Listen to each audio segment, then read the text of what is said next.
Let me look and check out the baseball real quick.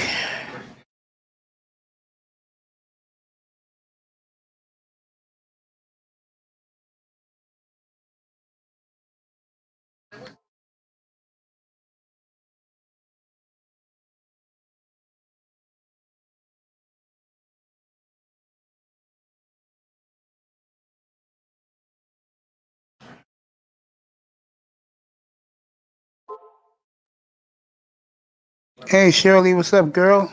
Roscoe, what's up? What's going on, people? Let me put the link in. Great, great, great. Welcome to have you. Jordan, okay. The Jordan fan. Roscoe, Shirley, welcome. Good evening to both of you. Okay. You're Tice, what's up, bro? Haven't seen you in a hot minute. Come on, Perry, LeBron. Getting the audience for this shit. You guys, see put a one in the chat. We saw the banner for this episode. Put one in the chat room. We're gonna get this shit lit. Get lit.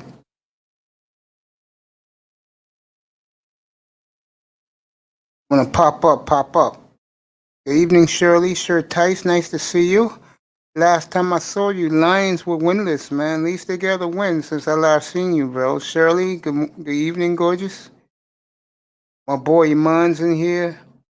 And of course, the great kid Roscoe's in here. Dolph Lowe's in here. Everybody saw the banner, huh? Yeah, man, there's the link. You want to come up and talk about this? You all can. Just pop on up. We'll talk about it. Roscoe saw the banner too. Dwayne saw it. Yeah, Dwayne, come on up. I just dropped the link. Son Jones, what's up, son? Love you, kid. You know that. You know how I feel about you, bro. Come on up. Anybody wants to come up, come on up. I dropped the link. Oh, this is going to be a good one tonight, bro. This is going to be a good one.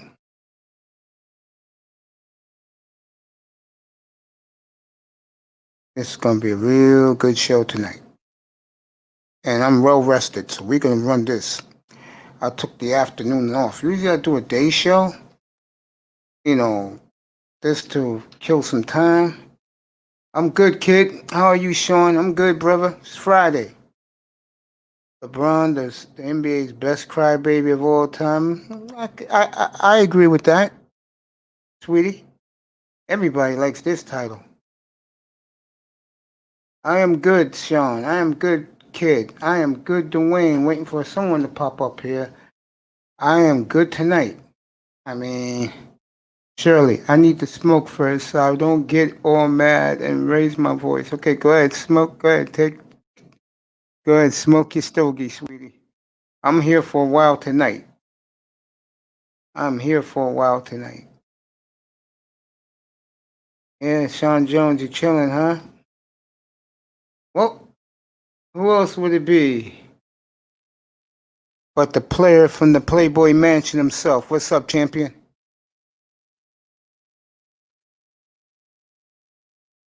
Give me a second. Stay right there.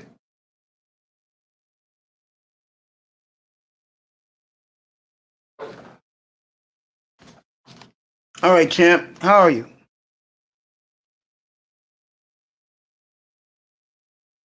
Let me see something. Yo, let me see something. I don't hear you.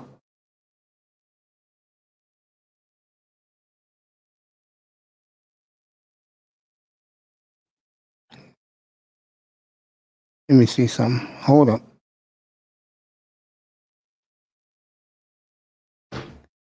You hear me now? You hear me? Oh, you don't hear me. Oh, you do? Yeah, I don't hear you. I don't know what's up with me over here, bro. Let me see something.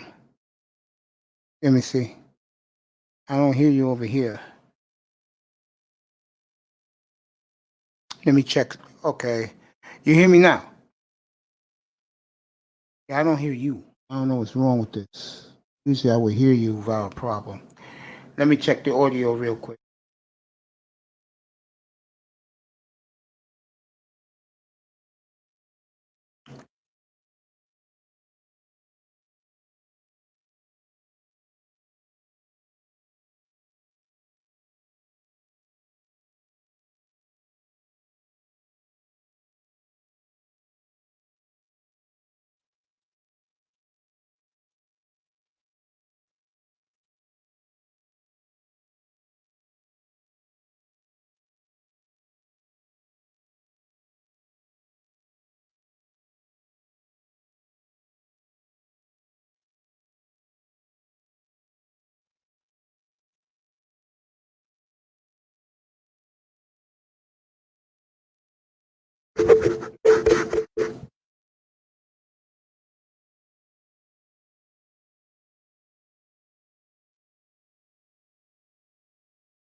Let me hear you now. Yeah, I don't hear you, man. I gotta fix this audio. Hold up.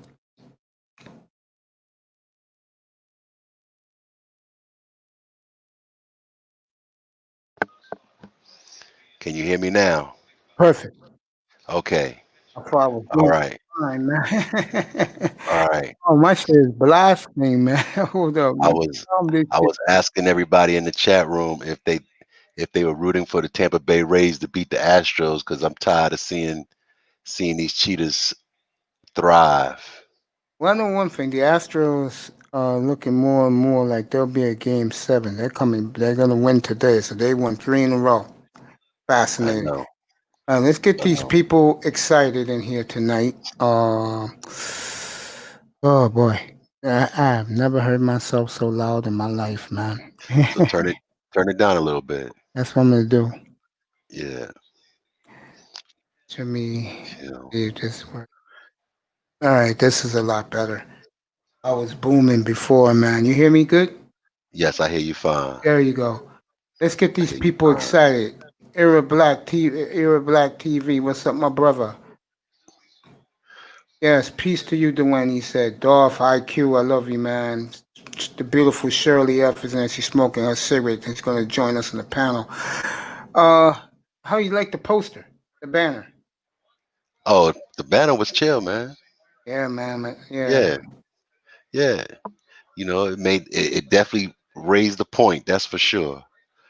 It gets everybody's attention. Who's the greatest NBA player? You know, uh, I'm kind of torn about it because everybody just focuses on the here and now, what's going on right now today. But to me, somebody who changed the game and the rules were changed to go against him, and he still thrived. That's why I think Kareem was the best of all time. Oh, I feel You that know, way. Shit. you know. Now, I know that LeBron's body type and his skill set are so rare that you would think that he would be the greatest of all times. But not only does he come short of Jordan's 6 wins, 6-0 record, but he also comes short of Kareem. So to me, LeBron may be the greatest player of the 20 odds, but all time, I don't know about that. I don't know Fascinating. about that. Darth IQ, yeah, you used to the Astros still in the National League, but they made the Astros may do history tomorrow night. And I tell you, if they do, this will be a real black stain to the Tampa Bay Rays franchise, being up 3-0 and choking 4 in a row. Unbelievable. Yeah. Shirley, come on now. Yeah, What man, about the what about Jordan the Jordan rules? rules? Come on Yeah. up, sweetheart. Here's Yeah. the link. Yep. But in that case, they made the rules easier for Jordan to flourish. in Kareem's case, they made it harder for him to flourish, and he still overcame. Sure did. He sure You did. know. Well, you gotta understand something about Shirley. She's from Chicago, so Oh, she got her loyalties to Jordan that's a and the beautiful. Bulls. It's a beautiful city. You Sure know, is, isn't it? tough city, beautiful city. I like those big beans they got there downtown. I got to see that up close and personal. But they got a couple of NBA titles that belong to the Knicks as well. You and the Knicks, man. you know, Knicks, man. That's a I story for a still different think night. I still think the refs jerked the Knicks on that Charles Smith play. I tell you where I was when that was happening. I was out on dinner with a couple of old college buddies. Uh, we're in Midtown Manhattan. We were at Gallagher's Steakhouse, man, and they had the game on the screen. I wasn't paying attention. You know me. Back in those days, I was just stuffing my fat ass face with all that delicious filet mignon. Next Hmm. thing you know, I hear people screaming, and I'm like, "What? The place is getting robbed?" And the guy pointed at the jumbo screen, and I'm looking at it, and I saw it, and I said, "Wow, Charles Smith was that gutless." I know he should have dunked, but at the same time, they fouled him multiple times. Come on, guys, in the chat room. I saw LeBron, I saw Jordan. Let's go. This is what this show is about tonight. Who's the greatest NBA player in your opinion? Star Scream and screaming LeBron with the trophies. Shirley will be right up. he got not Starscream, you want to come up and voice for LeBron? Come on up, bro. he's This got is an not all-nighter one but tonight. he's got not one but two goats up there. Yeah, man. Yeah, he got his. He's representing his boy. This is what Hmm. this show is about, man. I told you guys in advance I was doing this, man. Let's see who is this. Eric Black TV is up here. What's Welcome, going my on, brother. fellas? How are you? What's Good up, evening, Air bro. Black Welcome TV? here, What's What's up, bro. going man? on, fellas? Well, Chilling, good, my man. brother. Chilling, chilling. Welcome. I'm glad you're here. All Welcome to the right, family, peace, man. bro. All good, man. Up here I don't discriminate, man. You part of that chat room, you come in my room, your family, bro. So who you representing? Who's your Hold, guy? hold on, I gotta kill one of these. Peace, peace. Yeah, yeah, I Pardon hear me, you. I just gotta kill one of these streams. Yeah, take your time, bro. Right? So so who's your man, brother? Take your time. I Uh see Darth low IQ. He got it this way, 1 through 5. MJ, Kareem, Kobe, Duncan, and Bill Russell. wow. I mean, if you got a 5, that's a good 5. Uh, I will say that It's in you Indianapolis. know, LeBron, Kareem, Shaq, Jordan, Kobe, in that order. See, the beautiful thing yeah, about tonight is, and I hate to say this because these guys were great players. There's no Barkley. There's no Karl Malone. There's no John Stockton in here tonight, bro. Sorry. You can make a case for Hakeem Olajuwon, but you know, uh, as Eric Black gets himself fixed up. Oh, there he is. Go ahead, bro.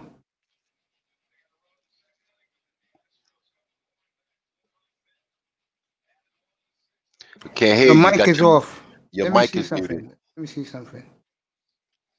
Yeah, your mic is muted. Just He unmute your muted mic. himself. There There you you go. go. Yeah, how you doing, brothers? Well, good, All right, bro. bro. What's up, All right, bro? bro. Go ahead. Who's your guy?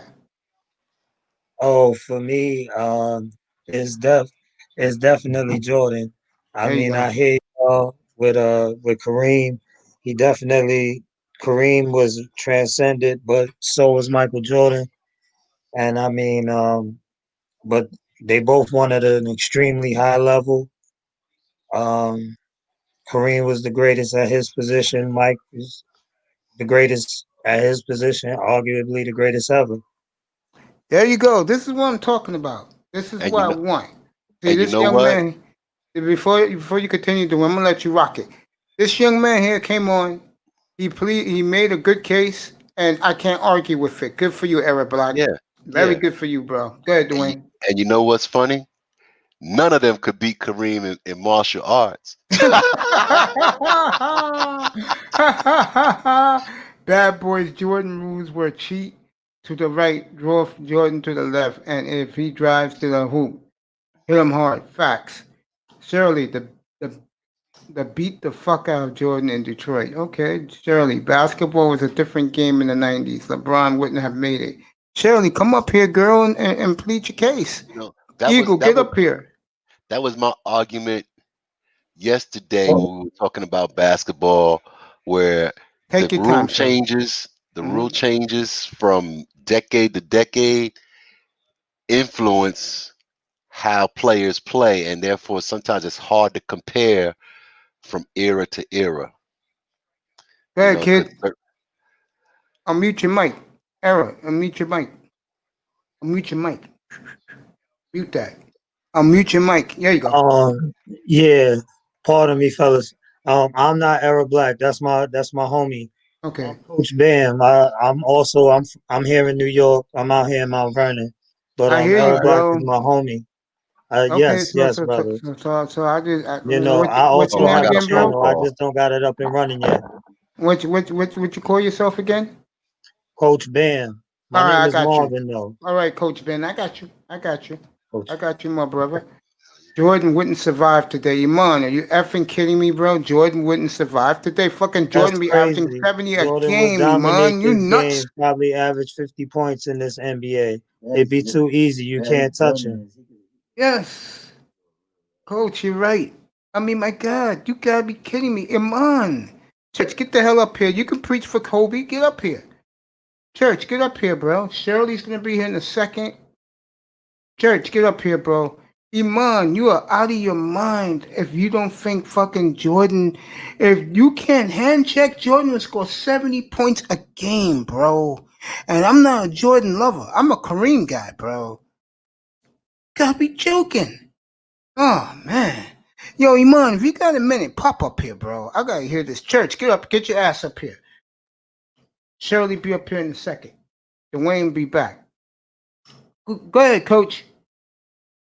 Unmute yourself, coach. Unmute yourself. Um, There you go. well, I mean, I like when everybody. There's a lot of people that are gonna like the Kobe argument. Argue for Kobe. I'm not knocking Kobe. I mean, I was in high school when Kobe was in high school, so I get it. But at the same time, he patterned everything that he did after Michael Jordan. So to me, he's not his own individual. He's a copy, you know what I'm saying, of something, of a predecessor. He has a predecessor. He wasn't he wasn't transcended, you Yeah, you're know. right about that. Give me He one didn't second. I'll come let you right rock. in. He didn't come in right away and was a dominant force. Michael Jordan came in averaging what, a 28, Yeah, 29 points a 28 game point as a game. Yeah, rookie. he's rookie year. Yeah, That's Nobody's ever done that. back in the It old still days. hasn't been done since then. And I Mhm. mean, it is there's levels to this. Like Kobe, when he first came in, even though he coming out of high school, he Yeah, struggled. yeah, You know what I'm saying? Even though LeBron ended up being great, yes, yeah, he struggled in the beginning too. Yeah, you saw his greatness was gonna be like, oh, what's he gonna be 3 years from now? But yeah, when he first Michael Jordan hit the NBA with his ground with his feet running. There was no He was learning on the fly, but he was dominant at that time too. He man, you could are adding. Been on for 10 minutes and you adding shit already, man. Good for you, young man. Good for you, coach. You're doing a great job so far. Let me read this real quick and then I'll get right back to you, coach. I'll let you keep talking. Uh, get up here. Mr. Miami said a lot. Damn, Mr. Miami, I love you. Big time. Jordan would rule the world in today's game. Kobe right behind him. Everyone would be said that with James. Who? You're right about that. Big time. Get your ass up here. Church, MJ, my little brother. Mr. Miami, what up, brothers? Ace, Dwayne, and Coach. How you guys feeling today. Much love and respect. Much love and respect, brothers in the panel. Jefferson, get your ass up here. Are you going to be best player ever, Jefferson? Get your ass up here. Darth, LeBron would have been as good as Karl Malone in MJ's day. I would definitely agree with that. LeBron's game is Magic Johnson's game. Big time. Great point, Church. Magic was the first James, but better. Absolutely correct. Okay. All you guys, the link is here. Join me and Coach. Get your asses up here. Okay? Let's hear from you. I like the Magic was the first LeBron. That is factual information. Good evening, my And brother. even What's up? still, and then even still, I would say Grant Hill was LeBron before LeBron came to the NBA. Boy, we are I getting believe Grant Hill was pretty much the same before the ankle kind of injury, right? athlete, but he had way more because he went to college. He had way more polish. His game was way more polished, way more finesse than LeBron. LeBron is Excellent. all power. Yeah. He don't. If you really watch, he don't have any moves. It's just everything's downhill. Yeah. Yeah. And then contact, and then he's trying to score, or he's scoring through you. Shirley, you ready? There's not a lot of finesse with his game. Nice. Shirley, go ahead, girl. Yeah. Defend Michael Hey, Jordan. Good evening. good evening, Mace. How you doing tonight? I'm good, sweetheart. How are you? I'm doing all right. Good. Doing all right. Good. Go ahead. Defend your Yeah. boy MJ. Yeah, no, I mean, it's absolutely Jordan all-time number one player. He, first of all, unlike LeBron, he got all of his championships with the same team. He didn't have to jump around and buy them. Mm-hmm. Um, the other players around him, he makes them better. He had the same core group the entire way through. He took a year off. He had to play baseball, and he came right back, and he won 3 more.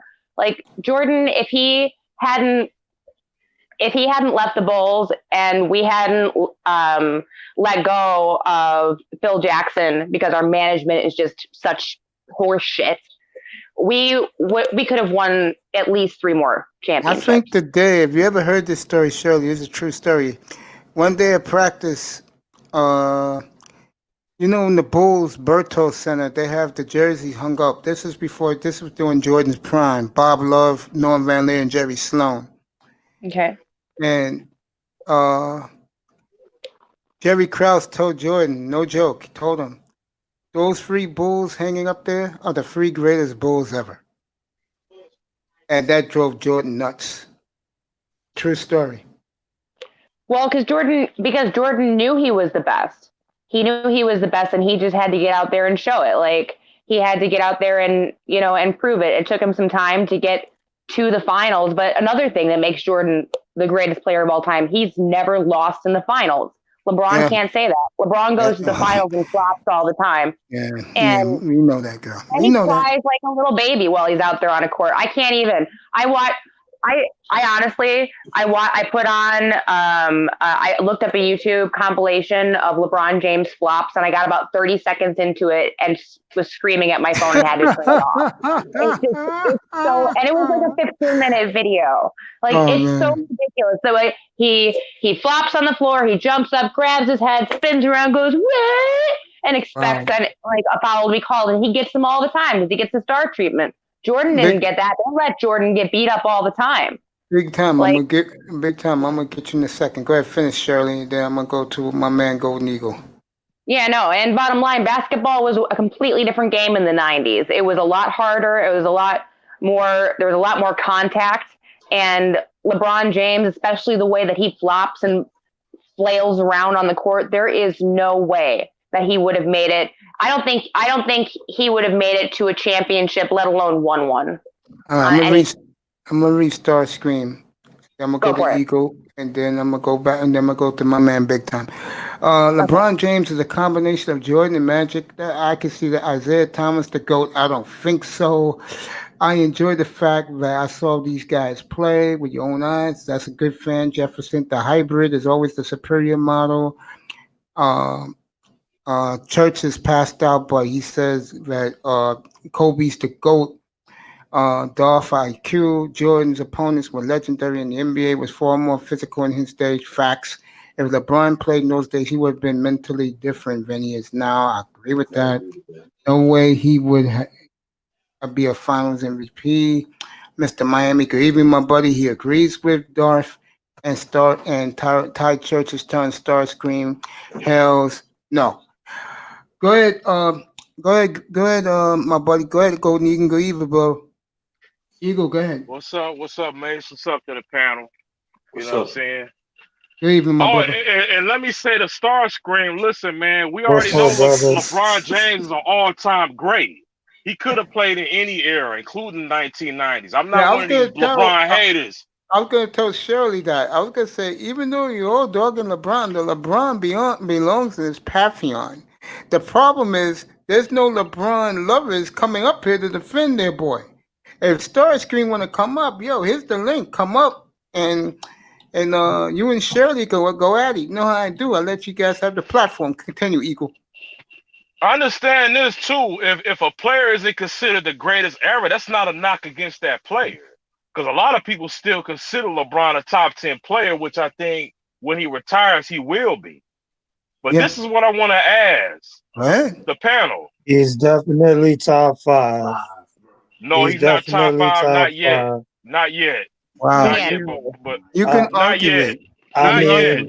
What he just, I give him the top 5 just for the fact that he not only because he lives in the finals, but this third finals right here with a different team winning third MVP. Jumping around. I mean, like that does push him. That kind of pushes him. Yes, brother. This what I want to ask the panel. What makes a player greatest all time? The era he played in, or the individual player himself? No, it's not the individual, Well, it's the team. It's how great was the team.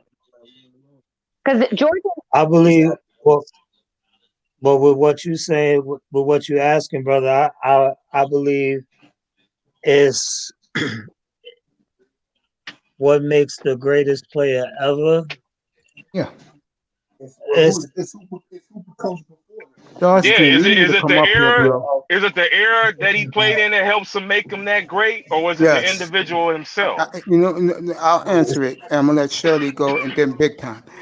To me, it comes to like a little bit of comparison. Like for example, I'm not going to beat on LeBron. I'm going to go to the Iverson era. I seen all these guys in person. Okay, and to me, Duncan was the best one of the group. But the one guy you can argue, even though he don't have a ring, is Iverson. Because I never liked AI. Until one night I was in Seattle, it was in Key Arena, 2007. He just got traded to the Nuggets. I had center court seat, AI bro. to be what, the greatest of all time?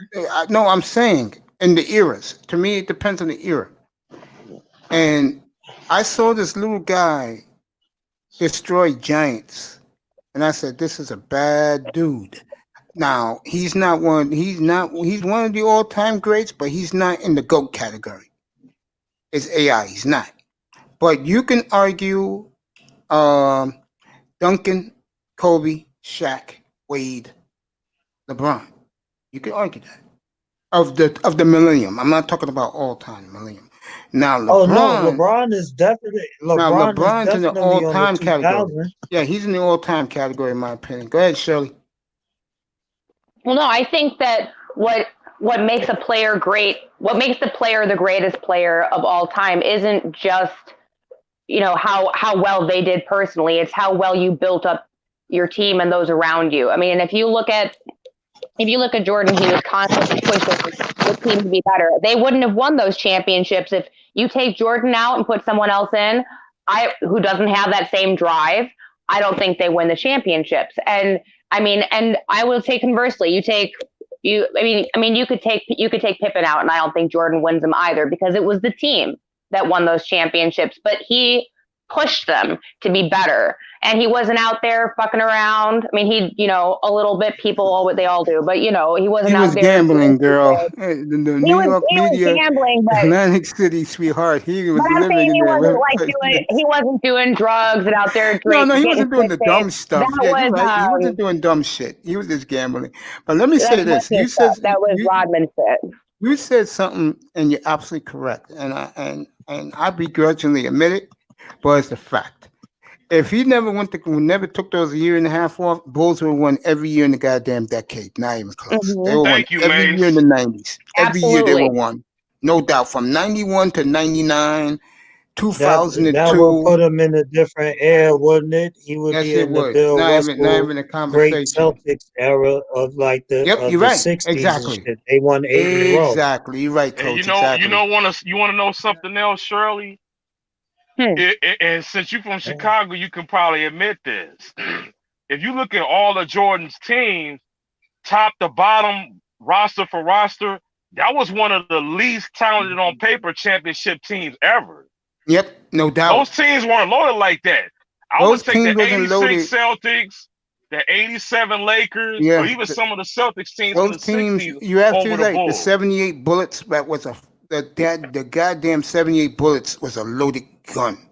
I Okay. mean, they didn't. I'll say that the players didn't have the same clout, if you will, that the other teams had, but they were just as talented. Scottie Pippen, Dennis Rodman, they're like extremely talented players, and they just had to have that brought out of them, and that's a combination. I mean, that's again, it's a team. It's We're Phil gonna talk Jackson, about Phil Michael Jordan, Jackson. We're pushing gonna this. I mean, and the way that he worked with that. What does he do? triangle. That Zen Yeah, stuff, yeah. We'll talk about that as the night goes on. Welcome Well, I to the mean, you show. can see that he is the key to. You can see really that he's the key to success for championships because he goes to the Lakers and what do? They win 5 championships. I mean, it's not hard to see that. All right. It I'll get was to a Philip. huge I'll get to mistake. Philip. I'll get to Philip in a little while. Okay. Welcome to the show, I my mean, they big didn't mama. win right away though when Phil went to LA. Yeah, I well, we'll mean, get to that. they did have You a got to get couple of the right trying team. years. Yeah, Phil came into Chicago with the team Nah, that it was was more of a ready to learning win. process for Kobe and Shaq. It yeah, was more about Kobe and Shaq coexisting yeah. That's true. We'll than get the to that. team Well, around them. don't worry, Coach. We'll get to that. Welcome to the show, my partner in crime most nights. Go ahead, big time. It's all yours. Whatever you want to talk about this topic, go ahead. It's yours. Welcome. Good evening, my friend. I just want to say good evening to everybody on the panel. It's good to see everybody here. Good to see you, Uh, my friend.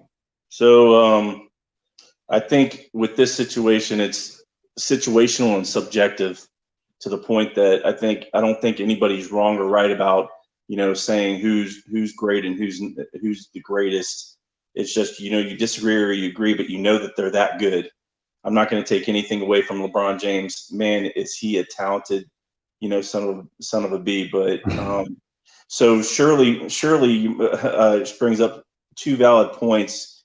You might as well say when somebody says Bo knows, Shirley knows. So, That's the nice. reason why I say that is because first of all, she was somebody had asked the question. Well, was the Bulls as talented as those other teams? Well, were they as talented? Probably not. Did they play good as a team, and were they just as talented in that sense? Yeah, because you win championships as a team, not just as an individual. She's perfectly on point on that. That team with the Bulls, all those players played well with one another, which made them very talented individuals. And then you have an individual like Jordan just pushing them to get the greatness out of them. That's what Jordan did. He made players better around him. I'm a Kobe fan, and I'll be a Kobe fan until I die. But you're looking at the mirror image of LeBron, of Jordan. I have to go with the original. I'm going with Jordan by all means. But at the end of the day, like I said, this is subjective. This is a situational subjective to the point that whether you say Magic Johnson could be the best, Kobe Bryant, LeBron James. And then somebody else sat there and said something about could LeBron James play in any era? Well, of course he could. But it is a situation just like Jordan could play in any era. If you don't think he could play in any era, you really have to check yourself and look That back was at my those man Iman in the cap and room. look back at those films. Just watch Jordan play, watch Kobe play, watch Bird play, watch Magic play. Look at those games, watch them. It's I Oh mean, my and God. Kareem Abdul-Jabbar, watch those games. It's a spectacular thing to watch and say, okay, maybe I missed something. Instead of sitting there thinking like your man's the man, he really wasn't the man until somebody else was the man before him. Yes, Um, facts. but other than that, James could play in any era, yes.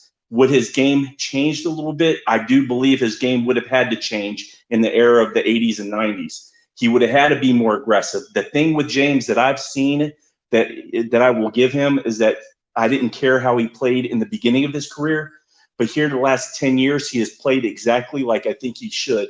Big, strong, fast, aggressive. But there's one thing he's not had that the other guys have had that I've seen, whether it be Jordan, Kobe, Bird, Magic, any of those guys. He never had that killer instinct. I'm sorry, he just does not have that.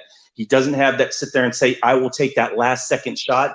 Kobe was always like that. Jordan was always like that. They wanted to have the ball. And if I'm going to pick two players out of compared to Jordan, I mean, compared to LeBron, and you take Kobe and Jordan, I'm going to take those two over LeBron any day because he does not want to take that last second shot. And you have to question that in his DNA to wonder why doesn't he not want to take that last second shot? You just have to. But that's just my opinion. You You made can an go ahead. excellent point, big time. That's why you're always on the panel with me, bro. You just made a beautiful point. Um, Everything you said was on point. Dwayne, go ahead. Yo, Maze, What's up? I I think that it's not a real question about if LeBron would be good in any era. I think it's more so would he be dominant? Because let's face it, Michael Jordan was dominant in the 90s. Yes, he was. He was the most dominant player in the 90s with Shaq in the league and all of these other Hall of Fame Yeah, great in the talents in class the of league. '95 and '96 drafts, which were all those guys are Hall of Famers now. You make an excellent point too, Coach. Excellent. You've been great tonight, Coach. By the way, welcome, bro. Anytime. Dwayne, it's all yours. I'm gonna go get me a cookie. It's all yours, fellas. Go ahead, Dwayne. Well, I think that everybody's made some valid points. You have teams that transcended their their decade or their time frame, and it's just a matter of when you basically came into knowing the NBA and or what your favorite team was determines whether or not you think one is up above the other. I mean, and we're talking slight differences or uh, slight slight differences. I'll say it that way between one team and another with respect to style, but they all won. But we talk about greatest of all time, and it to me, you just have when you came into knowing as a fan that determines what you think is the greatest player of all time. Uh, all these players that we've named, if you put them on a five with somebody else, they still gonna win 90% of the time.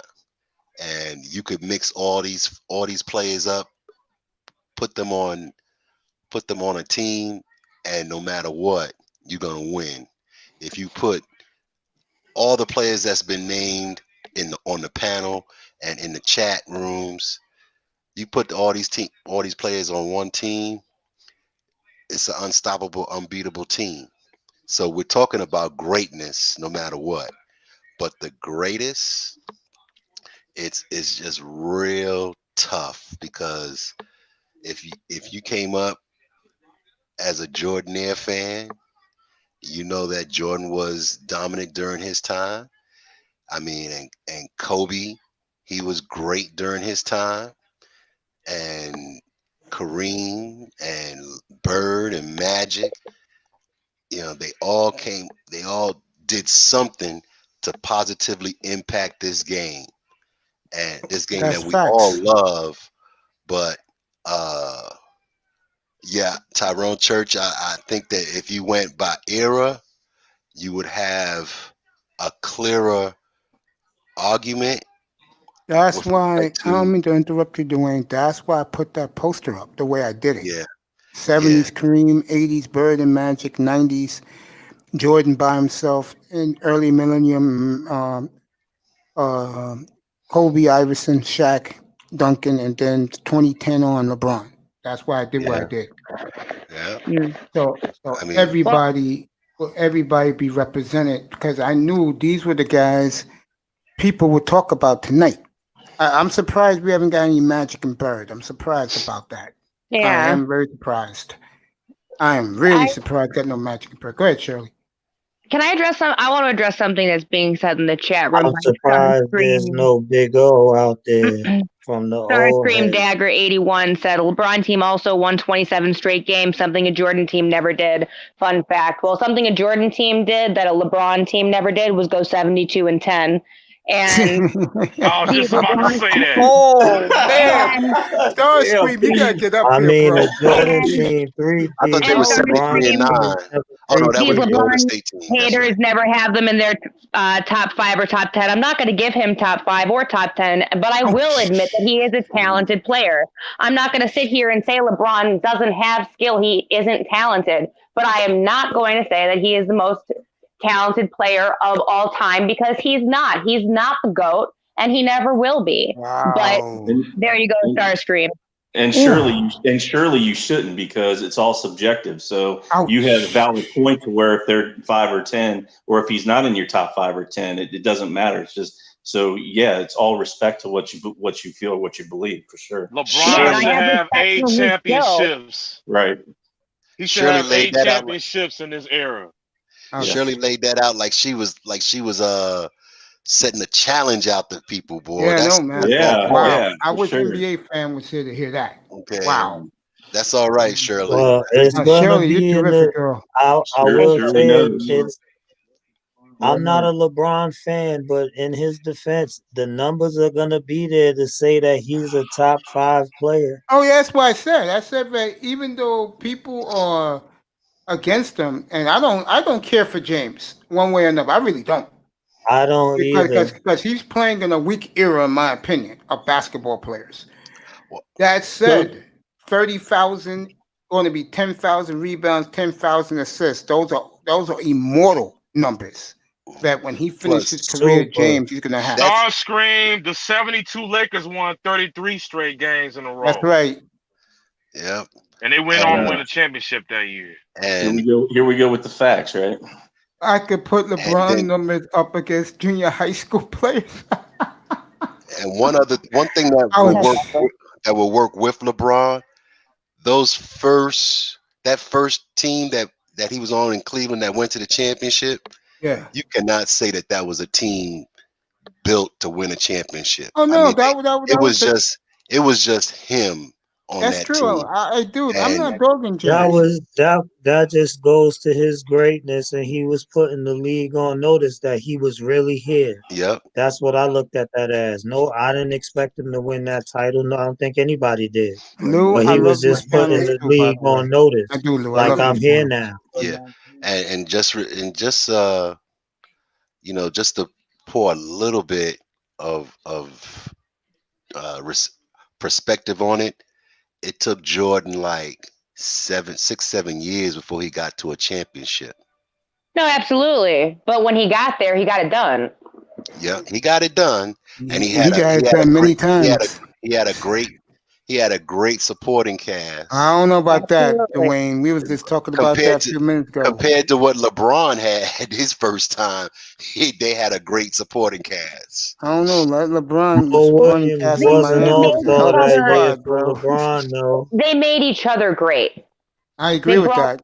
They brought the greatness out of each Well, other. Shirley is bringing it tonight. They were also a great defensive team. People don't understand those Bulls teams were some of the best defensive teams ever. Yes, Yeah. I have to You agree think with that. And an That era is where That's the common. whole that's the All of fact, our era. teams were especially great that defensively. 96 team. That was the era that they all came out of because you had those great defensive teams that they had to beat started with the Pistons. with the Pistons, the Celtics. You know, the East at that point in time was the better conference, Oh yeah, and much they better. played Atlanta, Milwaukee. they played defense. Yeah, they You did. played defense then. Especially Detroit. Chuck Daly made an offensive juggernaut into a defensive dynamo. That's why God bless Chuck's soul. Chuck was one of the all-time great coaches. I'm waiting for my buddy to get up here, but while I'm waiting for him, let me read some of this. Let me see who's in the back. Someone's in the back. Okay, my brother coach said that Jordan was a dominant scorer right away. Absolutely correct. I am shocked that not too many LeBron representatives. My man Iman, Pistons were old and very retired. Yeah, but they got 2 championships. The league was watered down in the 90s. Oh, it wasn't. Cut it out. What did he say now? The league was Watered down watered down in the how? 90s. The league was at its peak in the The league was 1990s. at its Why peak. does Iman You Perry gotta say ask that? some of these people in the comments how old they are because there's no way if you was around in the 90s you could say that the league was watered down. I Yeah, will When the Dream argue. Team came in the That argument 90s. comes from I would Errol Black. argue in my lifetime. To me, the 70s were the greatest because that's just me. What'd you say there, brother? The 70s were the greatest for me. I saw so many great players, and you gotta remember, back in the 70s, the best players played 4 years of college basketball. Mace, do you know why they keep saying that bullshit? How come? Because it's a typical art. Like I was telling you a few days ago, they say, well, Jordan, and I heard this on satellite radio. They Smoke said, rocks. whoa, What's you up, know, bro? Jordan didn't start winning until the expansion of the league. Now let's get this clear. That's bullshit. You know that. They said the Charlotte Hornets and the Miami Heat came in the league in Minnesota 1988, Timberwolves, the right? Orlando Magic. Those 4 teams came in The there. Timberwolves, Then Magic, Toronto and Raptors, and Vancouver Grizzlies. Now we do know that the Hornets and the became Magic were good playoff quick. teams in less Oh than yeah. 5 years. Oh yeah. Matter of fact, let me say this, and I can't stand the bastard, but Larry Shirley Johnson is and really Alonzo bringing Mourning. it tonight. Shirley is really bringing it tonight, representing her boy, and so are you, Eagle.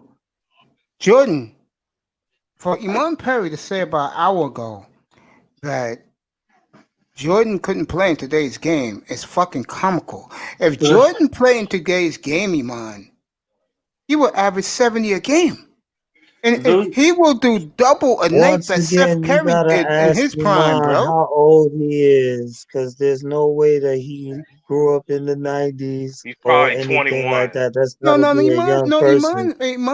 Iman's in his late 20s, early What 30s. made the league watered down then? And is it He's a still Late watered down LeBron 20s, now? fan. early Guys, you 30s. have to Nah, he understand. Is the didn't get league to see watered down Michael now? Jordan then. He's a LeBron fan. I would love him to come up. right, The league is but the super problem, watered but down the problem now. with Everybody's trying to make 25 threes a game. But the problem with this statement, Mace, is that to me it's just an ignorant statement, which means he's not doing his due diligence and going back and watching these games or those players and how they played consistently within that era. All And right, you wouldn't say something go like ahead. that I'm going to say unless it's something just in an his ignorant defense. statement like that. That's ridiculous. I'm not going to sit there and say LeBron James couldn't play in the era from when Jordan or Kobe could play or Magic. What I would say is, just like Coach was stating, is that he would get his numbers. It's a question of how he would play within that era. Would he play with dominance like he's playing kind of right now, or would he play like he was when he started off in the beginning of his career? If because of the guys that he would be playing against, as well as guys God damn, like this is late Mason, tonight. like New York, like the Knicks. Or with the bad boys, there's no way if he would sit there and be standoffish against guys like Rodman, there's no way the guy would be able to handle the game back then. But I don't believe that would happen. I think he would probably stand up and do something. But it's just an ignorant statement, I think. Iman, I got your back, bro. Let me recorrect this young man. He didn't LeBron's say mental that. toughness was not strong enough to play in the 90s. I think LeBron could have played in any era because of his upper body strength. But I think in the 80s and the early 90s, he would get his ass knocked down a lot, especially if he played in the East. Oh, the Knicks It's and how the he would get Bulls. back up. That's the whole point. It's how Yeah, he would that's get the back point. up. You're right. Yeah. Mace. I'm gonna defend my boy Iman. I'm not gonna throw him under the bus. What he's basically saying is that in today's game, in his opinion, Jordan wouldn't be as dominant. Because remember, he's a millennial, zillennial, and for these young guys his age, okay, the guys you see right now, the stars you see right now, these are his guys. That's the point I'm making. That's why I made this show. That everybody has a guy. Everybody has an era. The problem we got tonight is I'm waiting for Starscream to pop up here so he could defend this boy. I'm waiting for N.B.A. fan to come up here so he could defend his boy, which both of them are LeBron's guys. And Iman's a LeBron guy. Believe you're not getting that right now. It's all Jordan. But Look at how Mace, strong those college draft classes were from 1988 all the way up to 98. How could the league be watered down because of only 6 expansion teams? They're making it sound like it was agree 30 with you, bro. teams. Plus, you Let me ask you gotta a question. understand something, E-Man Prairie. The rosters weren't 15-man rosters or even Nope. 18 now. They were 12 back then. Yep, and let me just say this. The clowns who are saying this about the legal, where are they tonight? They should be in here tonight. Okay?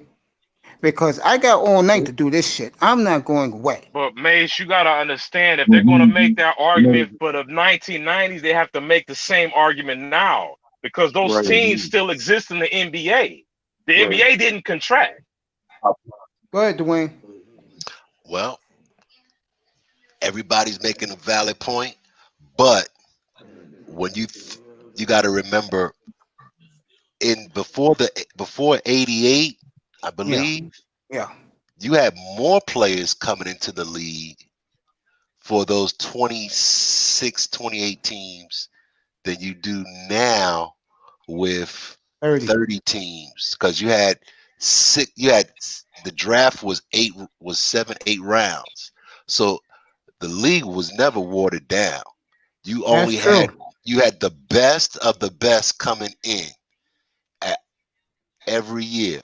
Again, I think the 95 and the 96 drafts, and when Tim Duncan was picked in 97, those drafts really, in my opinion, elevated the NBA into the future.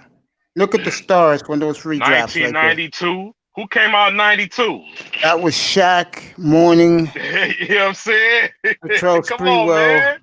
just to name a couple. Yeah, that really propelled the NBA to the 21st century. What you see now, unfortunately, is boredom in the NBA.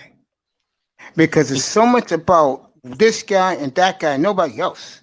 I mean, God forbid, what would this league be if it wasn't for the Warriors who did it the right way with drafting Draymond Green, drafting Clay, and drafting Steph Curry? Where would this league be right now?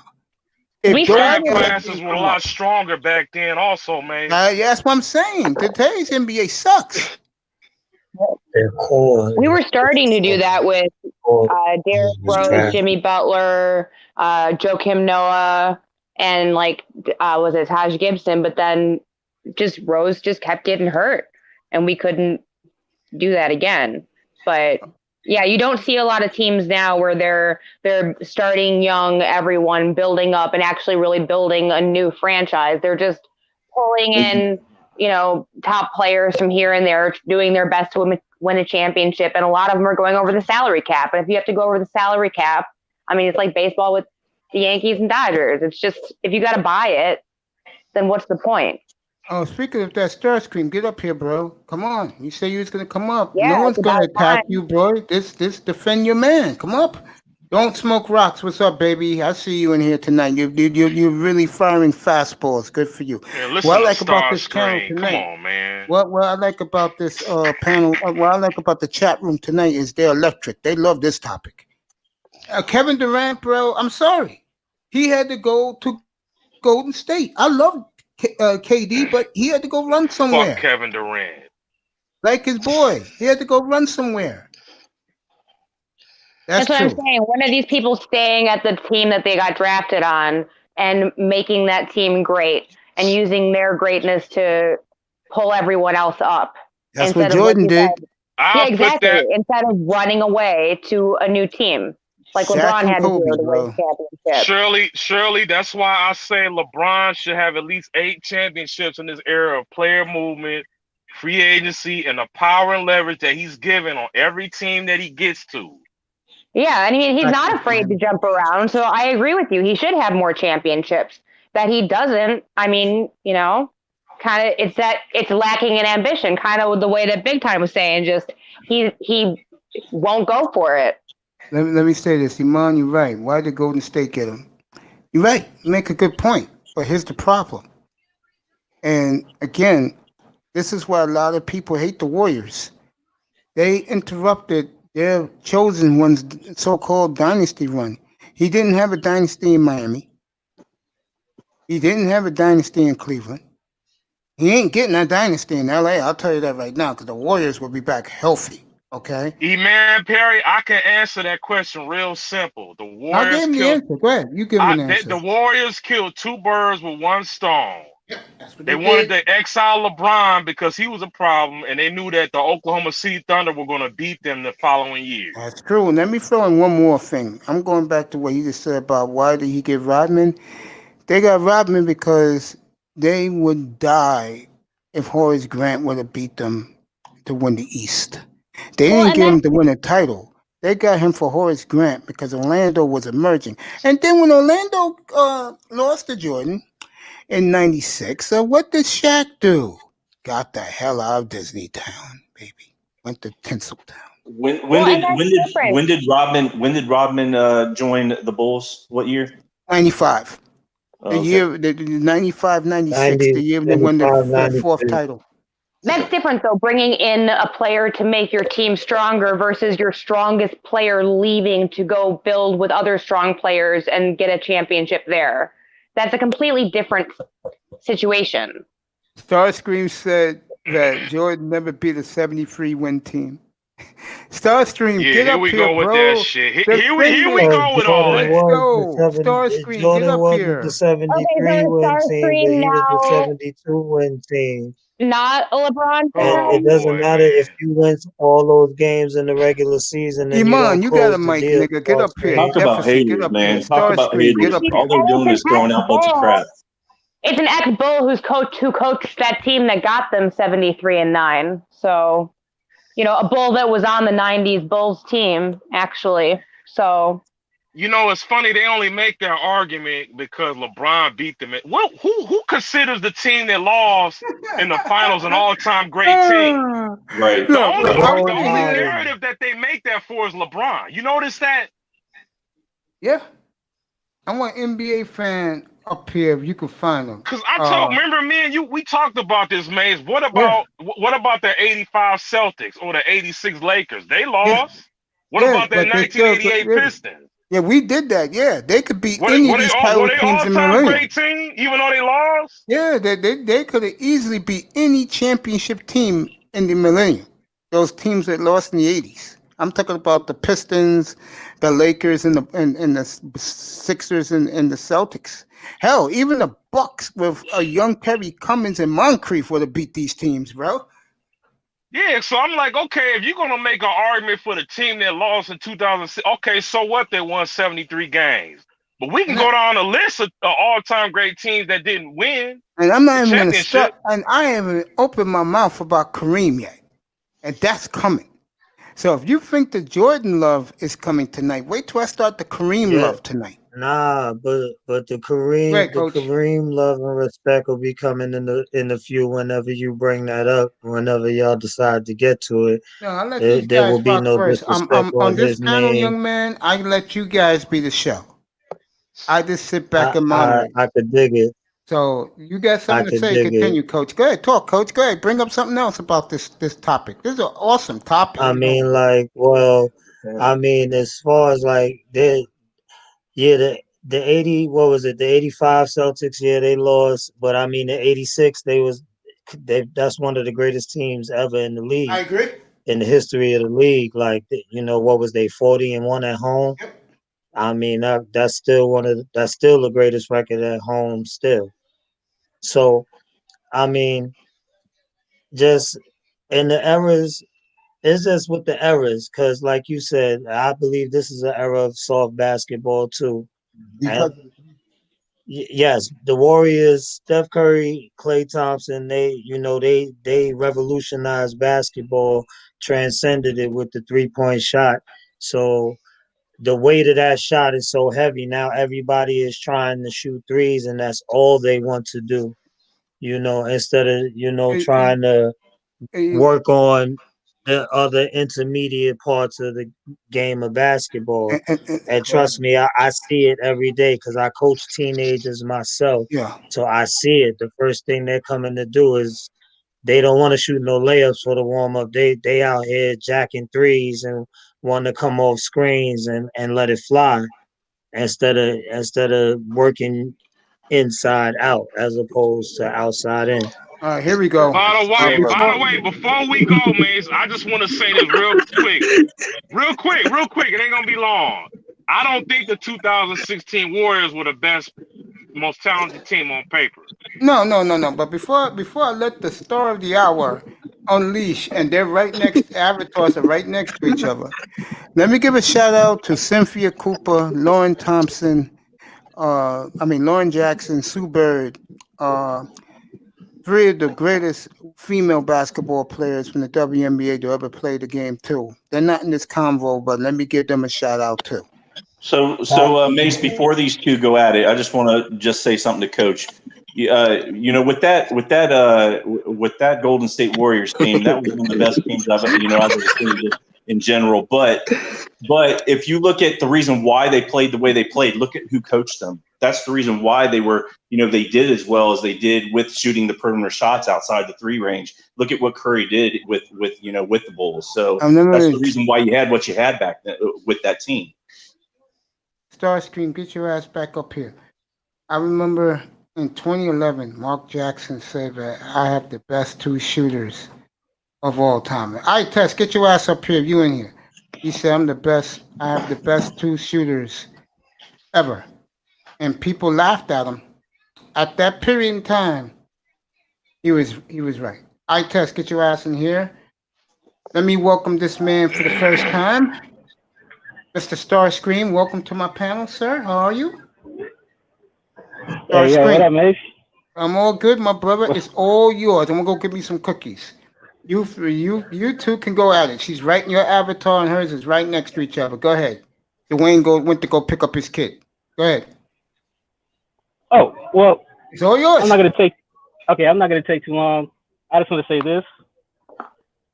There's only 3 players. There's only 3 players in NBA history with 4 titles, 4 MVPs, and 4 Finals MVPs. LeBron is one of them, and Bill Russell and Jordan are the other 2. So automatically, right there, you're dealing with a legendary player, not a talented player, not a pretty good player, historic player by NBA standards. Young man, let me say Only this one to of them. you. Only one of them has done it with 3 different teams, Okay, 3 different franchises, let me say this 5 to you. different coaches. Yeah, let me say this to you. And then I'm gonna let Shirley and you go at it, because that's what makes good panel. I'm not dogging your man at all. All I'm saying is that he had a fascinating way of getting the wins, but he got the wins. That's all that matters. And like I tell his haters, the man is going to finish with over 30,000 points, 10,000 rebounds, 10,000 assists. Those are immortal numbers. That's Albert Pujols in baseball, Babe Ruth numbers. That's Barry Sanders numbers in the NFL. That's immortal numbers that your boy is going to finish putting up. All right, Shirley, attack him. I'll be right back. Go ahead, Shirley. Okay. So, yeah, no, Jordan didn't need 3 different teams and 5 different coaches to win his 6 championships like LeBron. He didn't have to go out and pair up with other superstars in the league to get his championships. He's not in the same league as Jordan. Does he have a lot of accolades? Yes, but he's not on the same he's not the same caliber player. It's just not what it is. Okay, let me dispel the facts because people want to. I watched Jordan win all the 6 championships. I grew up on 90s basketball. And no, Jordan didn't win the championships 1-on-5. He played with a great team, and he had another all-time, one of the best power forwards, most versatile players in history by his side at all 6 championships. He also had one of the legendary coaches. He also had the best front office that built the best team for him, around him. He also played with Dennis Rodman, Tony Kukoc, all-time role players. He played with great teams on a great organization with one of the best GMs of his era. So Are you no, saying Jordan that didn't do LeBron anything by doesn't? himself. Are you saying I'm not? I started off saying that Jordan didn't do any of that by himself. That he built the other players up around him, and that they were a great team, and that's why they won the championships. And I even went so far as to say that if you take Scottie out of the mix, they don't win those championships. Now, are you telling me that LeBron James didn't surround himself with a talented coaching staff and with talented players? Are you saying Dwayne Wade isn't a talented player, a high caliber player? So, I'm saying all great players need great teammates, including Jordan. So I'm stop it saying with that Jordan did it all by made himself. I didn't. I again didn't say that. I said Jordan made the people around him great. He pushed them to be better. That's something LeBron doesn't do. Sure he does. He pushes his team to be better. He gets the best out of his players. No, if he doesn't get what he Example? wants, he jumps to a different team. If he doesn't get what He he gets wants, the most out of his players. He ditched his hometown and went somewhere so he could get some championships, then came back afterwards, then ditched them again to go get some more championships. He's not a loyal player. He bounces around to get what he wants. It's not. They're not the same kind of player. No, they're not. And they're not in the same league. Anyway, he didn't ditch anybody. He never demanded a trade. He never got traded. Every time he left, he was a free agent, and he decided the situation he wanted to go to. And plus, LeBron is not like the old players. He's a different player of a different time. The old players, they put stock in sticking it out with one team, and you got to stay in one city for your whole career. LeBron introduced the era of free agency. Players can go where they want, and they go for the best situation that suits them.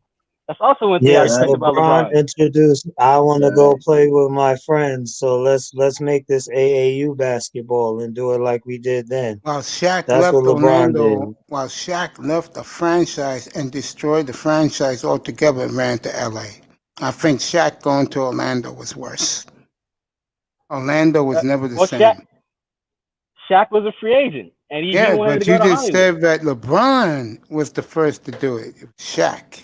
Well, he kind of made it like this, like when LeBron did it. Now it's kind of like the norm, and he kind of helped set like the collective bargaining agreement where like the contracts only 4 years, and players are signing those 1+1s to get the leverage on the franchise to make the franchise perform up to the level the players want to. Like LeBron was kind of like the vanguard of like players have the power. The players are You're right, young man. It's LeBron's league. I mean, seriously, it's his league. Don't think it's not. Go ahead, Coach. Screen. That's why I say LeBron should have at least 8 championships in today's era, bro. Because it's his league. Yeah.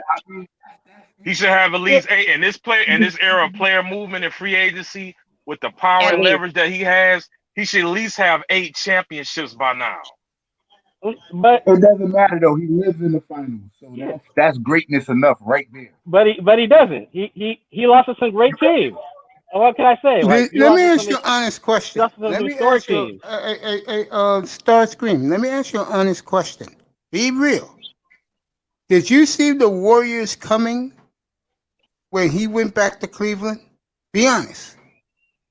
That first year, yes. Like there were some guys that said the Warriors were going to be good. They're kind of like a sleeper pick. But then when you saw them on the court and you saw like how Draymond like completely transformed the team, and they went to that death lineup, like nobody knew, like they discovered like a secret basketball like that nobody else could match. Yeah, there you go. I didn't see it coming.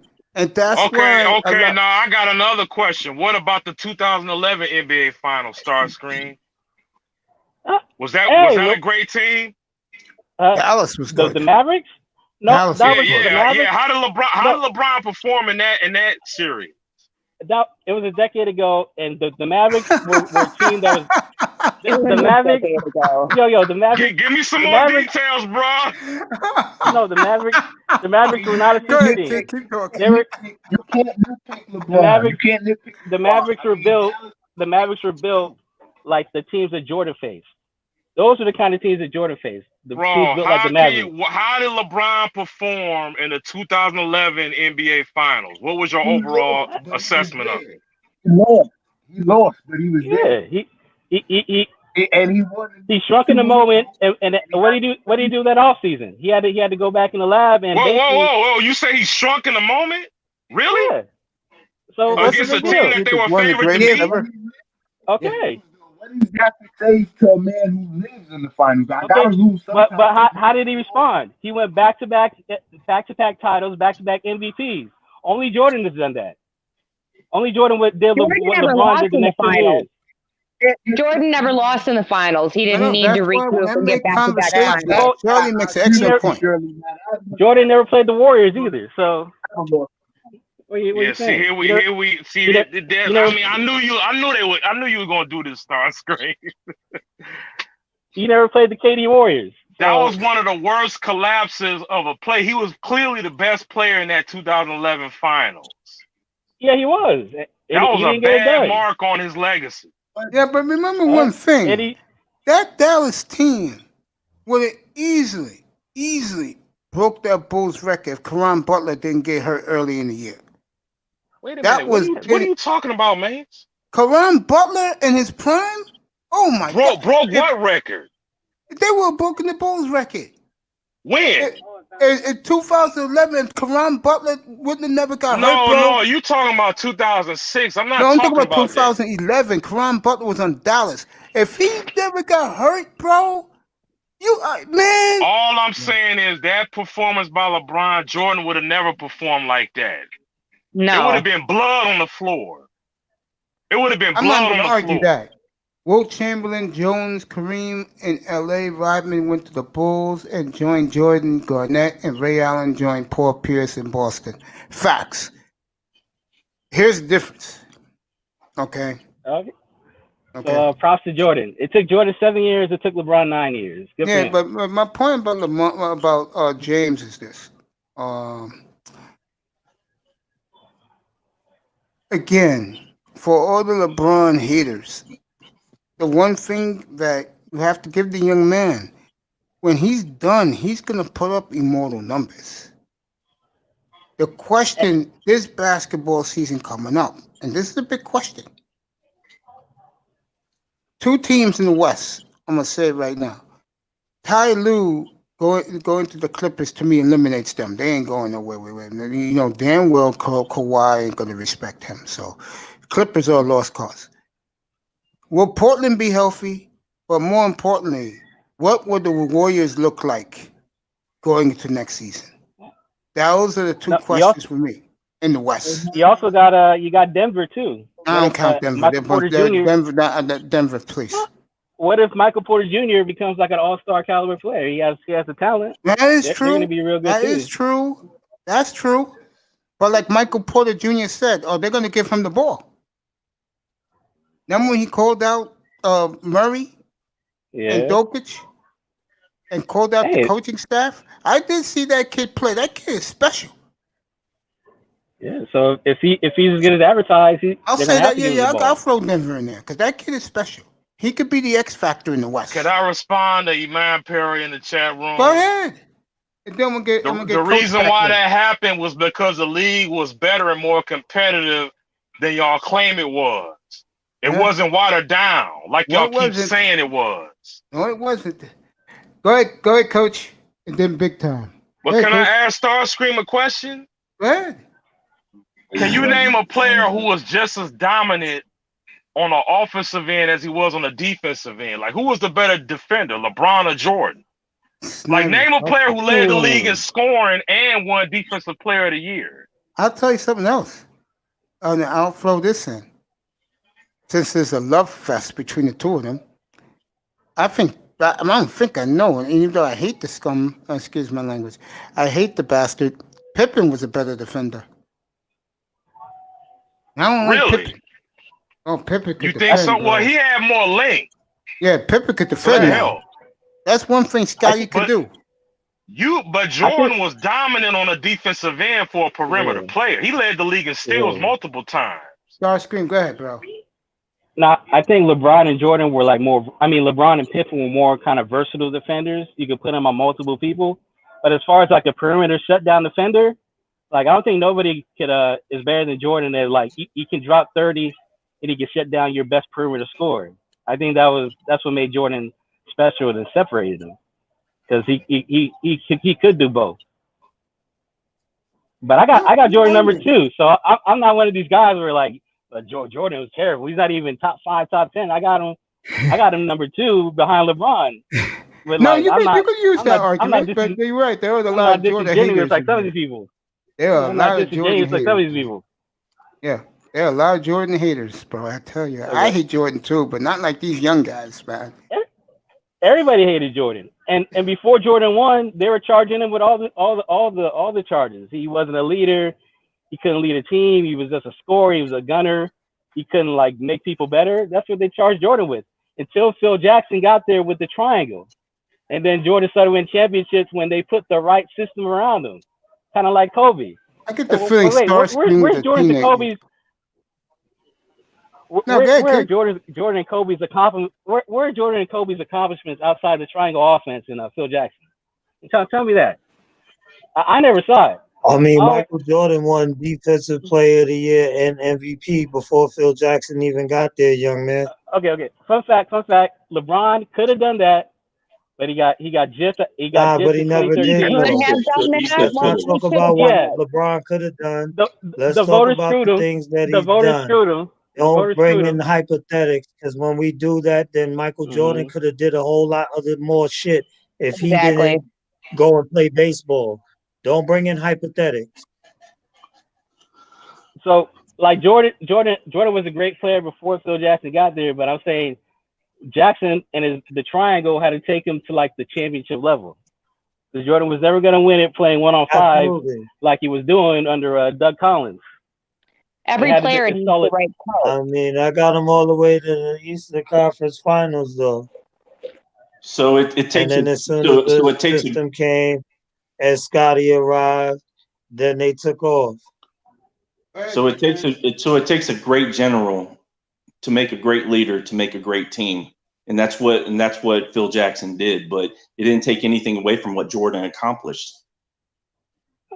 Hey, I'm just saying, Jordan had every opportunity to win outside of Phil Jackson when he decided to retire in '99. He was still the best player in the league. He could have went to another team hypothetically, but he said no. I'm not going to play for anybody but Phil Jackson, and I'm not going to run anything but the triangle. So he decided to just walk away again. He had the right to do that, young man. We won 6 championships together. Why would I play for somebody else? That doesn't make any sense. I'm just saying, LeBron's done it for 3 different coaches. Get your ass up here, LeBron is any system, any coach. Hey, LeBron is everywhere that LeBron goes, the system has to be tailored. He becomes the system. Yeah, LeBron is the system. That's why the ball is always in his hand. So he's allowed and elevated to be the best player on the floor for his team. You're not going to sit here and say that he could play in a system. LeBron has never played in a system other than the LeBron system, bro. That's the problem. There is no system where LeBron goes. You're bugging. LeBron he'll even play GM for you. He'll even recruit the players himself. He's a one-man gang here. Yeah, but how many? But he doesn't make the players better around him, though. That's the whole thing. He doesn't make players better around him at all. Yeah, and how many stars back in 2009 who he begged to go to Cleveland went to Cleveland? 0. Yeah, that's what he figured out. That's right. That's the point. That's what he figured out. Nobody was coming to Cleveland to play with. Nobody was coming to Cleveland. That's why he had to run away and go play on Dwayne Wade's team. He was begging for a Scottie Pippen that never came. He's like, damn, I gotta go find my Scottie. With D-Wade because he had to learn how to win. Oh, come on. You really believe that? You have to figure out that if he didn't go there, he probably wouldn't have won. What would he have done in Cleveland? He probably would have lost again and again and again. That's why he had to run away. He would have. He couldn't carry He would have a been ready. franchise by himself. He would have been. He would have been. He would have waited forever for Scottie Pippen to come. That never came. Jordan never had to go anywhere. Right. So Scottie was already there. Scottie was just like already Kevin there. Durant and just like all great players, they have to go get the championship. You have to understand that for all great players, to make them great, they have to get the championship. So wherever they at, if it's not working, they have to go get the championship. And they have to do it in marginal times within their 10-year, within their prime runs and things like that. That's You why have to Kevin understand that Durant. about great That's players. why Kevin And then Durant they is have to get tainted. multiple championships to be in the talks of the greats. That's why Kevin Durant's So- tainted. Now let so- me do another play. I'm hold gonna on, let you hold- go big time. Hold on, Mace. I'm sorry. Just Hey. really quick, Coach. I got a question for you. So I like you to explain this. What's the difference between a guy like let's say Durant or James, from what they've done, went from a team knowing they couldn't possibly win on a team where they were at, and then they say, I'm not going to waste my time. I've been here for 4 years, compared to like a Kevin Garnett that's been on a team for multiple years and saying, okay, enough is enough. I need to go to a team and win. What's the difference between those two things? Because that's going to be brought up somehow, some way in this conversation. Great question. Go ahead, Coach. Coach, you there?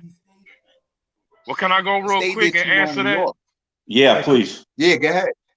Go ahead. I'm gonna be honest with you. I don't know the difference, but players of today just aren't as competitive or have that competitive spirit There or you fire go. that They're players well did paid, before. overpaid. Guys making $40 million a year. Do that shit make sense? Yeah, when This is not when hating. Kevin, when This is- Durant did what he did, that is the- solidified it for me. Yeah. That I mean, solidified it for me because Isaiah Thomas, Larry Bird, Magic Johnson, them dudes would have never done that. They No. hated each other on the court. Yeah. And before I let Coach go, matter of fact, go ahead, Coach. Then I'm gonna let Shirley go. Go ahead. Coach is busy. Michael Jordan never got paid in the league, but he was always the greatest. Facts. So, it's not about the money. It's not about the money. We're talking about greatness. Jordan got paid. He got paid. Did he really get paid, bro? Yeah. Come on. He was underpaid. No, hold that point. Jordan was grossly underpaid. He was getting No, paid by he Nike, really get and he wasn't getting paid He by got the paid. players. Are you kidding Absolutely did me? not. No. But regardless of the money, though, we're talking about greatness. We're talking about, you said Kevin Garnett. Kevin Garnett stayed too long in Minnesota Facts. on bad teams. So he had, in order for him to be considered great, he had to go get a championship. The Chicago Right, ownership Coach. is So very good, by the way, the difference Jeff. is No. between him and Wade Cheap. is the years. Right, Coach. I just wanted you to explain that. Remember, Shaq went to go play with Wade. On Shaq that got Jordan traded. being paid. Jordan never got paid. Chicago does not like to pay their players There you appropriately. go. The Shirley's only He did person get they paid. gave a real contract Look at to his contract. was Derrick Rose, He and then they did got not hit get with paid. karma. Yeah, he did. Derrick Rose had a Jordan $100 didn't get million paid. contract over 10 years. He's the only player that we had that got paid, and karma hit them hard in the ass when he got injured. And That's right. serves them right because they never paid Pippen, they never paid Jordan proper, True. they never paid any of them That's proper. those Not for guys what left. they did, not for They the paid money they Jordan. brought in. Jordan got Absolutely paid. not. Check out he signed 1-year deals worth over $30 million. Yeah, what's up, my brother? You want to talk He got NBA? paid. Hop on the panel, bro. Well, this is NBA tonight, and this is rocking.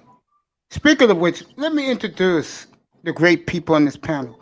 You know who the great big time is, the great Golden Eagle. I got Coach here for the first time. Welcome, buddy.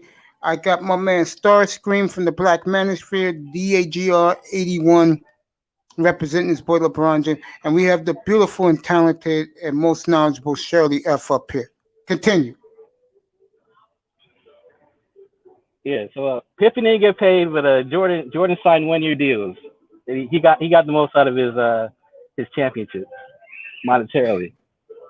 Yeah, I come mean, on up, maybe drop on the link. second run, not the first one. Hell no, But Jordan most got of paid Michael one Jordan's little money time, was bro. for These Jordan. clowns of today's NBA those clowns of today's game get paid. Let me say this about LeBron though. LeBron didn't get paid either. He took a pay cut in Miami. LeBron never got paid in NBA standards. He never got paid.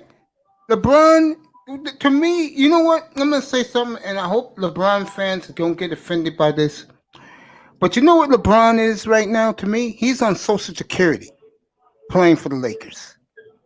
Seriously, he could have told the Lakers right now. He could put a gun to Jeannie Buss's head and go, "I want $60 million a year," if he wants to, because he's LeBron. But LeBron takes what he takes. He has his businesses. He has over $500 million in the bank. His wife is happy every day shopping in Rodeo Drive, which Savannah does. The kids are happy. They're in Southern California, and LeBron's businesses are there. That's why he's there. I had an argument with Big Time about this the other night. That's the reason why the brother's there. He's a Yo, businessman, like but Donald Nate, Trump. He got the Lakers their title. I keep telling people he don't care no more. Jeannie Buss got her cute title. Now the man is going to be producing sitcoms. That's why he's out there to do. Let's not kid ourselves, folks. LeBron makes 100 times more off the court than he does in NBA money. He is really funny. I'm going to say that. I saw that movie Trainwreck, and I watched it several times because of him, because he was absolutely hilarious. I haven't seen it, but I gotta check it out. You do. He made the movie. He absolutely makes the movie. Amy Schumer and Bill Hader kind of ruin it, but those moments of LeBron James, they have him be really cheap. It's hilarious.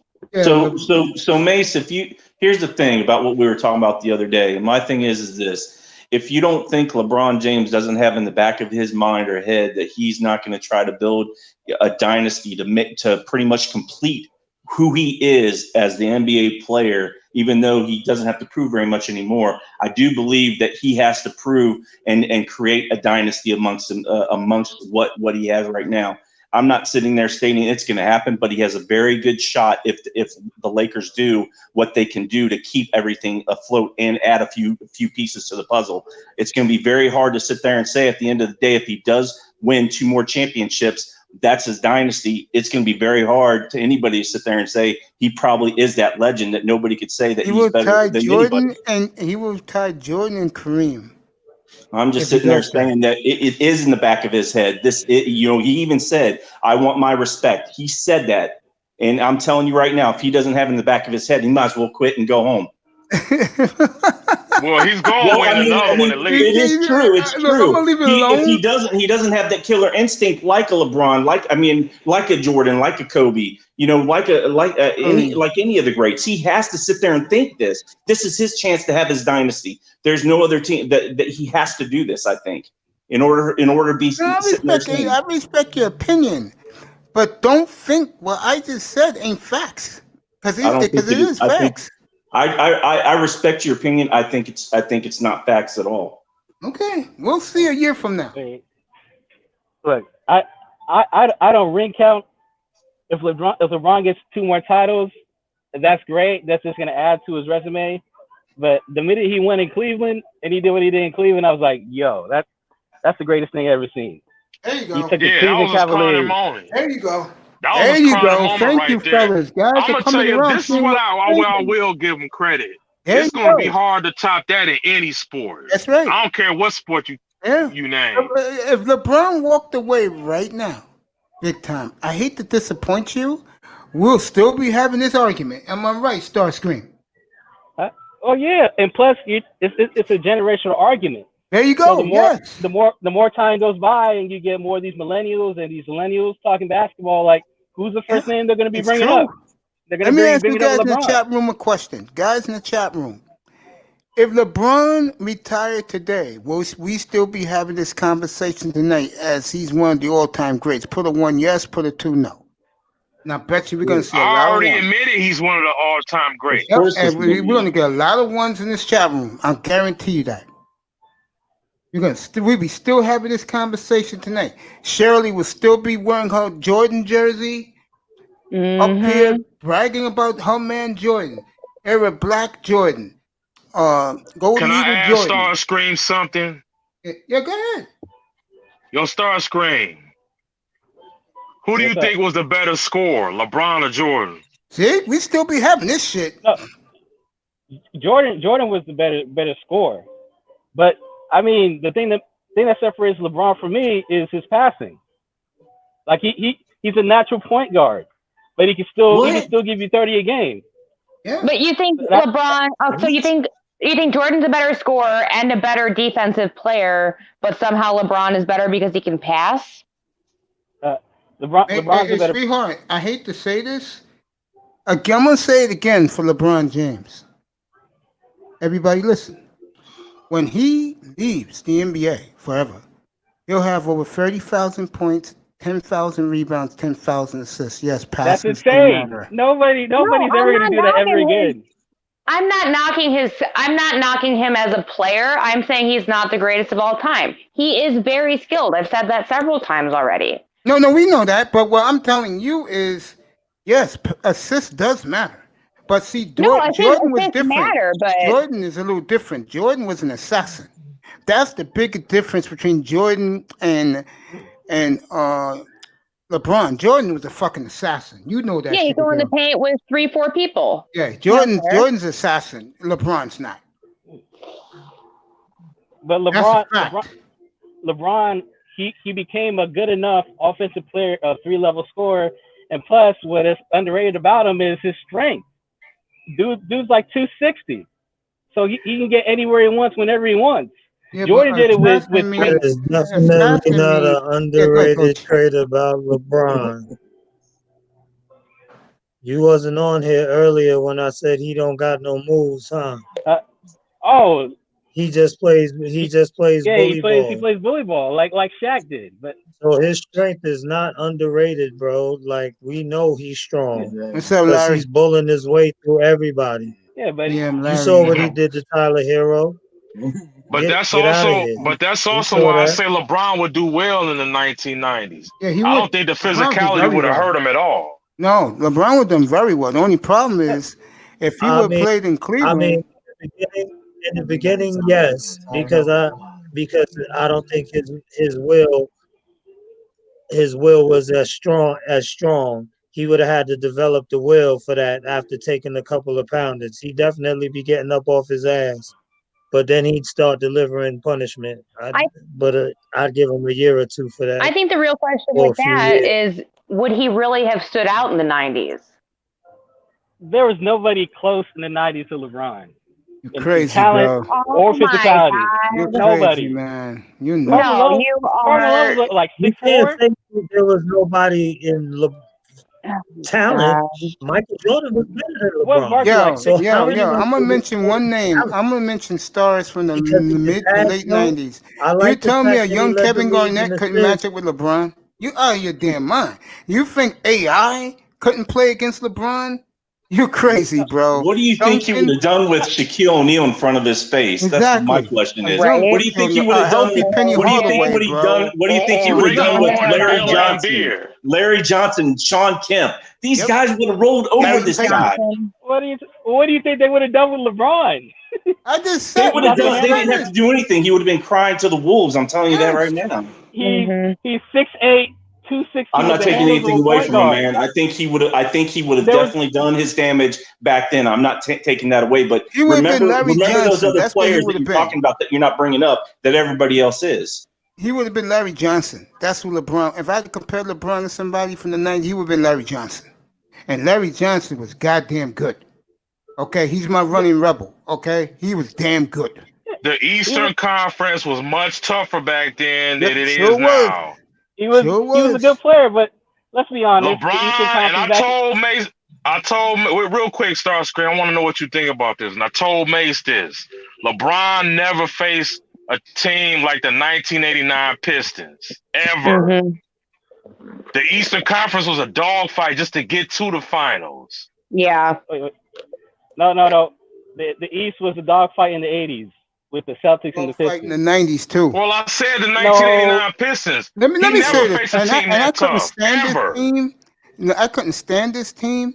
You told me that LeBron James would have stood up against Oakley and Anthony Mason and those Knicks. Yes.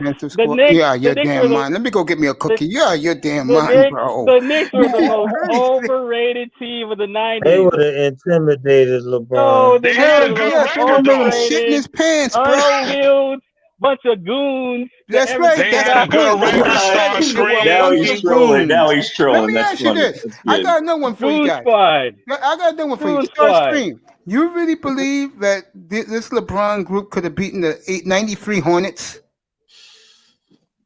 This Lakers, this team, Yes. they would have crushed the Hornets. Oh my Please. God. No, he's Please. saying the Eastern Conference as a whole was Please. tough to get I'll be right out. back. Oh God, this topic is awesome.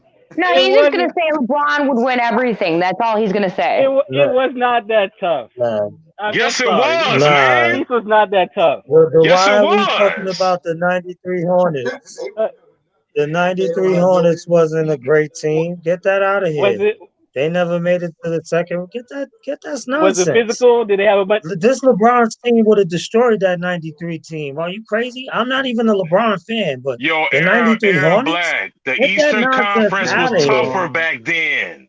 It was It was. tougher. It No. But we was. talking about team for team, talent for It talent. was. No, it was LJ harder to get to the and finals Joe back ain't then. doing nothing with LeBron and AD. Look, And I got the Era. Eastern Conference. From The Eastern from Conference. 2006 to 2015.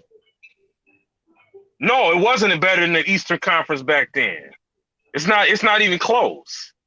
Yeah. See, I never liked that argument because they always down LeBron. He played in the weak Eastern Conference. Like Jordan was playing against super teams in the 90s in the East. The East was overrated. It was goon basketball, and the players could barely shoot. So Yeah, why like was three. he an underdog when the Bulls first got to the playoffs? That was in the. I That was keep hearing against this the. argument all the time. The first 3 years, the Bulls got swept and eliminated in the first round. It couldn't have been that overrated. That was against the Celtics. Okay, understand Jordan. Understand the timeline when Jordan was winning titles. The Lakers were done. The bad boys were over. The Celtics dynasty was over. There was nobody left but Jordan in the league.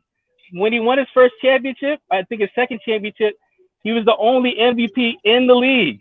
All the other MVPs were already retired. Jordan Bro, was there's the only only one player with person that caliber. wins the MVP award. You do No, I'm talking realize that about. the Pistons won 2 championships and could have won 3. You do know that, right? But I'm saying once he got rid of the Pistons, there was nobody left. There was What no I'm other great saying dynasty, no is other team. the Eastern Conference was a lot tougher then than it is now. Everybody that watched basketball have seen that. I'm saying, bull. The East was more physical. They had a lot more goons, and you could get on the court by being a goon and not having much skill. You could get on the court by just fouling people hard and shooting like a 15-footer like 30% of the time. So you're telling me Rodman was a goon too? I mean, are you gonna say Rodman was a goon? Oh, Rodman was a serious goon, but he was also a hell of a rebounder. You telling me there's no skill in what he did? You're telling me there's no skill in what Rodman did? He transitioned in the rebounding, in his rebounding, in his defense. I'm talking about the goon stuff. What he the did hard was fouling, the clotheslining, going out there to fight people. Like the goon shit that they got rid of because it was taken away from the game. LeBron never had to go through a team like the 1989 Pistons to get to the finals. He didn't. He never faced a team that tough, ever. Why do you think he got to the finals so many times? But the Pacers with Roy Hibbert and David West, they're pretty physical. Yeah, well, they were good, but many of those teams in the East were flawed, especially those damn Raptors teams. They just got bullied. Yeah. A lot of those Eastern Conference teams were just too flawed. He also went through the Celtics a couple times in Miami. They had multiple Hall of Famers. So he went through some good teams in the East.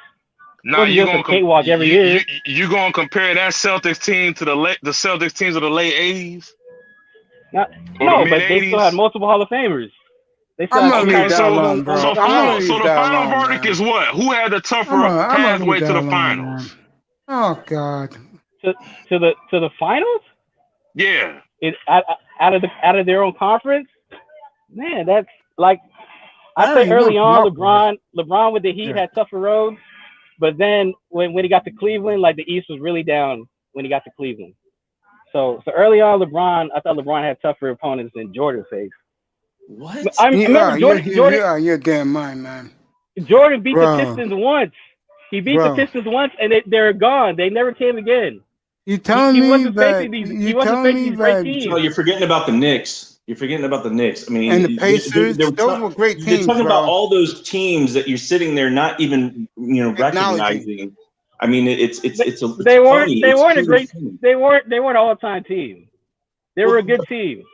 Yeah, That's why because exactly. they That's why didn't get they out of didn't the make it. conference That's why they because of didn't the make it. Bulls. That's why they didn't get out of the conference because of him. That's what makes his aura so great. Go ahead, Shirley. Speak about it. You live there. Go ahead, girl.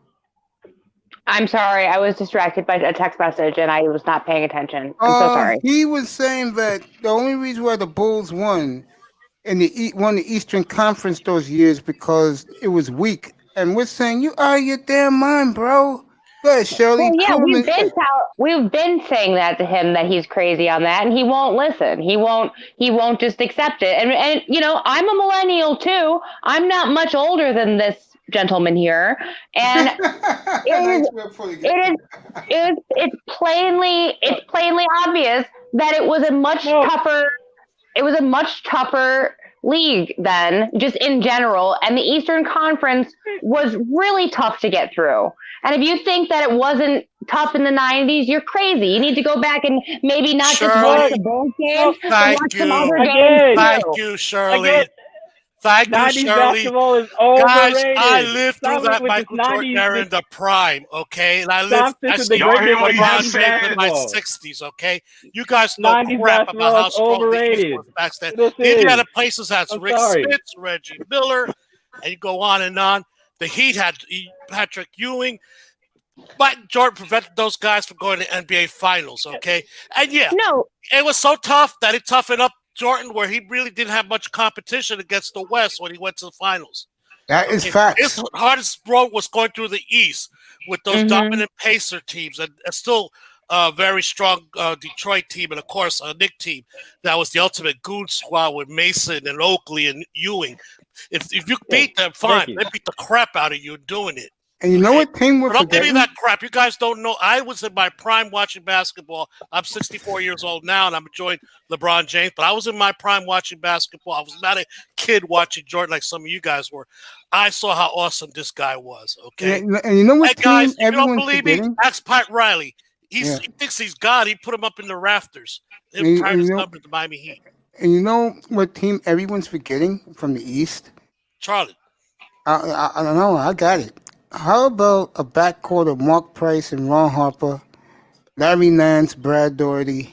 Cleveland. That's right. Thank you. Thank you. I Everyone's forgot seen about Hot that. Rod Williams. Everybody seems to forget about that team, how great that team was. But no, when the Jordan East hit the was shot, stacked we with win. good teams in the There 90s. you go.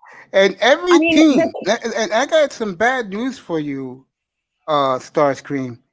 Those Pacer teams, those Knick teams, those Cavalier teams, if they was in today's league, they'd be the dynasties of the NBA. They wouldn't touch. Hey, don't Bullshit. forget 1998. Bullshit. Those Bro, teams would not be touched. 1998, the Bulls barely got past the Pacers. They went 7 games and they barely beat the Pacers in Game 7. That's how 90s competitive basketball that series is was. overrated. 90s basketball is The Eastern overrated. Conference Finals was just as much a finals championship as the actual finals. That's what I said.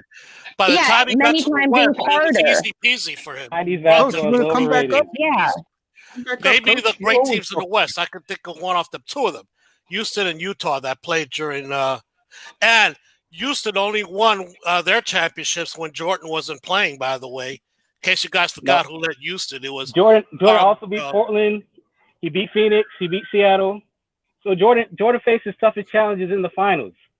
Those are the best teams he played. No, Wow. the games The teams we out the West. remember and have put down a legendary are the ones that he beat in the East from the Cleveland Cavaliers. Thank you, Mason. I forgot one of the most famous shots in basketball that showed over and over again was against the Cleveland Cavaliers, not against Those were the Portland. great Cleveland teams, too, that never got over the hump. Starscream, what makes you think basketball was overrated back then? Overrated. Oh my! Look! In the 90s, you could be on the court and you could barely shoot like a 15-foot jump shot. All you had to do was play some good post defense, You could be an unathletic white guy who can Oh, come barely on, don't use walk the up and race down the card. court. No, not Hey, You use could the be race Hey, look at you you. could be You got to start using that race card. I'm going to use Doncic now. Probably going to be the best player in yeah, the he's NBA. actually Jody, I good. That guy, apologize. Big They time, they, I really was apologize. they not had really they had fast, it not really that. they had, Shoot the hell out of after Larry basketball, Bird pass the hell out of after Larry basketball. Bird, they had to import the good white guys. Let me Oh, There's tell you no come good something, white man. guys on, man. after People Bird. like Jody, Steph Curry come couldn't on, play in bro. those eras. Okay, guys, the rules has changed so much. You obviously cannot compare today's basketball with last. Guys like Steph Curry couldn't survive in back then basketball. Agreed. Guys like a lot of the big guys back then couldn't survive in today's basketball because it's totally different. Okay, so please stop that nonsense. You can only Nobody judge shot the like greatness by how they dominate their eras. Jordan dominated his. LeBron, not quite so much. yeah. Well, I'll just say there's more talent now than ever. There's more skill required to even get on the court than ever. You're So the joking, players are right? better today It than they were depends in the on your. 90s. You know what? You are Take away the joking, right? 3-point line. And let's see what kind of basketball skills are going to be required. Let me get Those this one. guys, You're those joking, right? 3 men point out there can't even play. Wouldn't even get on the team in those days because a 3-point, a 2-point, 30-footer is not valued back then. No, in the Don't 90s you they back would in have the cat died for food. Come 3-point on up, shooters. bro. There was No, barely any 3-point 3-point shooting was shooters in not the a 90s. factor back. That's what you're missing, James. You're Yeah, saying about because skills of today. You're right, but if you take the players Go, today, I'll they take couldn't control. survive with the skills of yesterday either because they require different skill sets. Thanks to the 3-point line. Oh, can I say something to him? No, You really definitely believe that today's player is better than the '90s player? oh hell yeah. Yeah, your What? mind, bro. You know These what? Yeah, players I'm are going your to tell all of mind, you guys overrated. bro. believe What are that you you're talking out of your mind about? Oh my also. They're god. 2 different eras, 2 different type of basketball. I Matter love of the fact, if I have my choice, I'll change it. We call it basketball, and today's era shooting basketball. It's 2 today's different street types of ball. basketball era. Today is AAU ball. That's what today's Yeah, NBA is. that's a great term, Mace. Thank you. No, AAU. Back then, it, it was World Wrestling Federation basketball. yeah, You Okay, damn nobody right. wanted and to that's watch what that. Jordan had to That was survive as terrible a Jordan. basketball. That was Let me terrible ask you a basketball. question. Let me ask you a question. Okay, Star Screen. Mm. Who's the star in Phoenix? Is his For name today? Devin Booker? Yeah, Devin Booker. He can play back then. Maybe because he's my favorite player along with Dame Lillard in today's NBA. Who? Devin Booker. He can All play in yesterday's NBA. if you put all the stars from this era in the 90s, they would dominate. The 90s They will players get wouldn't know their what to ass do. kicked. No, the night. Who's That's going to all. handle That's Shaquille O'Neal? A young that's all. Shaq in the middle. No, Who's that's going to all they handle could that? do. That's all Okay, they could joking, try right? to they could try to take it off the Who can basketball handle floor and Reggie turn it into a Miller on wrestling the match. perimeter? That's Who all they can can do with handle these Reggie players. Miller on the That's perimeter? not basketball. Yes, it is basketball. Who can handle a young Kobe Bryant? Yeah, Kobe would be great. Kobe would dominate in today's league. I'm talking about back then. So would Of today's player can handle a young Kobe, a young Penny Hardaway, 6'8", playing point guard. Who can yo, deal with that? I'm not talking about the great. The all stars and superstars of the '90s. Yes, they would be great today. I'm talking about your average player that was I on don't the care floor in the about the '90s. scrub. I'm talking about Yeah, the real actors, yeah. the The prime main time players. I don't care about the scrubs, the bench guys. yeah the NBA superstars of the '90s. Yes, they could play today's game. Look who I got They here. would be good. They'd be Oh, real good. oh, we're gonna have to pause this because one of my favorite people is here. Uh-oh, what's up, General? Salute to you, my General. good man. How are you? What's happening? What's going on, How you fellas? Salute. feeling? I'm Welcome great. to the I'm family. Salute to you, great. sir. I What's am happening? honored to have you here. Oh man, it's all good. You want to join this discussion? Go ahead. What do you have to say about it? Well, now I joined a little bit late. I just happened to get home and get in relax mode. So what are we talking about? Who's the greatest player of all time? Yeah, in your opinion, to you, not to us, to you. Kareem Abdul-Jabbar. Okay, good. You with me. We're gonna rock this later tonight, man. Stay here. Get a nice seat here before we go to cool this together. We will do Kareem in a little bit. Trust me. Okay, so you youngins who are gonna be bored about me and the general talking about Kareem, I'm sorry. Okay, I'm just letting you guys get your pumping yourselves. Okay. Hey, To never bored talking about basketball, man. Yeah, to give you a synopsis, General, right now we're having the LeBron Jordan war right now. That's what we're having up here. I'm letting these young guys rock it. Me and you will get into it in a little bit, I promise. I mean, a little bit. Oh yeah, But go it's ahead. an I'm honor to listening. have you here. I'm a Kareem guy myself. Facts. Yeah, I'm a Kareem guy. No doubt about it. I'm a Kareem guy. Well, you got to understand, Max. You're talking about generational players with generational people. Right, that's number one.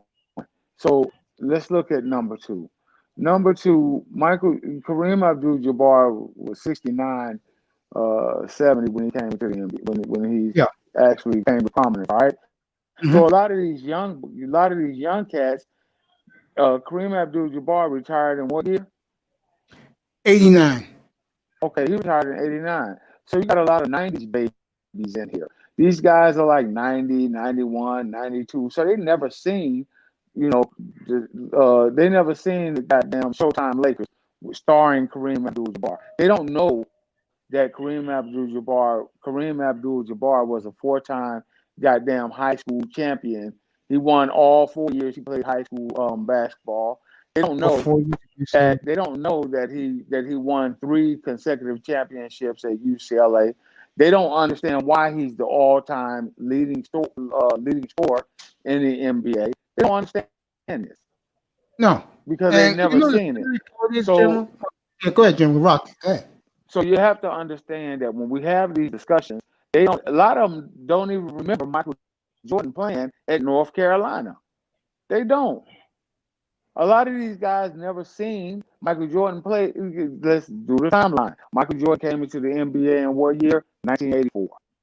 All right. So a lot of these guys were born in 95. Hell, they wasn't old enough to remember Jordan watching Jordan win championships. So Well, all they know is what everybody else says, and because Jordan has the the Air Jordan gym shoe, and the 90, he was on the fucking Olympic teams and all this shit. A lot of these guys never seen Jordan play in person, so what or on TV even. So a lot of these guys are only going off of what they hear and what they can research. Don't get me wrong. Air Jordan was a great player, but there were many, many players that came before him, like Pee Wee Kirkland. Ask them about Pee Wee Kirkland. They don't even know who he is. Here's a guy that demolished NBA players. Here's a guy that turned down a fucking NBA goddamn opportunity to play in the NBA because he was making more money on the street as a dope dealer, of course. But at the end of the day, you got to look at timeline. So history, a lot of these guys don't know the historical effects or historical accounts. They go on Google and they Google the goddamn stats, and then they start comparing.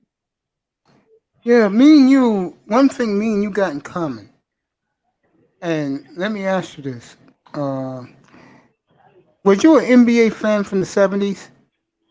Yes, There you go. That's where me and you agree. That's where me and you come from. of course. And these young kids don't know great players like Bobby. I said a little earlier tonight. The Bullets of '78. They had Hayes, Unseld. They had Greg Ballard coming off the bench with Kevin Greavy and Phil Chenier. Al These young kids Monroe. may not have heard of those guys. Those guys were great players. All right. So here's a question. I want the other guys on the panels, not you. Name me uh, an NBA player that came straight out of high school and went into the NBA. Watch where they start. Now this is very important. Name me Go an ahead, NBA Larry. You're player first. that came out of high school, straight out of high school, and went to the NBA. Who was it? Go ahead, Larry. There have been a few. Kobe Bryant. I Didn't know what General was going with this. Okay, Oh, stop Moses right there. Malone. I can't remember his name, Yeah, but the yeah. Kevin All right, Garnett did it also. Why? What's the point? stop, stop, Moses No, stop. Malone. The, it was What's the Moses point, Malone. the, Wasn't Larry? he The the first? point, but the General was trying to make Hmm. the is point that is, he's wondering, do you guys even Mace, give me remember? a second. Give me a second, Mace. Yeah. Okay, you see where he started at? Yes. He started at Kobe Bryant. He started at Mm-hmm. Kevin Garnett. Mm-hmm. But how many of you remember Daryl Dawkins? Hey, General, I'm too old. My memory's terrible, but I grew up in the 70s. I'll tell you this, buddy. I even saw Kareem Abdul play in high school because I went to All Hallows, which is a Bronx Catholic school. He played in Power Memorial Okay, so for you were in in our New York. so I used to see him okay. there, so I knew how great he Oh, was. okay. So you were in our age group. How old are you? 64. Oh damn, Okay, Larry, so I didn't know you you was so that age, bro. so hold on, I got it. So you were in our age group. So you were excluded from that question. I'm Oh, talking to thank the you. younger I guys forgot Daryl, who think. yeah, but I Can you got hold terrible on for a memory. minute? Yeah, All Larry, I you need to do is excluded. hold on. Go Yeah, ahead, you're General. excluded. I'm talking to the younger guys who think that Michael Jordan is the greatest player ever in NBA history. All right, those are I'm the three talking at to the the younger top. Go ahead, guys. Shirley. He's talking Next, to I'm the waiting. Jordan crowd. Okay, so the question is, which NBA player went straight to the NBA out of high school? No, Uh-huh. like he's trying to ask you, like what he's trying to find out, the general, is how far do you young people, the Jordan crowd especially, he's curious about the Jordan crowd, how far you go back with your knowledge. So who's the first high school player that came straight from high school you think of? That's the question. I mean, honestly, the first one that I think of is Kobe Bryant, but I know he's one of the last ones. All right, go You ahead. see, Big time, go ahead. Big time. Yeah, I'm sorry, Mace. Go ahead. The question is, Yeah, when you I think of, heard the question, and okay, I would say this. I would probably have said the same thing as Larry said. I mean, but that doesn't necessarily mean that I don't. I'm trying to understand because that's more subjective. Subjective. but this is the That general asking this question, right. not me. no. I Well, hold understand on. that, but yeah, Well, go ahead. let me explain to you why. Because when you ask questions like that, it determines where where your knowledge of the game is. You understand? Y'all want to talk about Michael Jordan, but you want to exclude players like George Iceman Gervin. Do you know who he is? Oh, yeah. No, I'm not talking to you, Mace. I'm not talking to the No, older that wasn't gentlemen on the me. panel. That wasn't me, No, General. Okay. Do you know who George Iceman Gervin is? no, I don't. All right. That's Do I okay. you do. even Biggie, know? that's okay. That's okay. Yeah, it's Go ahead, okay General. if I you don't do. know. See, it's not okay. Okay. I'm glad you do. So it's not about trying to prove who has more knowledge here. It's about trying to get you guys to look at the game from an overall point of view. You want to say that Michael Jordan is the greatest player ever. But what about because he won 6 consecutive rings? This is what y'all look at. And because he has the shoe and all this other bullshit. But y'all forget about the motherfucker who won 11 championships in a row. Bill Russell? Bill, well, I wasn't talking. I was waiting on the. If you're older than me on this channel, on this panel right now, and I'm 53, then it excludes you. The questions that I'm asking exclude you because you would have knowledge of this. I'm Yeah, talking to I the Larry, don't you're younger want to be generation. excluded. excluded. I don't want to be excluded. Well, I'm not. But some of the questions, Oh, but by you the give way, it. All right. Check this out, General. Because Yeah. I was in the ninth grade in 1985. So during that era, I was watching basketball because my dad recorded all those games. But I was a teenager in the 90s. So Okay. I was able to understand what I was looking at then. However, I will admit to you, because I think I know where you're getting at. Do I think Michael Jordan was the best ever? Yes. However, and I told Mace this, I have a respect for the era that came before even when I was born. I'm 43 years old. So I said you can make a case for Kareem Abdul-Jabbar as being the greatest era ever. And I would even throw Bill Russell in, even though well, I wasn't born in the 1960s. you know what, guys? I barely remember one of the great ones that Mace. Remember, we had this topic a while ago, and I said this is who I think is the greatest player of all time. But the truth is, you can only take it generation by generation because it's hard to judge. But everybody forgets the name of Oscar Robertson, the Big O. Okay, I was just tell you getting to how that. great he was. He invented the triple double. He had it a couple of times for a season. Until somebody recently, I forgot who did it recently, got triple double for a Westbrook. season. Westbrook. Westbrook. Well, thank you, Russell Westbrook. Thank you. Which anybody here considers him the greatest player of all time? I don't think so. But Oscar Robertson definitely deserves to be called one of the greatest players of all time, and I'm advocating for him. I barely remember because I was probably about 12, 13, 14 years old. when I caught the tail end when someone named Lou Alcindor joined him and won in Milwaukee in his NBA championship. Okay, which later, for you guys that don't, Lou Alcindor later became Kareem Abdul-Jabbar. I would have been saying that in a few minutes. Point I'm making, guys, we could argue to infinity because they're all great players of their time. Oscar Robertson don't have the Michael Jordan rings because there was a team that was back then that's called the greatest team ever, called the Boston Celtics, that were just winning championships left and right and excluding him out. He never had the help until he teamed up with a youngster named Lou Alcindor to win a championship. And then Lou Alcindor went to L.A., became Kareem Abdul-Jabbar. So can I before anything to the general, like, I think most of this is subjective, just because I get where you're going with this. And if it's me, I think Bill Russell was an amazing player, and you could sit there and say in generational that you could sit there and say he was the best player ever. But it also is how individuals like the way these young kids nowadays or relate to LeBron James. So yeah, I would relate to more Jordan in my era, but more so that I could maybe possibly towards Russell, where my father was born, or he was in his mid 40s or 50s. So I understand what you're saying, and I totally respect the errors, but that I would say that's on me for not doing my history and doing my due diligence and going back to see who else was there besides Jordan to see if they were any better or any worse. But I think it's subjective, though. Go ahead, General. Right, because here's what happens. You look at the modern era and your knowledge starts, and that's fine. Your knowledge starts where it starts at. So if you were an 80s baby and you have knowledge of Michael coming into the league in 1984, that's going to be your guy.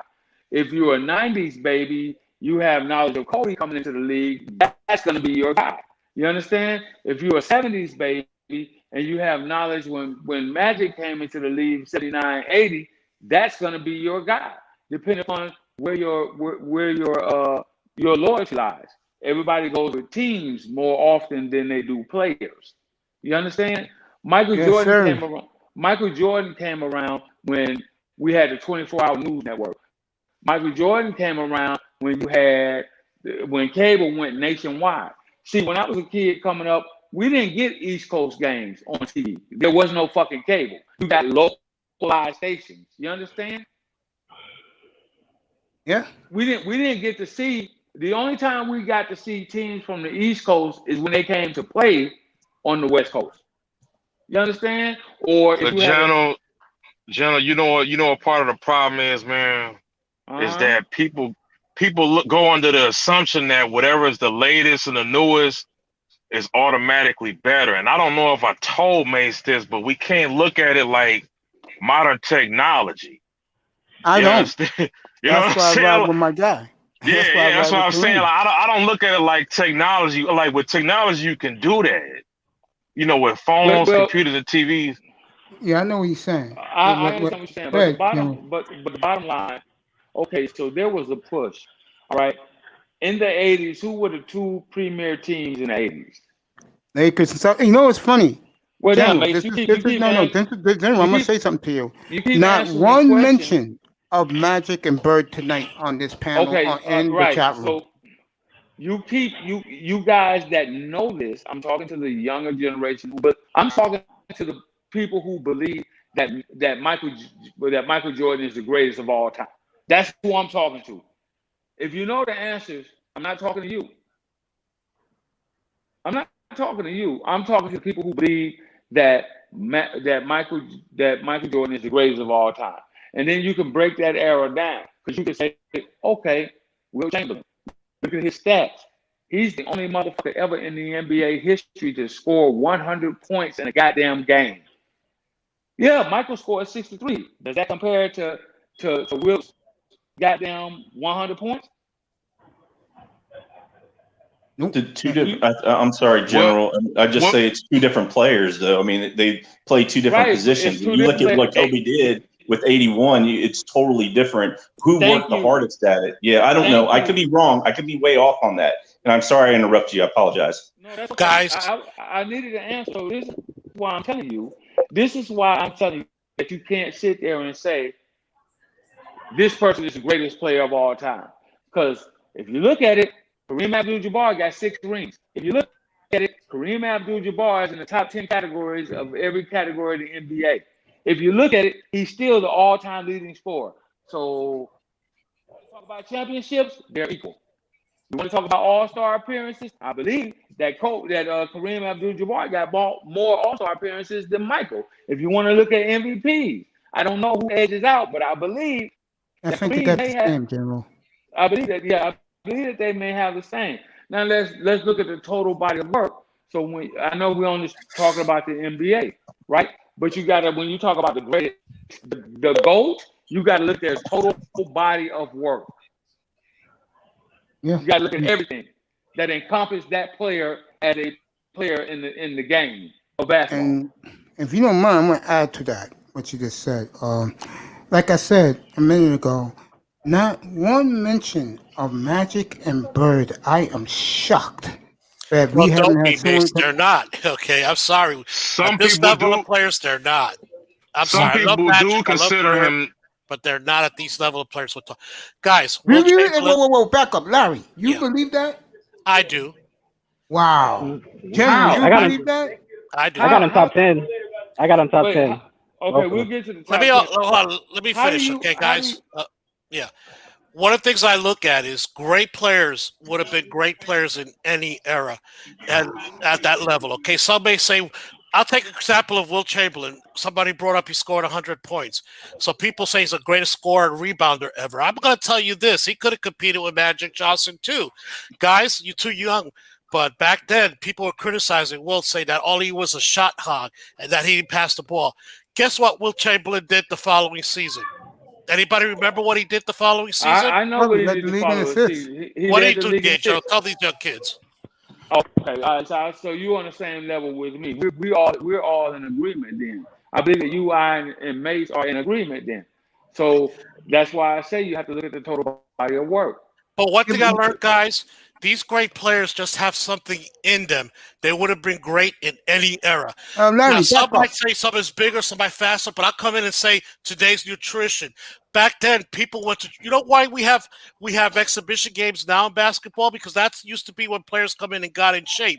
Today's basketball players are in shape year round, and they have to come in to work on their game. Larry, And all back up that a fact, second. but Back up great for a players second. Yo, have Larry, this back instinct up that for a would have been second. great in Larry, any back other up for a era. second. Got it. Larry, back up for a second. Mhm. You said Magic and Bird don't compare to these players that we're talking about tonight? Yeah, I believe that. I've seen Wow. them Nah, play. I don't. No, I guys, don't. guys. I don't agree with that. Guys. You I'm crazy, not, man. guys, Mace. Well, hold on. I'm Give me not saying chance. they're not great players. They're not one of the great players of all time. But when you're talking about Will Chamberlain, Oscar Robertson, Michael Jordan, Kareem Abdul-Jabbar / Lou Alcindor, and even LeBron James, I don't think they're in that category. You are your damn mind, bro. I because he disagree couldn't with you play on the that, defense. Larry, These man. guys- Come on, bro. No, he couldn't play the How do defense. you These Magic guys Johnson couldn't. in that NBA. category? If I had to pick one player if I ever played in the NBA to build my franchise around, it's Magic Johnson every day with the Absolutely. Virginia Times Right? on Yeah, Sunday. 100%. Absolutely. No, He I would made take. everybody better. I would What take the hell you Michael talking Jordan about Magic or Johnson over Oscar this Robertson. Well, we conversation? I can't would hear take Lou everybody. Alcindor. Hold on. Larry, Oscar you're out of your Robertson is not goddamn a mind, top bro. 10 player. That's because you guys never saw him play. Oh, Okay, God. he just dominated his era. Well, I seen Magic and Bird play. I did too, buddy. Well, Oscar hold on. Robertson, Well, Magic Johnson doesn't belong in this No, Oscar conversation? Robertson Are by you far a better player serious? than Magic Robinson. You know who the two best players of the 80s are, right, Larry? You know who they are, right? The players crossed eras that time, so And who are the two best players in the 1980s? I'm gonna say Lou Alcindor. Oh gosh, crossing eras. I don't know. I don't remember. Oh, God. Everybody knows it's Magic and Bird, bro. Come on, General, man. You from LA, bro. Come on, man. Hey, from General, LA. I'm defend a Magic Bronx boy. Johnson, please. I'm I'm waiting not- until y'all. I'm done. Until we. I'm giving you the waiting platform. Go until. ahead, General. All Go right. ahead, General. So here's the thing. You're talking about a guy that is a legitimately 6'9" point guard. You're telling me that Magic could have played in any era, including today? Yes. There is no. That's a lie. That's a lie because there is Thank you. nobody Guys, Let me finish, man. Let And him then I'll let finish. you respond. You Go ahead, take a Jim. guy like Magic Johnson, 6'9" point guard. You put him in the 50s, he dominates in the 50s. You put him in the 60s, he dominates in the 60s. Why? There's no one there at 6'9" to match up with him. At the I average would point argue. guard, I would argue there is one. who? Okay, his game Who? was Will Chamberlain. Okay, Wilt and Chamberlain's you never not see going that. out to the About- perimeter to guard Magic Johnson. guys You who out of think- your you mind, think- bro. Nobody asked You're my out of question. your I'm gonna mind, ask- Larry. you mind- Larry, wait a minute. Wilt mind to answer Chamberlain my question controls that I the put out paint. there? He ain't going up to the top of the key to guard He Magic. can't. He Will wouldn't. how did you know? The guy was the guy was such an athletic freak. He went from being a that's Hall of Fame fine. basketball, Hall of Fame in volleyball. And He had the quickness to match with anybody in the NBA. And let me ask you, I got And let this, me- General. wait a minute. How come Guys, Wilt guys, let me Chamberlain? How finish, come Wilt okay? Chamberlain Mason, is let me finish, dismissed by the historians? Okay, I'm not going to say that. Nobody answered my question about Will Chamberlain, what he did the next year. Okay, I yeah. say he led the Talk league about in Magic assists. Johnson, what he right. did. I can tell you. He led because the I'm a- NBA in I assists. can tell Okay, you because I can tell you because I'm a lifelong Laker fan, and I am a true fan of goddamn of the Big Dipper when he was in Philadelphia when he scored the 100 points in the NBA game. So I can tell you, okay. They Larry, man. They said the only thing that Will Chamberlain could do was score. He said, "Okay, fine. You want to criticize my game?" The next season, the motherfucker led the league in the NBA assists.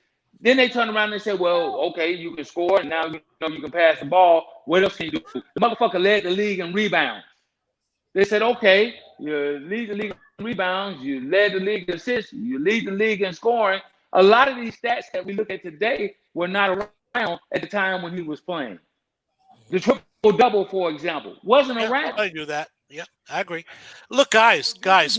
Wait, hold on. You Let me guys, finish. no, because people are saying I'm crazy. I'm not crazy. I'm just allow- saying, these guys, you're talking about, these guys are so close together in talent, right? I just named 4 that I think ahead of them, but they're 5, 6. And to be honest with you guys, it's hard to tell. Okay, I could be wrong. You could be. All I know is I've seen, except for Oscar Robertson, I see all those players in their prime. Okay, and that's where I'm coming from. Let me give you. But you're not the problem the only with Bird, one, by the way, is because these and Johnson, they were not great defensive players. Go ahead, Jeremy. Go ahead. Go ahead, Jeremy. What do you mean they were not great defensive players? They were not great. Okay, all right. Because at a specific point in time, the NBA wasn't about defense. That's a new concept in the NBA. Defense was always in the NBA. Can I finish my conversation? Hey, Larry, let him do what he got to do. Go ahead, Jeremy. There was no such thing as the 3D guy back then. There was no such thing as the 3D guy back then. Well, y'all did have Michael Cooper. That's true. Right, but Thank you. Understand what I'm talking about. 3D. We adding people into the conversation here. All right. Name me a player back then from the Big Dipper's generation that could guard a 6'9" point guard. When the average fucking point guard matched up by position. Because 6'9" players, there was no 3-point back then. No, players that took talking about like that were benched, no matter how good they are. We're not talking about 3-point. We're talking about a man who made team players better. Shooting from 3-point line won't exist back then. That's not the goddamn question. The goddamn question is this. The answer is this. People out there, from the beginning of basketball, anybody tell you defense wins championships, okay? That's where I'm coming. Don't give me, you got to throw stats here. That didn't exist back then. Defense was just as important in Chamberlain's era. Boston so won. How come, if that's the point, hold up. If that's the point, how come Wilt only won 1 title when he had 1 leg and he was old? Answer that question. What? I'm sorry, How come Wilt only won 1? He was so goddamn great. How come he only won 1? The same reason Oscar Will won 3 championships. No. I don't care about Wilt. How come Wilt only won 1 title? The same reason Oscar Robertson only won, and it's 2 words: Boston Celtics. Well, and what happened? And let me ask you a question. Let's move the time 15 years later, okay? What happened when Bird played against Magic Johnson head-to-head? 1984, the Celtics won, didn't they? 85, who won? The Lakers. 87, who won? The Celtics. No, the Lakers. No, 86, the That's Celtics 87 won. was the Lakers. Yeah. And by the way, the Celtics could have won that game if they weren't so injured in 87. So what you trying to say? Golden Eagle, that Magic wasn't that great? Let me say this about Magic Johnson, and I'm sure the General's going to agree with me on this one. Magic Johnson could have been a Hall of Famer at 3 different positions. That's true. Magic was the original unicorn. That's true. We've seen Will Chamberlain resemblances and Michael Jordan resemblances with Kobe Bryant and Shaquille O'Neal. Hold that point. Larry, I'm going to bring you back to memory lane, okay? What happened in the Western Conference Finals in 1971? This is Western Conference Finals I saw with my own eyes. What happened when Milwaukee played the Lakers for the Western Conference Championship? Please tell me what happened. I don't remember, honestly. A second-year Luis Ferdinand Alcindor destroyed your Wilt Chamberlain head-to-head. No, well, you know what? Hey, I'm not disagreeing, but at that point, if I remember correctly, Will Chamberlain was already in his last leg of his No. Wilt's supposed to be so great, right? What happened when he played against the second-year Kareem? Back then, 33 was very old in the NBA. What happened to Chamberlain head-to-head against Kareem? No, it's like LeBron James. Today's game is probably Wilt's. I don't care about today's game. Today's game sucks. What happened to Wilt Chamberlain head-to-head against Kareem? Argument. Okay. Yo, man, listen. I mean, you talking here like Wilt Chamberlain invented the game. Didn't you also have someone named Jerry West on that team? I just can't remember. Yeah. What happened to him too against the Big O? Gail Goodrich. So I just can't. Yeah, what happened to him against the Big O? Yeah, can I finish what I was saying about Magic? Basketball is a team sport. There were a lot of great individual players that day. Magic Johnson wasn't that bad of a defender. Chamberlain invented the game. By the Boston Celtics. Go ahead, Larry. Yeah. Yo, General, would you agree with me that Magic could have been a Hall of Famer as a small forward or power forward? Yep. I agree too. Would you agree that Magic can play at least 3, if not 4, different positions? Well, if you remember the motherfucker when Kareem Abdul-Jabbar went down against the Celtics, I can't remember what he played center. Yeah, the motherfucker played all 5 positions. So that's what I'm saying. He was the original. I'm gonna tell you. I'm gonna make a statement a lot of people won't agree with, but you will never see another Magic Johnson ever. There you go. Thank you. Enough said. Thank you. You will never see another player like that. And I don't want to hear about James. I don't want to hear about James. I don't want to hear about Jordan. I don't want to hear about these guys when it comes to Magic. Mace, I just called it. Not so fast. Believe it or not, in today's basketball, LeBron James could do it. Okay. I don't think so, bro. That's it. I don't think so. Okay, wait a minute. How much does he weigh? This James, bro. I had it with James. I had it with James, bro. I had it with this James bullshit. Get the fuck out of here, bro. This James is not a fucking pimple on fucking Magic's ass. You crazy, bro. Okay. Yeah, LeBron's a better Magic. Hold on, guys. If you give me a second. No, he's not. I don't know. What? Okay. LeBron James is what, 6'8", 260? In today's NBA is what, okay? You got ball. All these teams played small ball, right? The Miami Heat's center, probably the third best center right now. Bam Adebayo is actually he's not a point guard. His most natural position is small forward. That's not the point. Okay, you're right. That's just like Magic Johnson's natural position was point guard. The argument is that he could have made LeBron James get up here, power forward, a small forward, could have been a shooting guard. Didn't LeBron lead the league in assists? Didn't LeBron lead the league in assists? LeBron James is not a point guard. But he led the league in I know that Magic Johnson is not a power forward. I'm tired of this shit, man. I'm tired of this LeBron James shit, man. Come on. How the hell you compare Magic Johnson or LeBron James to Magic Johnson, bro? Okay, but Larry, you're out of your make mind, the man. point that LeBron could have Magic could have. I made the statement that there will never be another Magic Johnson. You told me LeBron James could do the same thing he did. Yes, I did, because he's exactly like Magic and all around. If Magic could score 30 a game, he would be LeBron James. You really believe that, huh, Larry? If Magic could average 30 a game, he would be LeBron. Yeah, he could Larry, score, please. in Larry, some ways, he's please. a better defender. I'm not a LeBron big couldn't guys carry out there. Magic I'm not a sneakers, big bro. LeBron James, as you know. LeBron James couldn't carry Personally, I hate Magic the guy. I think Converse, he's a bro. hypocrite and all that, but Man, I have please. to give it to him as a I basketball mean, that's like player. me and you with Marino and Zonka, please. Magic wasn't that bad a defense. He wasn't as big of a liability on defense as people claim. Because at least he was 6'9" with length. Man, I'm He getting can a guard fucking some migraine, power bro. You gotta forward. be kidding me, man. Hey, it's the Hey, day lover. Shirley, go ahead, baby. Yeah, Then I Jimmy. am too. It's the day lover. I don't dispute that. Magic and Bird were very good defenders, but LeBron, Magic Johnson, and Kareem Abdul-Jabbar, these were elite. Could LeBron James play point guard full time for his entire career? Yes or no? I believe he Yes. would. Would he could've. put up the same? Would he put up the same stats as Magic Johnson? Okay. People saying, "Oh God," obviously you don't watch LeBron James. I want to I know. watched that crud. And that's what he is, a crud. Okay? All right, I'm all right. tired of this shit. All right, so let me attempt to break it down, please. Go ahead, General. All right. LeBron James would not be the same LeBron James if he had to play the New York Knicks with Ewing and Legion, get up here. Everett Black, get up. with Xavier McDaniel, with Charles Oakley.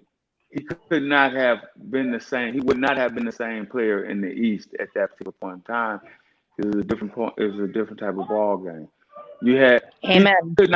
He could not have been the same player if he had played against the Detroit Pistons in their prime.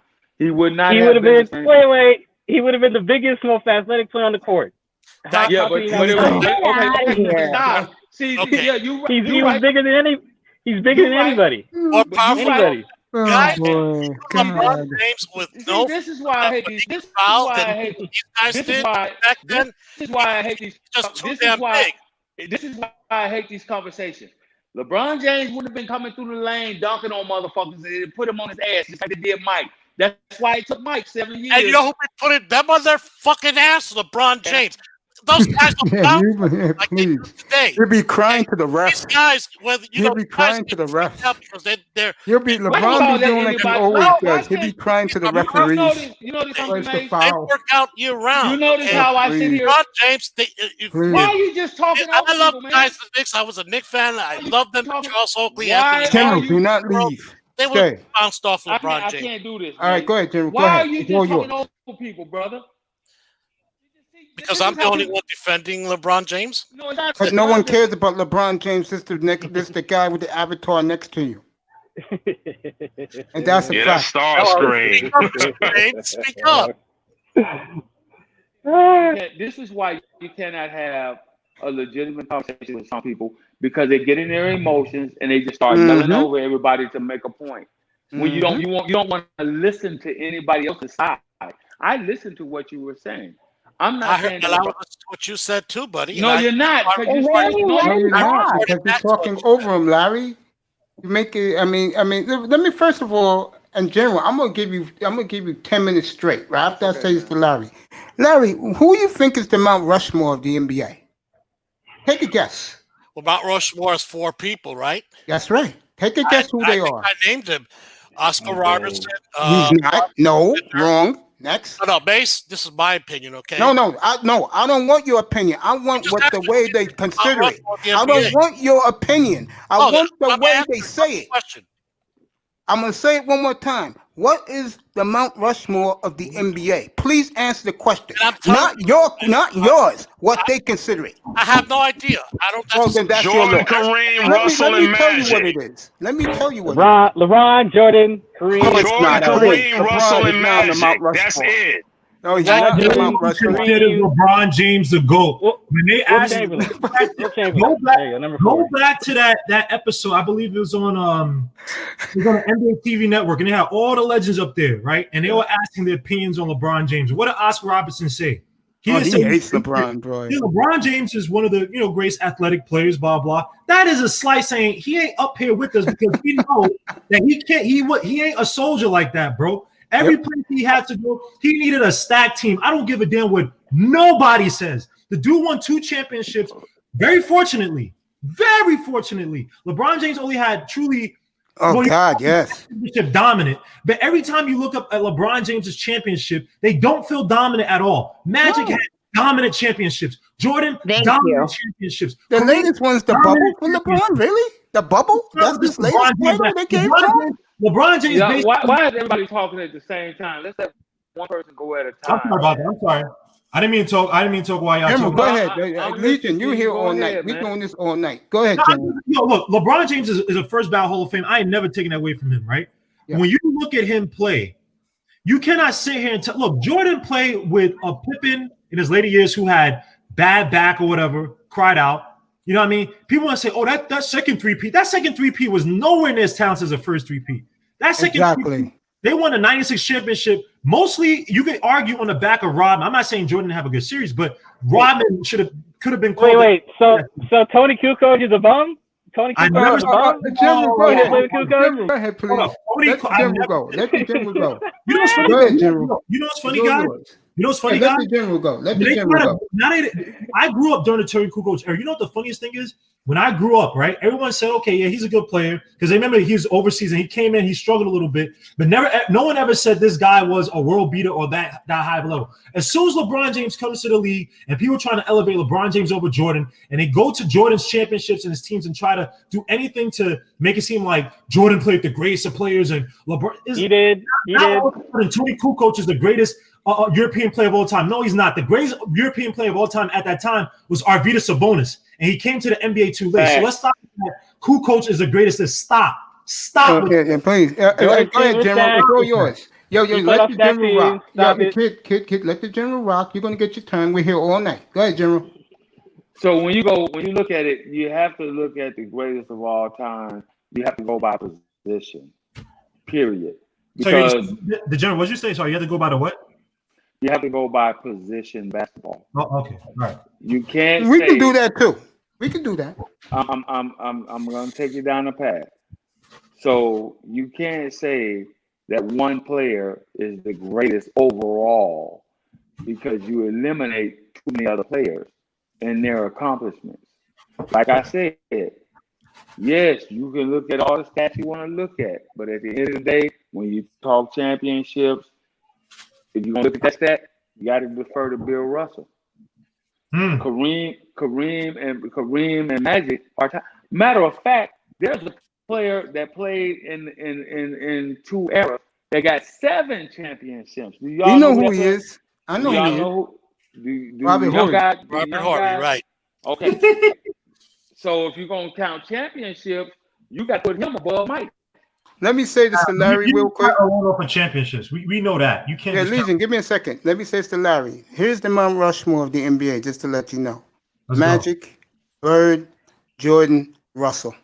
Well, I gotta go because I'm 64 years old. It's almost past my bedtime. Well, Good night, Larry. I'll see you on my Dolphin round table guys, tomorrow. right? We will do the Dolphins tomorrow, buddy. Yeah, let me wrap it off, okay?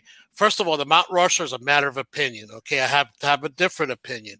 Guys, I'm not ditching Bird or Magic. They're so close, okay? If you say you definitively have the answer, you're a freaking liar. If I say I have it, I'm lying to you guys. Because really, it's as close as you get to apple and oranges between all these wonderful, fabulous, great players.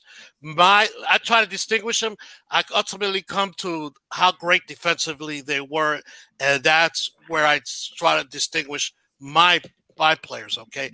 It's not to say Magic was not an outstanding defensive player. He was, okay? Not to say that Bird is not an outstanding defensive player. He was. But when you're talking about defense of these other guys that I put up there, no. Okay, LeBron could guard anybody and guard him great. Lou Alcindor, come on. As much as he was known for his scoring, was known for his defense, okay? As well as Oscar Robertson. So that's what I use. But guys, that's why we're having fun arguing, because when it comes to it, nobody's absolutely right, nobody's absolutely wrong, including me.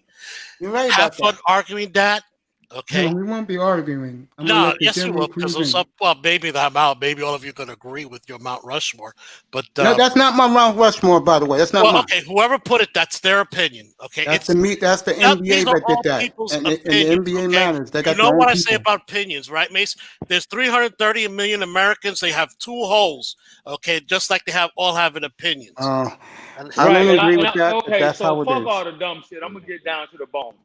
Go ahead, General. LeBron James could not guard Magic Johnson in his prime. He can't do it. Yes, he could. I Yes, he gotta leave. could. Yes, he could. No, Okay, no, guys. he can't. No, Larry, he I'll can't. see you tomorrow. Guys, No. good night. Yeah, Good hopefully. night, Good Larry. night. Well, go tomorrow away then, based brother. on my I'm show, just okay? saying. Oh, Hey, yeah, peace I out, got- everybody. Take Peace out, care, brother. bro. But listen, LeBron Yeah, James go ahead, could Jimmy. not guard. LeBron James could not guard Magic Johnson in his prime. Yes, Can't he do it. could. His defense Bigger, is so faster, quicker, stronger, athletic. No, he can't even guard no, he Carmelo. wasn't. No, he wasn't. No, Yeah, he was. He was Let bigger, the general stronger. talk. Let the He's more general athletic. talk. Let the general Okay. talk. Go ahead, General. So don't worry, Starscream. I'm here for 3 in the morning. No, So hold you're gonna on, get man. plenty of Hold on, time. Mace. Hold on, man. No, I'm letting you talk, General. Go ahead. LeBron James couldn't even guard. He couldn't even guard Michael Jordan in his prime. Mm-hmm. I know Shirley likes that. Answer that. Since you want to compare LeBron James with Michael Jordan, Michael Jordan kills fucking LeBron James. He can't Go ahead, guard. Shirley. He's your man. MJ's of your course he man, can. girl. No, I'm waiting on this LeBron Thank you, guy. General. I'm waiting on this LeBron guy. Go Matter ahead, of fact, Starscream.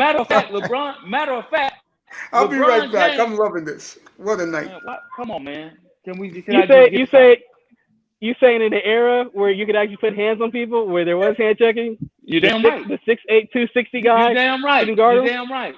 No, he couldn't. LeBron James can't even guard Carmelo Anthony. So what? Wait, hold on. Exactly. Bro, wait, hold up. LeBron James's best defensive years was 2012, 2013 with the Heat. When he should have won Defensive Player of the Year, he didn't. LeBron James, people try to make it, he's a good help side defender. I'll give him that.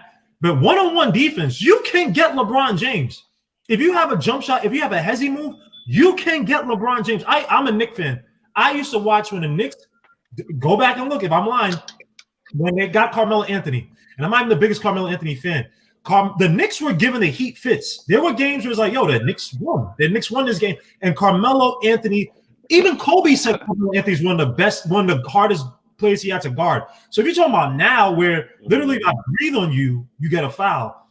In the 80s, the 80s actually plays more like today. But if you're talking about the late 80s with the Pistons and the early 90s to the early 2000s, come on, man. Like stop, man. LeBron James is not, they glorify LeBron James to be this all-out great two-way player, but he's only really had spurts of it where he's shown it, right? And you're talking about Magic? Magic hezzy down low? Come on, man. Stop. Magic is too LeBron's LeBron's bigger than he was. First of all, I get it. You want to be a young guy, and you're a LeBron fan, and I get it. Who, me? But, no, I'm not talking about you. I'm talking about the guy that's on LeBron's nuts. Talking about he could stop. Oh, I want some of these nuts. Mr. Magic Johnson's the pinnacle of basketball. People over here. That's not what I said. That's not what I said. Oh, come on. That's not what I said. Mainly, Right, I'm just so standing up for today's players. Let me go ahead on and I'm change just standing out. up for today's players. Let me go ahead on and That's all. change out so we can get this. So I can get this over with. I got shit to do. Get this over with right quick. Run their mouth and don't know what the fuck they talk about.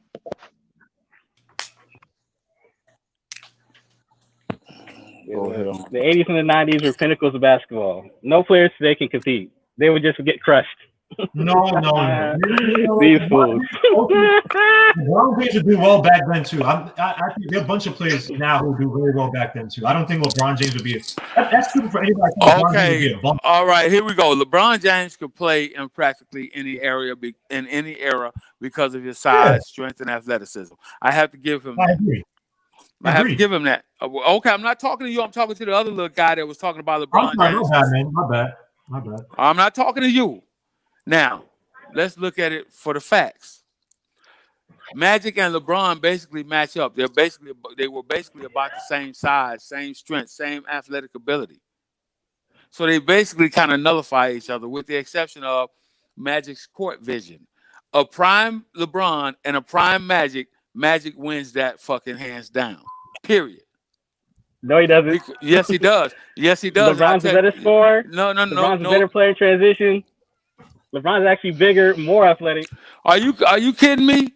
You say he's better in transition when Magic was the leader. LeBron, When Magic was the leader of the Showtime Lakers, there's never been a team like it ever in the history of the NBA. LeBron's the greatest transition player in the history of the game. Well, you want to? Nobody's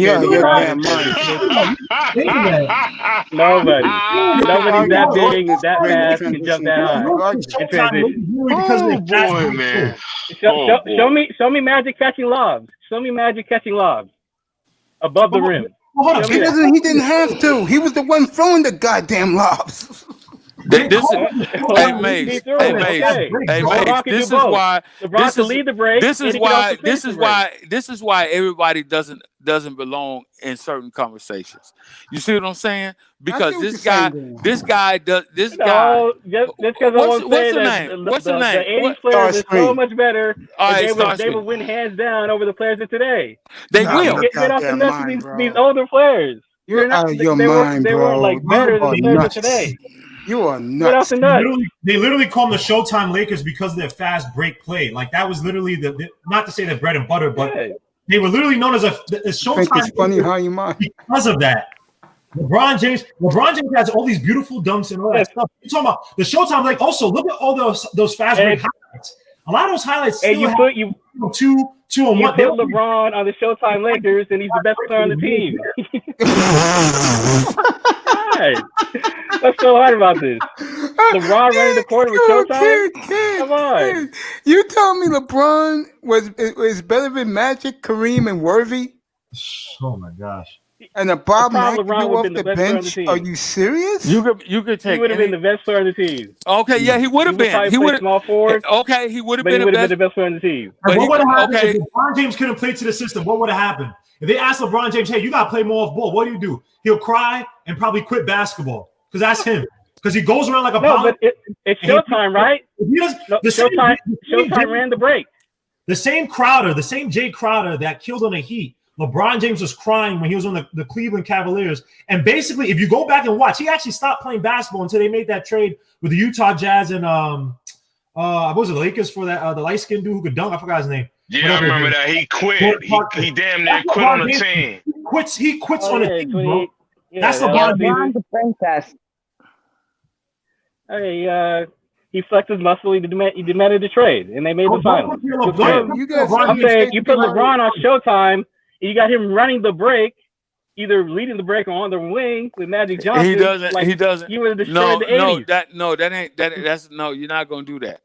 There is not one team that LeBron James has had that could have competed with and beat the Showtime Lakers of the 80s. Not one you gotta get back up here. Iman, you gotta get back up here. Especially not the 1987 Lakers. I agree. Right, hold on. I'm talking to the young guys talking all this shit about LeBron. They're too stacked. There is not. I'm just telling you. LeBron couldn't even get past the goddamn Golden State Warriors, and they wouldn't even been in the runnings with the Showtime Lakers. Okay, that's the problem. Now the Warriors would have beat the Warriors. I think the Warriors could have beat the Lakers. How? The Warriors could have beat the Showtime Lakers. How? I'm curious to hear this one. Wait, Mace, hold on. How? Who matches up? Who is Draymond Green gonna have to match up with?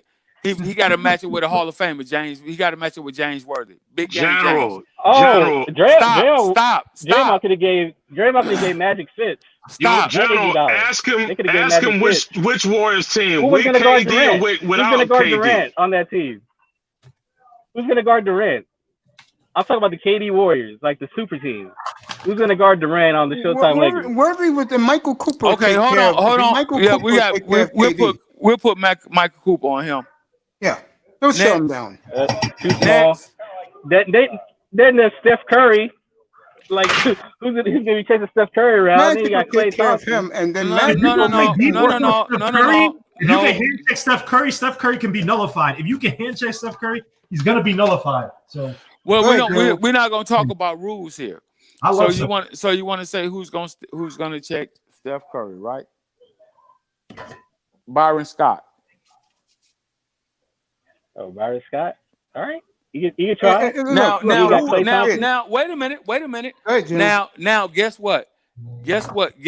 Steph Curry got to do. Steph Curry got to match up with Magic Johnson at 6'9". That's not happening, bro. Oh, The lost cause. Now hold He on. would've- Now wait a minute. He Wait a would have guard minute. Magic. Wait a minute. Who gonna guard him? They're probably sticking on Rambis. Rambis started. Rambis wasn't a starter. Rambis wasn't. See, you just want to troll because you don't know basketball. Rambis wasn't a starter. So now you. So wait a minute, Mace. Now you got to match up. Who was the power forward? Now you got to match up with AC Green. Now you got to match up. So who's gonna match up with AC Green? You got to put the dumbass Green boy on AC Green. Now who matches up with Big Game James? I'm waiting on you to tell me who's gonna guard Big Game James Worthy. He'd be the X factor too. They would probably put Clay on him. Okay. Shirley, or KD. are you there, sweetheart? Give me a second. Probably Iguodala. Yeah, Give me a second. Give me a second. Yeah. Now you got to figure out who's going to match up with the leading scorer, the all-time scorer in the NBA with the greatest unstoppable shot ever in the history of the game. Don't give me Andrew Bogut. Who's going to match up? Who's going to match up with goddamn? You're gonna have to go and put motherfucking You're gonna have to put goddamn KD, make him play center, which should be his natural position. Who's gonna stop Kareem Abdul-Jabbar? I'm waiting. Yeah, they have to try to play. They have to try to play Kareem off the court. Just spread him out. Make Kareem guard on the perimeter. Okay, that's the only way they get Shirley, you here, sweetheart? Limit his effectiveness. Yeah, I'm still here. I just don't know about the I want to hear this argument. Jordan's first 3 championship Bull teams against the Warriors. Go ahead. Let's start with. We'll let her go first with her Bulls. Go ahead, sweetheart. Bulls, Warriors. Bulls, Warriors, Bulls win. And what do you think about the matchups? With the KD Warriors? Yeah. I think you're going to have it ain't no matchup. You don't have to worry about it. The Bulls because Pippen's going to shut KD down. I'll tell you that. That's what I was saying. I was thinking Pippen on KD. You can put Jordan on Curry. Jordan's on Steph Curry. I mean, that's BJ is on Klay Thompson. Oh, this is the first Bulls team. Yeah. Yep. Grant kills Draymond Green because Grant can pop it from the outside. He'll make Draymond work. Mm-hmm. And Bill Cartwright will destroy Andrew Bogut. And it's not. Go ahead, Jim. There you go. Yeah, I thought every team from the '90s is great, and the obvious dynasties from now they're trash. They couldn't this is disingenuous as hell. Oh God, go ahead, Jim. I'll give you the 72 win Bulls. That would be a good matchup with the Warriors. That'd be a very good matchup. Oh wait, it would be a mismatch. Those first Jordan teams. That would destroy. The first Jordan teams, they weren't as good as the Warriors. Do you have your mind, bro? Go ahead, General.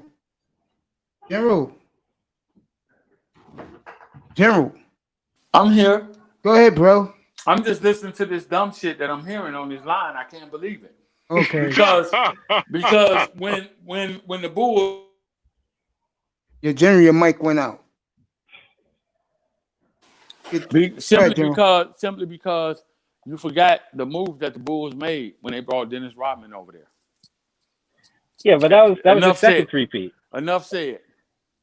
What General basically telling you is that nobody beat those Bulls teams in the 90s. Any Bulls team. No, we're talking about the early 90s. Those all the 90 teams of the Bulls. It doesn't you couldn't beat them, bro. No, it does matter. It does matter. See? This is the disingenuousness.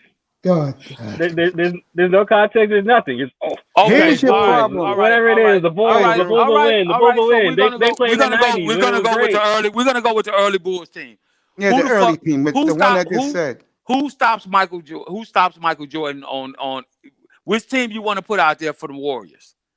The one with KD or without KD? Which team you want to put out there?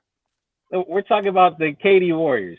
All right. They had 2 MVPs on the same team. The KD Warriors. Team. Okay, got the KD Warriors. Now, who stops Michael Jordan? Name them. Nobody. No, yeah, nobody. Who stops KD? Michael Nobody. Jordan. Pippen Or shuts him Scottie. down. No, he doesn't. Yes, he does. Scottie Pippen Pippen. shuts him down. Scottie See, Pippen. where General, let me say this to him. I'm No, going to give it right Scottie back to you. doesn't. I'm going to give it right back to you, General. See, the difference where he makes a mistake, that was the young Bulls dynasty, not the older Bulls dynasty. That was the older young one's better. Bull dynasty, bro. The What I'm older trying ones to are tell better. you is Hey, that Mace, those I'm Bulls gonna let teams you of have the it because early I can't. 90s who could I play can't argue. defense, shut down Hey, defense. Mace, I'm gonna go ahead on and go away because I No, can't. no, go ahead, General. General, I can't talk. apologize. Go ahead, bro. No. You don't have to apologize. I can't talk basketball with people who don't know who do not know the game. Okay, I know what you're saying. I can't do it. I would love you to stay though, because you do have a can't. decent panel up here who God knows damn what it. they're talking about. This kid is a millennial. Okay, so knowing the game is your shit on all the new players while you elevate the old guys. That's knowing the game. Okay, that's it. Thank you. Good night, kid. I'm an expert I then. love you. All the old guys are Starscream, I great. love you. All the new guys suck. They I can love never you, beat them. Starscream. No, you don't stop. I'm a basketball story. Good night, kid. I love you. Hold on, man. Hold on. God damn it. You say nobody's saying all the new guys suck. There's some great players out here. But you got to understand the rules change. Yep. There is not one. Name me one motherfucker in today's game that could check a young Elijah Wan in his prime. Name one. No, Just give me one. Don't give me Jokic. No, Joel Embiid. Jokic would get destroyed by Olajuwon. Man, Joel Embiid would get destroyed by Hakeem Olajuwon. Can Joel Embiid be healthy? Man.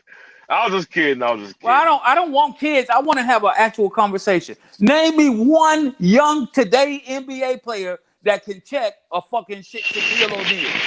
Name one. None, General. I'm talking to the young guy.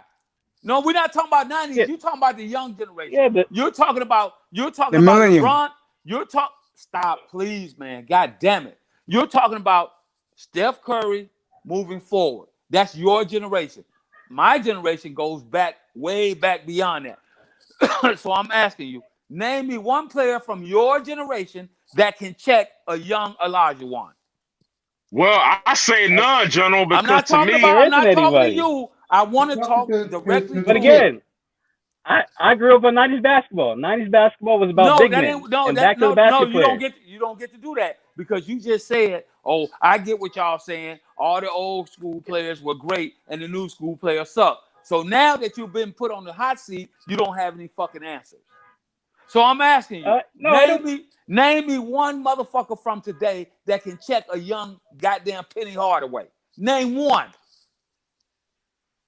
Name somebody's gonna just check name Giannis. one. Name one. Or Kevin Durant. Can't or can't check McGrady or LeBron. You can't. They can't because they play different positions. See, this is why I say you don't know what the fuck you're talking about. You're talking about putting a goddamn power forward on a goddamn point guard. Are you serious?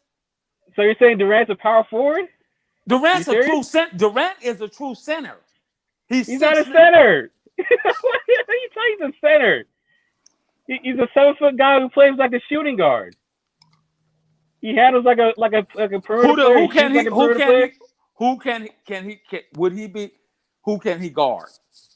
He can guard multiple people. That's the point of today's players. Today's players, right? I got what you're bigger, saying. More athletic. They can guard multiple people. Yep, but the skill set is weaker. It's actually better. So now the skill set's actually better. That's where they have the advantage in skills. So it's more skillful player today. So you're telling me that KD can guard Penny Hardaway? That's what you're telling me. Yeah, he has the size, he has the quickness. He can guard him. That ain't what I'm at. What else do you need besides size and quickness? Can't guard him. Can't do it. You're telling me that a young KD, he couldn't even guard Charles Barkley.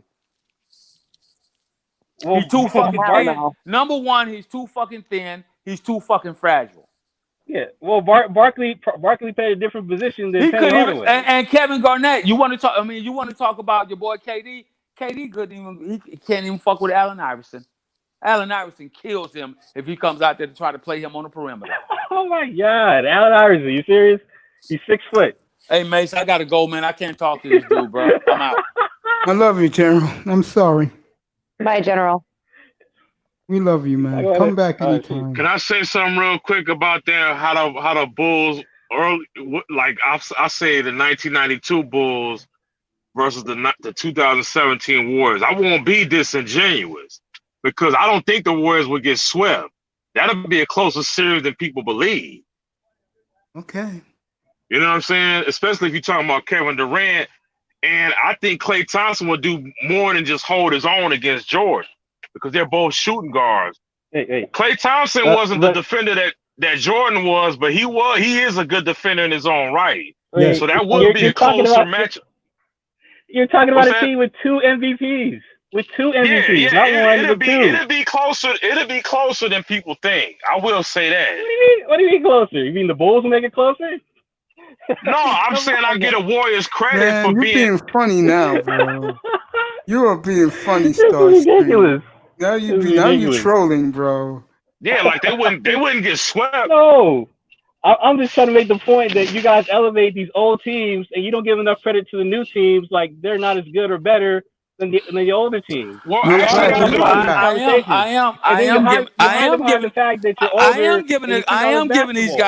am giving these young guys credit. I'm giving them a whole lot of goddamn credit. But I'm telling you that the game was played a lot differently. Steph Curry doesn't get to run around the court and do what he did. You have to pick which rules you're going to play under. In the 90s, Steph Curry doesn't get to run around the court and do all that dribbling and bullshitting because motherfuckers put hands on him. In the 90s, goddamn, your boy, KD, don't get the motherfucker stand out there and just shoot threes and shit because the motherfucker put hands on him. Okay. It works both ways. Klay Thompson don't get because Klay Thompson is a small forward. Guess what? He got to take it. Klay Thompson is a small forward. So guess what he got to do? He got to take his ass down there in the paint and get some of that punishment. Then it works both ways. Then the players in the 90s, they couldn't play like they played in the 90s against these new guys. You couldn't grab them. You can't play all this goon ball. You got to play out to the 3-point line. You don't have to play. It's not about playing goon ball. They methodically on the offensive end. They methodically goddamn run through them motherfuckers because they're not strong enough or mentally strong enough to motherfucking play the game. The way those guys played it. Those 90 guys. They would see the talent of these new guys and it'd be like, damn, like how do I stop these guys? They get hit from 30. They hit jumpers from 30 feet. And the new guys will play against the 90 guys and be like, we don't want to play because they foul too hard. Facts. We don't want to play because you actually got to get that wood when you go down there in the post. You don't get to just go stand down there and just fucking fuck around. Motherfuckers put that hammer on your ass. Facts. You don't get to just run through the lane and dunk on motherfuckers. That shit wasn't happening. Motherfuckers put you on your ass. There you go, Jim. I'm not going down there. I'm not going down there no more. I'm not going to run through the lane no more. I don't want to do that. And unless he had like one of those all-time centers, unless he had a Robinson, a Ewing, and a Olajuwon, your center couldn't even be on the court. He would be played off the court. He couldn't guard anybody because they play 5 out now. Everybody shoots. Not just one or two players. Everybody shoots. You're right. That's right. But guess what they did? They came up with different defensive schemes to fix that. Your center, because it ain't a lot of centers that can step out and shoot motherfucking threes in the NBA. So that's a dead ball situation right there. Now, let me say this wait to him. Wait a minute, Mace. Now, guess what you got to do? You got to have a center that can go down there and guard Olajuwon. Olajuwon averages 50 against these in the NBA if he was in his prime today. Shaquille O'Neal averages 50 against these young motherfuckers in the game today. Patrick Ewing would average 50. David Robinson would average 50. Let's not even get into Tim Duncan. Well, let me say this. I'm out, man. Everyone's gone. So the general sounded pretty heated, man. Yeah, man. Because I don't feel that game. I think if you have that KD team, the Warriors team, they do beat a few of those teams back in the day. Like that KD team. Yeah, absolutely. They're just so stacked. I mean, the fact that KD came in with a messed up Achilles, I mean, before he totally blew it out and hit 4 threes, you know what I mean, in the span of a few minutes. I mean, look, I think sometimes we like to wax poetic on teams of the past just because we grew up with them. That's me. There's certain teams. Look, I think that Warriors team, they could beat that second three-peat Bulls team. Wow. I think they can. I Shirley? think. Oh no. I think there's a no. Hold on. I know you're a Bulls fan, but I think that if you match them, I'm not saying they'll win 9 times out of 10 at all. I think it'll be a battle. But to sit there and say that second Bulls team couldn't beat that Warriors couldn't beat the second Bulls group. Right. Come on. Let's stop. I mean, I think sometimes we get so excited and stuff, but it's just that this game today is, and to the dude the GOAT James, I don't think I don't hate on these young dudes, man. Start screen. I want these dudes to eat as much as possible. When you watch the game of basketball, right, where people don't know how to hit a mid-range shot, like the average guy cannot hit a mid-range shot. The average guy you're right. Solid defense. The average guy lets guys go behind, get back behind him on the baseline. You know what I mean? The baseline backdoor cuts. Like I see it happen. Like a lot of fundamentals are missing in the game that made it great. Now everybody because of analytics. They say it again. Partially because of analytics. Yeah, and the funny thing is that the geeks, right? So here's what I think, right? I think that there's value in analytics, but you have these geeks who can't play basketball, never played basketball, who no one ever want to pick them up. They think that they could basically come into the game and dictate what should happen based on analytics. The prime person who just got fired because of that, Daryl Morey. Daryl Morey tried to trick the NBA into thinking that you could run a team out there without a big man, without a rim protector, which I think is the biggest crock of ish I've ever. And you saw PJ Tucker got abused by AD. So all that stuff he tried to bring in, and he was the one that was on LeBron James saying, "Oh yeah, I think the analytics say LeBron James is the greatest," and it doesn't. The analytics actually still say Jordan is the greatest, right? But it's these geeks who they never played, and they're trying to tell me or tell you how the game of basketball is played, dogs. You're gonna put a 6'6" player in PJ Tucker to guard AD? Are you out of your effing mind? You want to know? You want to know what the problem is, Legion of Knicks? And by the way, you're right about that Warriors team. They definitely could have beat the Bulls. The second, Shirley, you got something to say about that? Well, the first or the second through. Now, I'm not going to say it's a guarantee, but they wouldn't get swept though. No, Shirley, you got something to say about that? I don't think that they would get swept either, but they're not coming out on top. I don't know about that. It'll be close, Shirley. I think you guys don't give enough credit to the other players on the team. I mean, like when you think about the '90s Bulls, you're thinking about I understand like the Jordan sticks out and everyone is better because of him, but like you're not really giving Pippen his proper dues, and he didn't get his proper dues until after he's retired and 20 years later. seriously. Yeah. And I don't like Pippen, but I've been giving Pippen his due tonight. Yeah, I think he never really got it. Neither did neither did Rodman in the time. And they're huge instrumental players in this, and you can't just say that. I mean, I agree with you. They would not sweep but surely, that team, but they're absolutely going to win. MVP should have probably won an MVP over Jordan in '96. I said that.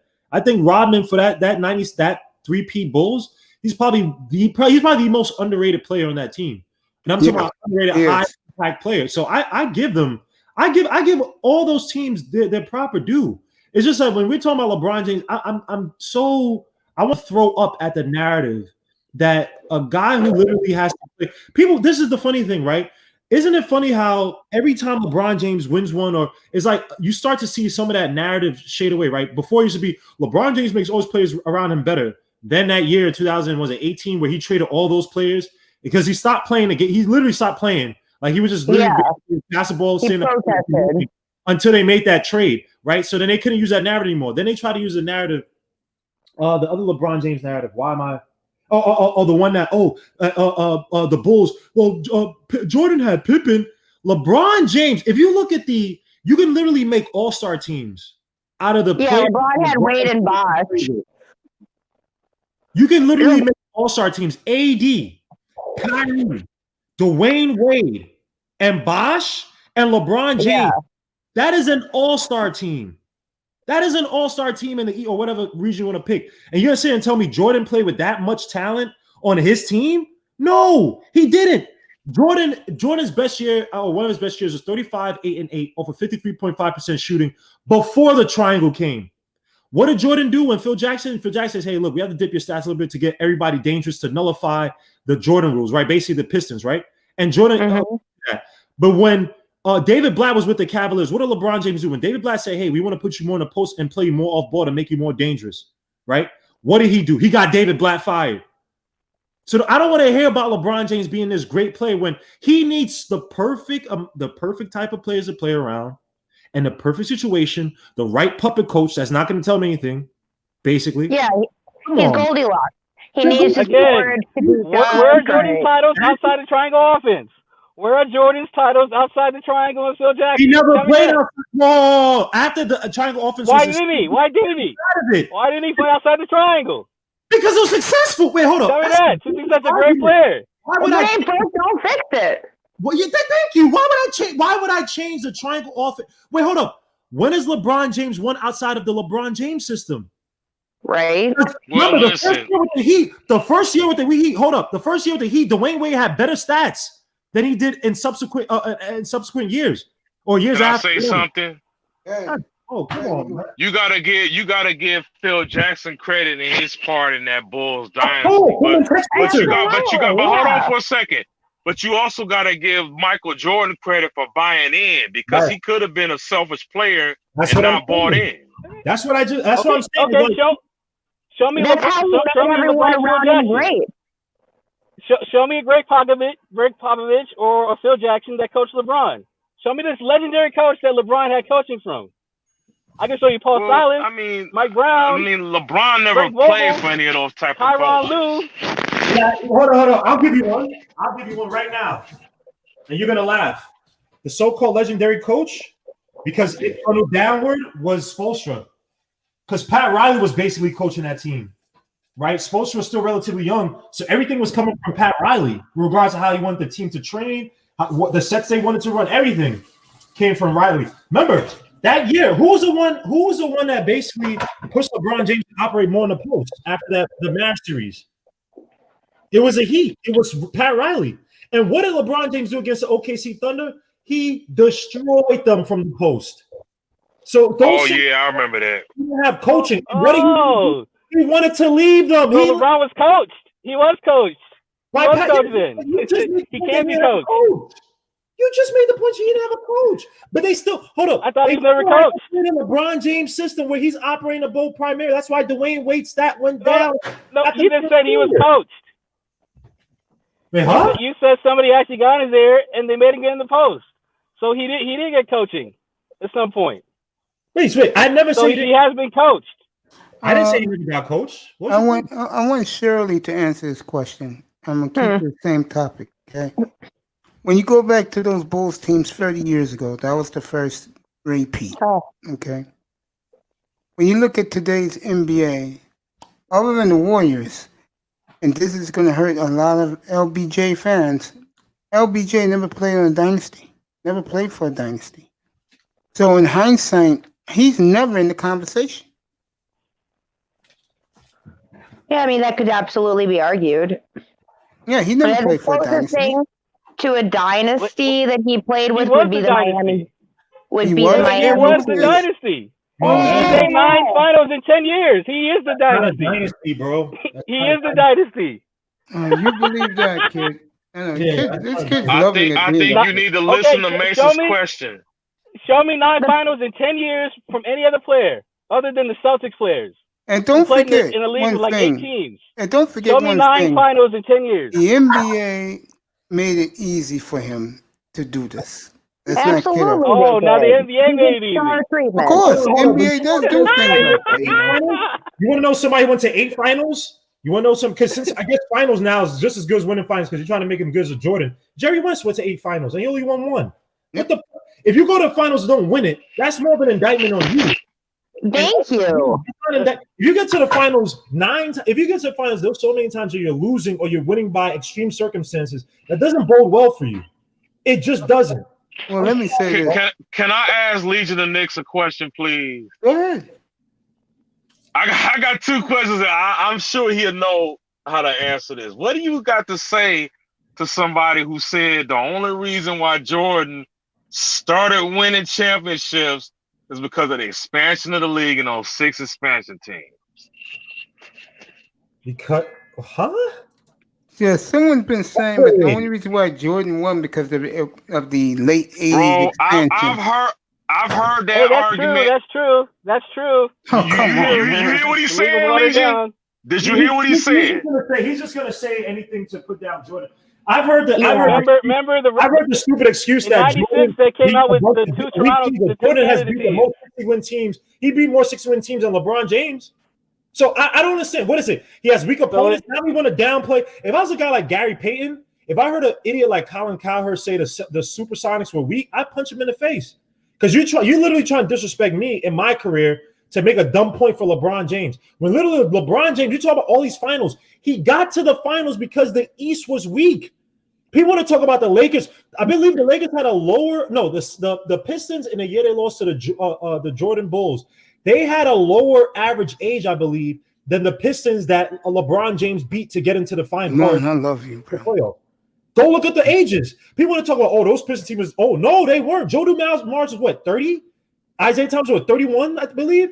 They weren't that old. So people try to issue on Jordan and say, oh, the expansion team. No, Jordan was that great a player. What it is that the N.B.A., because Jordan was so great, he almost destroyed the league. Once he retired, they tried to remember, they had baby Jordans, Harold Miner, Jerry Stackhouse, all these players try to fashion after Jordan to recreate that momentum, and they couldn't.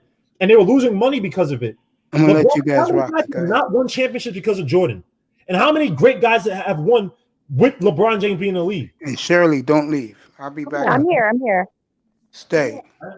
I know LeBron James is a Hall of Famer. I'm never taking away from him. He's a Hall of Famer. He's a great player, but he's not in the Mount Rushmore, man. He's not. When you're giving up the ball, when Kobe Bryant has to come and talk to you because you gave up the ball in the All-Star game, when you will have one-on-one on Kobe in a key moment and you pass the ball up, that's LeBron James's legacy. Game whatever it was against the Warriors. What does he do when he passed the ball? Okay, again. Come on, again. Come on. Only 3 players got 4 MVPs, I don't think the West 4 titles, and 4 Finals MVPs. LeBron is one of them. MJ and Russell are the other 2. So that's already 3 right there. That already makes him Mount Rushmore. It's about hardware, right? He got more hardware than anybody except 2 players. I didn't say it was just about hardware. I didn't, because I watched the game. Is it about stats? Stats are unrivaled by anybody. Is it about stats? Is it about hardware? Like, well, what are you talking about? If you're naming some random All-Star game where he passed the ball, that's your argument? That wasn't my argument. The All-Star game? That's your argument. You're going to continue to keep talking just to stop me from actually answering you. I never said it was just about hardware. I don't know. Maybe the general said that. I'm not the general. And I didn't say, and when I brought up the All-Star game, I'm talking about his killer instinct. I'm talking about all the things that encompass what great players are. It's not just hardware, right? But if you want to just bring a hardware, that's fine. If you want to just bring analytics, that's fine, because the analytics still say Jordan's better than LeBron James. But you don't mention that. All y'all stat heads, all y'all analytics heads, all y'all LeBron James lovers, y'all give all these caveats, despite the fact that you look back, people want to issue and say, oh, Jordan only won an expansion team. No. And when Jordan won, you can't tell me 1 week series where Jordan did not look like the best player. Maybe your only argument is the 96 Bulls. And even that, he still won an MVP then. But LeBron James, you can count 2 championships and say, You count even, I'll give him the bubble one. So you count 2 championships and say, And I watched all the games with the Lakers versus the Heat this year. LeBron James was not the MVP. It was AD. It was AD. AD was basically the one that you had to pay attention to the most on offense. LeBron James, as good as his passing was, he had great passing in this series. Blazers, great passing. So the guy, you need to stop that. Wait. Perry, so you the need guy to stop that led that both real teams quick, in Star points, Screen. rebounds, and assists wasn't the best player. The guy who led both teams in points, rebounds, and assists wasn't the best player. Who are you talking about? Come on.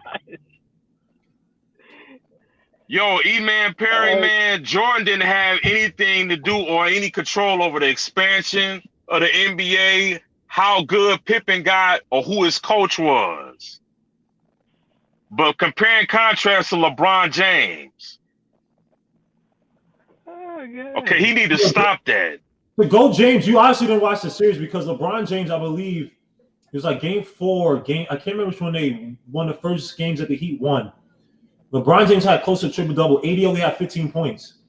And they lost that game. But every game where AD has scored in double digits, he was an issue. LeBron James's passing game, the passing lanes opened up a lot more when AD was there because you had to account for him. In the post, he was trouble. From the perimeter, he was trouble. But you going by pure stats, despite the fact that LeBron James's usage and how they use him, obviously he's going to get 10 assists every game because he's a primary ball handler on that team. Yeah, like, he's trying to use he gets all the stats. Watch the game. Anybody who watched the game that's unbiased, we're like, yeah, AD was an MVP. He was the most dominant player. I'm not talking about. No, he wasn't. Yes, he the was. critical moments of the series, when the series was balanced, LeBron was the guy who made the difference. Every team had problems with AD because he drew. If you go back to the Blazers series, even if you go to the Nuggets series, he was getting their guys in foul trouble. They could not contain AD. AD was dominant. LeBron James was dominant too. I'm not even saying he wasn't. I'm not saying LeBron James was weak. But in terms of the MVP, you're looking purely at stats. I watched the games and I saw when AD was not in there or if AD had a bad game, the Lakers struggled. They struggled or they did not look as sharp or as good. AD was a problem on the floor. Period. Yeah. Period. But LeBron was the best player, the most consistent player. That's why he gets the MVP because he always shows up. He always shows up. That's why he wins the MVPs. He wins MVP. Well, there's a reason why he wins MVPs. I'll say this: either one of those guys could have won Finals MVP. I'll just say that. Anthony Davis's numbers was technically better though. But either one of them could have won Finals MVP. I'm watching the game and think about it, it's like AD was making LeBron James. There were games where I watched him where he refused to be aggressive and go to the basket when the game was like losing the balance, whatever. AD was, I don't want to say superhuman, but AD didn't give a damn. Like this dude was dominant, dunking on guys, crash to the basket. What was the game where he went 7 for 8.5 or something like that? Like, bro, for the quarter, I forgot what it was. It was like a quarter or a half or something like that. Dude, I'm not even trying to hate LeBron James. LeBron James had a good series, great series. I'm not even saying good. He had a great series. AD was the dominant player. He opened up their offense. I'm not even hating, bro. Go watch the series. Go watch the whole playoffs. If you want to just say, "Oh, LeBron's because of his stats," yes, LeBron's he is the going to best player get because he's a primary ball handler. Sorry, say again? LeBron. Everything starts with LeBron. He handles the ball. He gets everybody involved. He's scoring the points. Okay, you put my points. He's directing the defense. Every game. If you're sending picks for him, if you have to account for AD, now you got to play LeBron James a lot more honest. You can't double team LeBron James. You can't meet him at the basket with help defense because he has a guy like AD. He also had good shooters on the team. I'm not even taking that away from him. He had snipers on the team, but I'm not taking away from him. But LeBron James, that game opened up a lot more because of the team he played on. LeBron James wasn't shooting on guys in the mid-range consistently. He wasn't taking these big shots from outside. No. He drove to the basket when he had the lane. Look, it wasn't 2012 NBA Finals LeBron. I'll at least say that. But you could have made a case for Anthony Davis. I didn't hear that last part.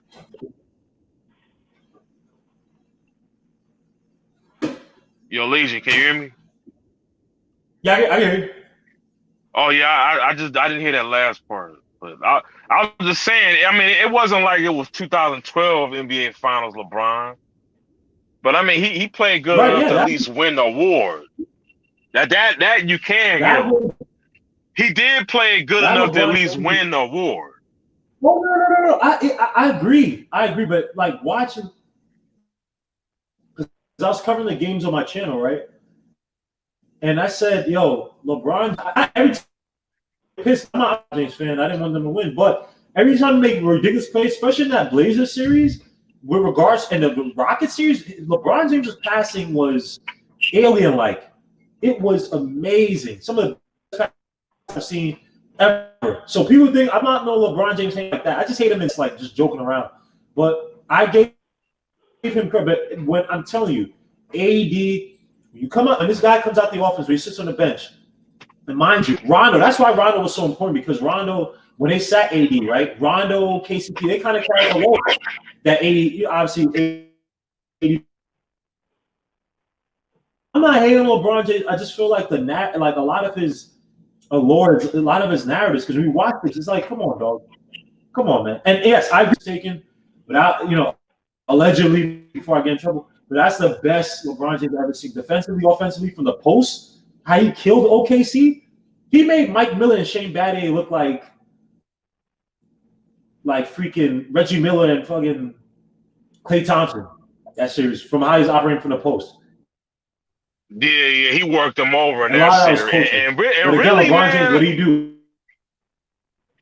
yeah, I thought the Thunder should have took them to 7 games in that series, but they didn't. Like, who the fuck you think?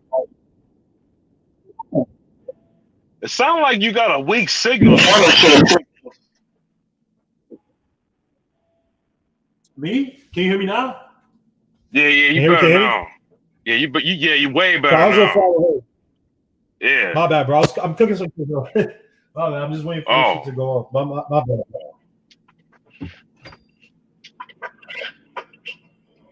Where's Go James, man? I need his trolling, man. Where you at, Go James? I'm right here, Skip. I'm right here, Skip. We're going for number 5. But see, you see why I don't like that shit? Because it's obvious that LeBron James is paying people in the media to boost up his name. Because, for instance, great example, Nick Wright, back in 2010, he said KD is a what's the big? He literally tweeted this. He said, "What's the big deal about LeBron James when KD is a 10 LeBron James who could shoot?" And LeBron James the greatest player. He took down that tweet. And I'm like, that don't make any sense. Why would you take down that tweet? And you see, he has these ridiculous episodes on his little show that no one watches, where he'll say, he'll bring up like these stats or whatever. These contexts are so biased, like they don't even control for anything. And it's like that doesn't make any sense. And he has all these guys. Now Kendrick Perkins, his freaking idiotic baby boy or baby boo, whatever you want to call him. That dude is I can't stand Kendrick Perkins for the life of me. He has all these people who literally just sit there on TV. Oh man, I can't stand. They have Kendrick no basketball Perkins, intelligence. dude. All they do is just praise LeBron James. But see, my thing with Kendrick Perkins is. But you got to know. But see, my thing with Kendrick Perkins is that guy. He look like he want to whoop your ass if you disagree with him. But as far as I don't have no problem with him now. Nick Wright and Colin Cowherd, him especially. He say shit like this. He'll say, he's like, everywhere LeBron went, every time he leaves, look how bad the team gets. And you know why they say that, right? Do you know why they say that? They say that because when Jordan retired, the Bulls were still a playoff team. You see how that play on that narrative that they try to push? Right. And they don't realize that. But bro, what they do realize that they leave a lot of context out purposely, right? That Bulls team, who was the coach on that team? Phil Jackson, right? Phil Jackson, again, installed the triangle system and basically had a team that was going to be prepared regardless, right? Now, were they going to win? No, they didn't win, obviously, right? They lost to the Knicks. But they had a team that was going to be well prepared. So you can put in a guy who may not be as good as Jordan.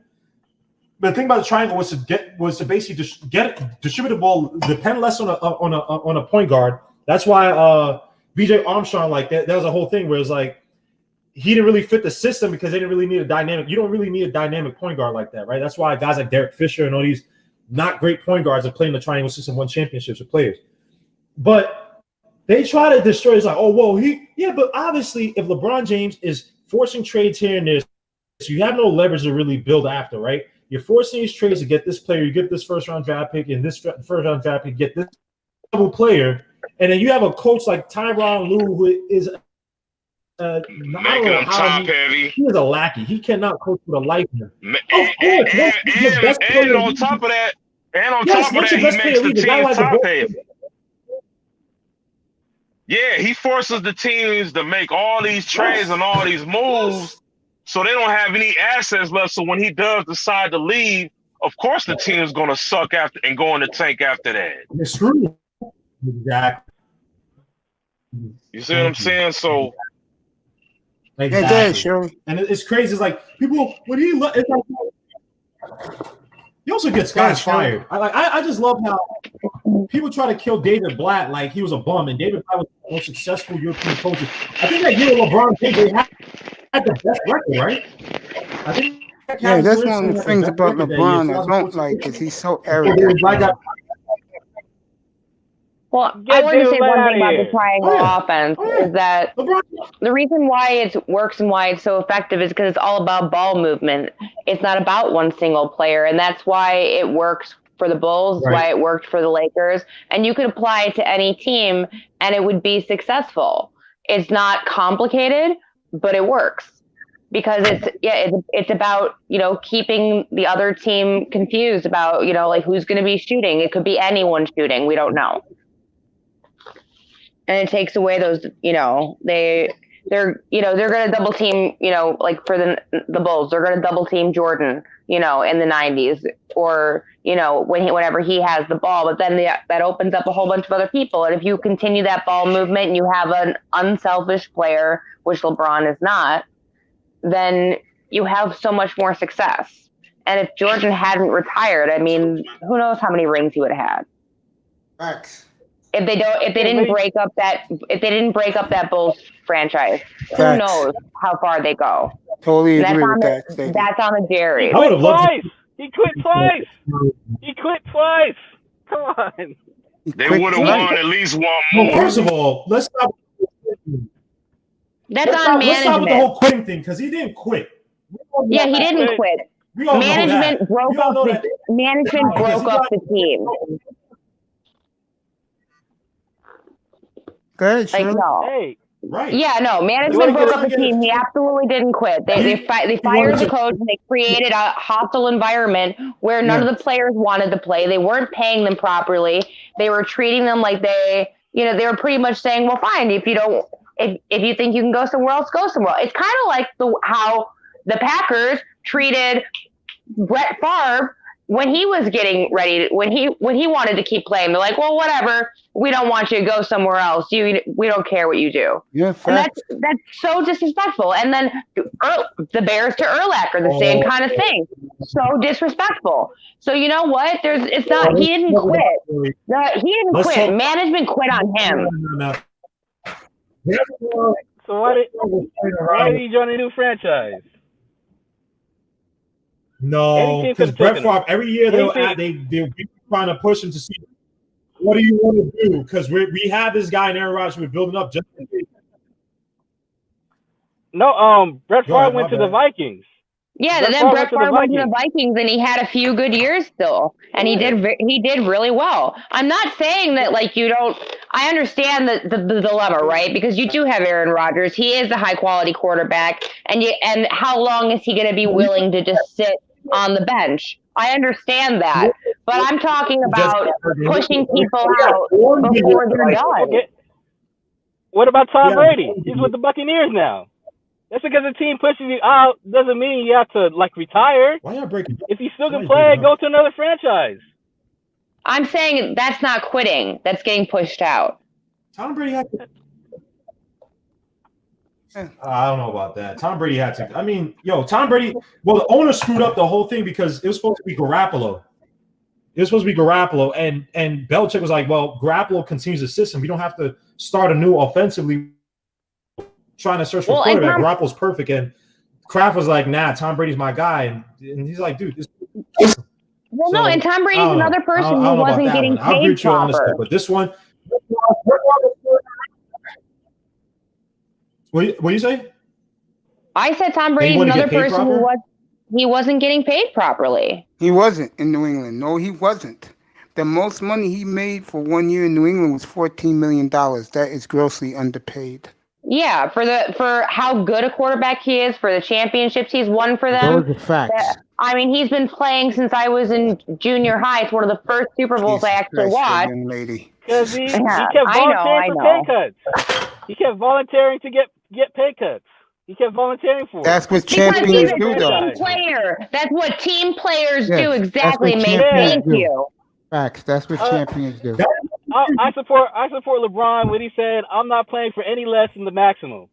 And I'm getting what I deserve." LeBron only did that for LA. He didn't do that anywhere else. The most he played for was 18 mil for Cleveland. No, he took a pay cut. He gave He took every a pay cut for team Miami. pay cuts. He took a Well, pay when he pay cut to was join Miami. playing in Cleveland at first, he didn't have a leg to stand on and say, "Pay me more money," because he hadn't won anything yet. Yeah. No, but when he joined Miami, he took a pay cut to form the team. And again, he still hadn't won anything yet. No, but he could have easily gotten the max. It doesn't matter if he win or not. But when he It joined does Cleveland matter. the second time, If you're well, not it does producing results, why are you getting a raise? LeBron, what are you talking about? Not producing results. He was the best player. Any team would have paid him whatever he wanted. The best player who flopped in the finals?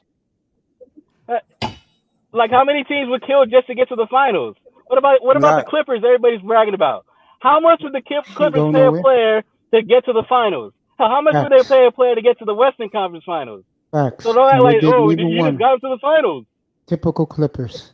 They just fucking flopped as always. You're absolutely right. Starscream. Starscream, you having fun up here tonight, bro? Why the fuck would they? I know, I'm with you with that one. And fix your mic a little bit. Yeah, why would you take? Yeah, you Borgin. Hold on. I'll be. Yeah, come in, come back up. I'll pop you back up. I'll be right. All right.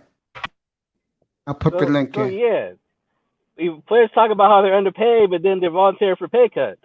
I know Tim Duncan took pay cuts, but he decided it was worth it.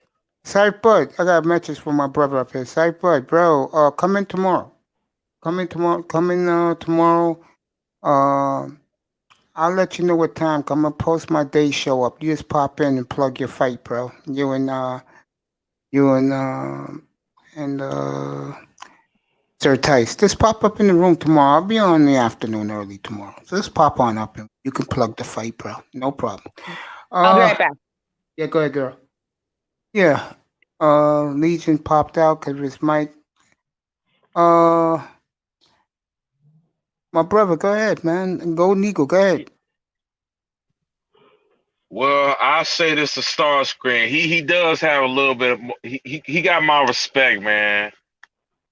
Part of the reason why is he got Jordan number 2 at least. You know what I'm saying? You enjoyed yourself up here tonight, kid? Yeah, this was fun, mate. You enjoyed yourself up here tonight? Yeah, I had a good time. This was fun. I know you did, bro. You stole the show. You ran niggas off the platform. Yeah, like the general got heated at you, man. I don't know why. I think General was taking it too personal, man. I'm like, yo. He was, bro. He was taking it very personal, man. He was more mad at Larry, though. He was more mad at Larry because Larry kept being up, trying to be a platform bully. That's why I had to put Larry in his place. Yeah, but I mean, hey, man. Yeah, this was fun. I'm glad you enjoyed it. I'm glad you enjoyed it. Thank you. Kudos to you, kid. You brought some life to it. You brought more life to it. It was rocking early, and you brought more life to it, man. I needed a LeBron guy up here. That's why I brought you up. Yeah, man. That's what I don't get, man. There are not enough LeBron guys here. I know Jerome Whiteside. He's with me. But well, what happened to N.B.A. fan? N.B.A. fan, he's a LeBron guy. Yeah, we need more LeBron guys here. Yeah, that's why I brought you up. You did a great job tonight, kid. You come back anytime you want. You did a great job tonight. Coach did a great job. I think the problem with a lot of these LeBron guys is that losses in the NBA Finals matter. That's why they push this narrative and they put so much emphasis on the Cavaliers winning in 2016. They say, "Oh, whoa, he beat the greatest team ever." I'm like, "Oh, okay, I see why they're doing it." Yeah, of course. But losses matter. If you want to talk about, go ahead. But he won. He won 4 If you times want, though. So if here's he the never thing, won, man. if he never won, I understand that. But he got 4 of them, so he has won. Yeah, You just yeah, want absolutely. you want to count the losses more than the wins, and I'm not going to do No, that. no. I'm saying balancing it out. If you talking about all time great, especially if you want to make them number one. Yeah, Now, that's the problem. if To we're me, talking about guys like want to make top, them number one. That's the problem. Yeah, if we're number talking one when he about, doesn't have 100% success rate in the finals. There you go. They want to make yeah, them But number I if one. don't. we're talking top 50 or top 100 players, we can throw in Jerry West and Will Chamberlain because Will Chamberlain he only got I 3. think Jerry West and Will Chamberlain in the top 20, man. Yeah, like I got Will Right, Chamberlain. but I got Will Chamberlain in the top 10. if you talking about number one overall, then you have to weigh those losses. You can't overlook that. Mm-hmm. That's why I brought up the 2011 NBA Finals. Yeah, but I'm not boiling his. Even though he has a losing finals record, I'm not gonna boil his career down to the finals, especially when I watched the finals and he was great. Like most of the finals, except for the first 2, he was the best player. And the guys who won the MVP are the guys that guarded him. That's how good he was. Like the guy who guarded LeBron got the MVP if he didn't win. Oh, you So talking about like Andre Iguodala? and Kawhi, they got the MVP for And guarding the Dirk. guy. And They didn't Dirk. even stop him. And Dirk. Well, I don't Yeah, think Dirk guarded Dirk's him. really good. He did guard him. Starscream, I hate to tell you this, but if you want to make the number one greatest player ever argument, it's gonna sound harsh, but nobody gives a fuck. You still lost. Yep. Mm-hmm. The man who is number one, and I hate to say this, and Sweetheart up here is going to grin from ear to ear. He went undefeated in the finals. And let me tell you this, okay, since you want to knock the teams. Let's see, in the East, he beat Barkley, Hall of Famer. Ewing, Hall of Famer. Peyton, Hall of Famer. Strength, Hall of Famer. Malone, Stockton, Jeff Hornacek, Hall of Famers. You getting this lingo now? Drexler, Hall of Hey, Famer. he Magic, beat good teams. Magic, LeBron beat a Worthy. couple. LeBron beat a couple dynasties. That's all I'm gonna say. He beat the Spurs and the Warriors with like 3-4 Hall of Famers on the squad. Not tonight. We'll do So that one day. I'll get NBA fan up here. Me, you NBA fan. We'll debate how your man won his championships, but the bottom line, he did. And the latest one is the bubble. That's what I'm gonna call this year. yeah, he went, and plus, like that's what I don't like. You penalizing the guy for getting his team the furthest it can go, and just because a lot of times he lost to better teams. He played great, but he lost to better teams. All of a sudden, it's a minus on his track record. You know why? Even though he played great all the time. You know why I do that to him? Because the media makes him bigger than life, and to me, he's not bigger than life. Well, yeah. And he's calling himself King James, coming out of the gate saying he's better than Jordan. Yep, how are we supposed to not sit here and critique the man? Sure did. And when you put him under a microscope, he comes up wanting, and that's just how it is. How does he come out wanting? How does he come out wanting? That's ridiculous. He has everything. Because you have to consider the losses. You have to consider his whole body of work, which includes the losses. And his success rate isn't there. And the ball-headed one is 6-0 in NBA Finals. Your boy is now 4-6. 4 titles, 4 MVPs, 4 regular season MVPs. You can have it. The success is there. He has everything. Good for you. Good for him. I'm not knocking him, bro. But stop making this man like he's the greatest thing than sliced bread, bro. I mean, he's a great player. Didn't Jordan have rookie-year MVP? What? Didn't Jordan have rookie-year MVP? I'm pretty sure LeBron didn't get that. I mean, out of the gate, Jordan's a better player. Yes, he was. Well, not even close.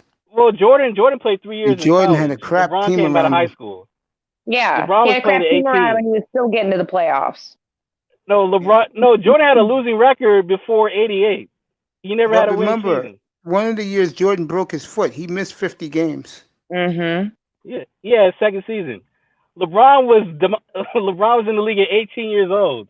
Well, because he was actually physically like ready for the Because league at back 18. in the day, kid, everyone played at least 3 or 4 years of college basketball.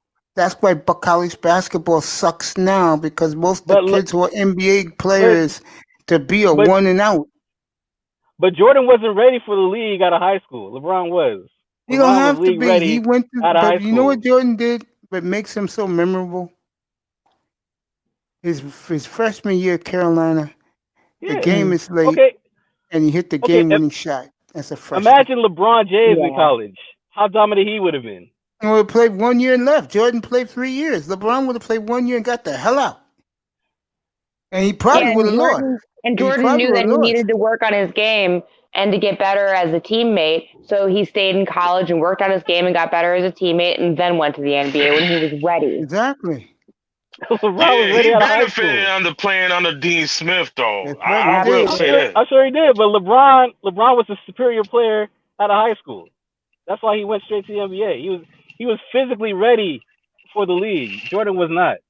Jordan Jordan didn't didn't have to apply be. to the But, league but, but, out of but high look how. school. But let me ask you a question, kid. Jordan's 5th year in the NBA.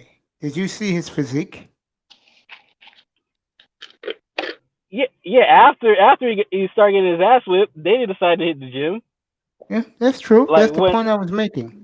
He built yeah, himself into a he had to champion. build The other himself. guy gave him championships. LeBron was already built. A LeBron bubble. wasn't giving. Huh? Greg Popovich's brain fart in Game 6 when his 2 best defensive players, Parker and Duncan, were on the bench. A young Yeah, that was a fatal Oklahoma error City right team, there. a young Oklahoma City team that didn't know how to win Wait. yet. Okay. And then So Draymond Green's idiot, where LeBron did his acting job, got Draymond suspended for 5 and 6. he got suspended for Game 5. And they lost Game 6 and 7 with Draymond. Like they had Game 7 at home and they lost. Draymond was an idiot. That's the bottom line. But give it to him. Give it to him. I said I'm giving it to him. He left the door open for LeBron. I said and give it LeBron to took him. the opportunity. Yeah, but remember, these are Jordan never beat a albatrosses 73 that he team. didn't have to do, though. That's the point we're making. While the other guy earned his championships. LeBron There's earned no every mysteries. one. There's no mysteries around Jordan's rings. There's a no big mystery around your boys' rings. No. The latest one is the bubble. That's the latest There's no fiasco. mystery around it. LeBron wanted it, and all the other players did not. So he gets the ring. Shirley, sweetheart, final thoughts. Go ahead, talk about your Bulls. Be romantic about it. Oh, ahead, man, Shirley. my Bulls. I wish they were the team that they were in the 90s. Makes me sad Derrick Rose got injured so much. I know that's going off topic. But on Jordan. It's all right. On Jordan and LeBron, as we've been saying all night, you can't compare the two. You have to look at the full body of work, and LeBron's going to come up wanting every single time. Even if he goes on, I mean, I know he's going to go on to have incredible stats. His numbers are going to be off the charts. He's going to have a long career. Good for him. He's never going to measure up to Jordan.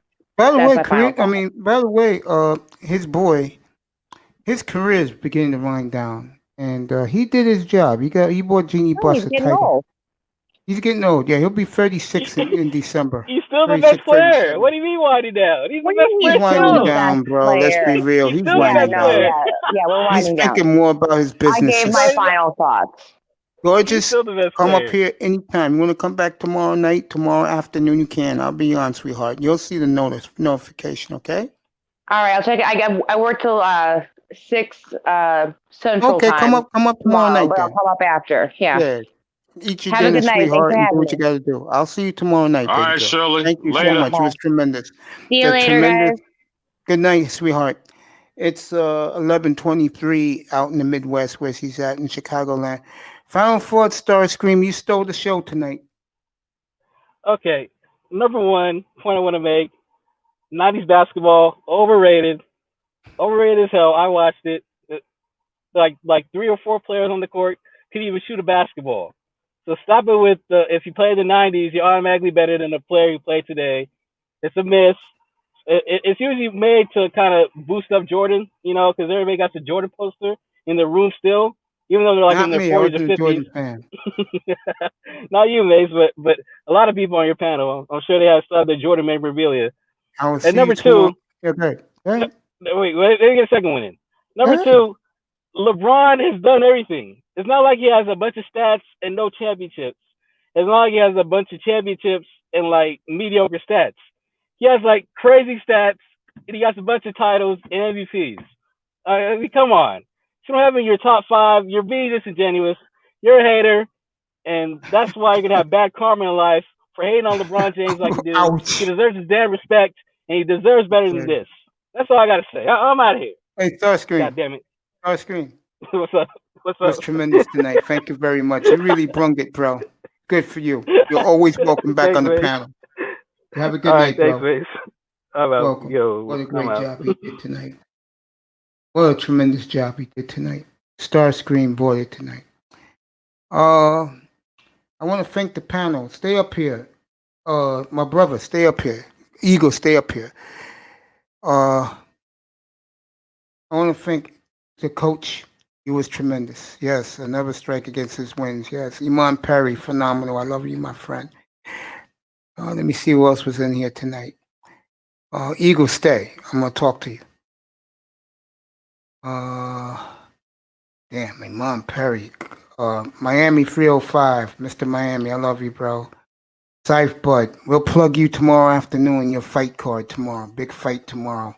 Him and Sir Tice. Damn, Iman was everywhere. Him and the coach.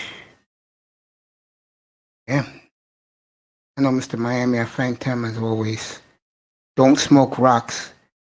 Outstanding. Saif Bud, Fighting Words. What a good title he found about his channel. Good for him. Boy. This was a hell of a show, man. I appreciate these guys. I do. All right, buddy. Me and you. Unmic yourself. What's up, Mace? man? How's life on the road, bro? Oh man, same shit, grinding to the top. Mm-hmm. You know what I'm saying? Yeah, bro. I mean, dude, I'm being real with you, man, right now. That's why I saved you for last. I know I can't imagine the shit you put up with on the road, but I appreciate your grind on the road. You understand what I'm saying? Yeah. I appreciate your grind, bro. I mean, because of guys like you, what I go through with my dialysis problems, man. You guys like you, the truckers, the guy who live life on the road, you guys are the main reason why I do this shit, bro. I'm not lying. That's serious because that's why that's the reason why Sirius is serious, right? Oh, is that what it is? Yeah. What you talking about Satellite radio, that's why it is. Because they want to connect to the truckers like you on the road. That's no lie. That's the truth, bro. Yeah. Yeah. We know.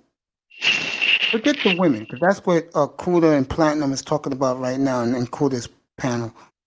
Forget the women, bro. Forget these women out here, bro. They don't like blue collar, tough men like you guys. That's their problem, bro. I mean, trust me, and I tell you, I hate I shouldn't say that. Let's just say I don't like too many desk and suit and tie guys, bro. I do. They got my respect, you know what I mean? Why do they have your respect? Well, I mean, why shouldn't they? I mean, look, I can't judge somebody, just based on the type of work that they do. Man, it's easy for a guy to have blonde hair, blue eyes, dark hair, and green eyes, bro. Because that's one of the pictures they got up in Kuda's channel tonight. I mean, 2 bad bitches around this white dude, bro. Crazy, bro. Wait, is that the third shift DJ Kuda? Or are they on Platinum channel? They're on Kuda's channel. Oh, okay.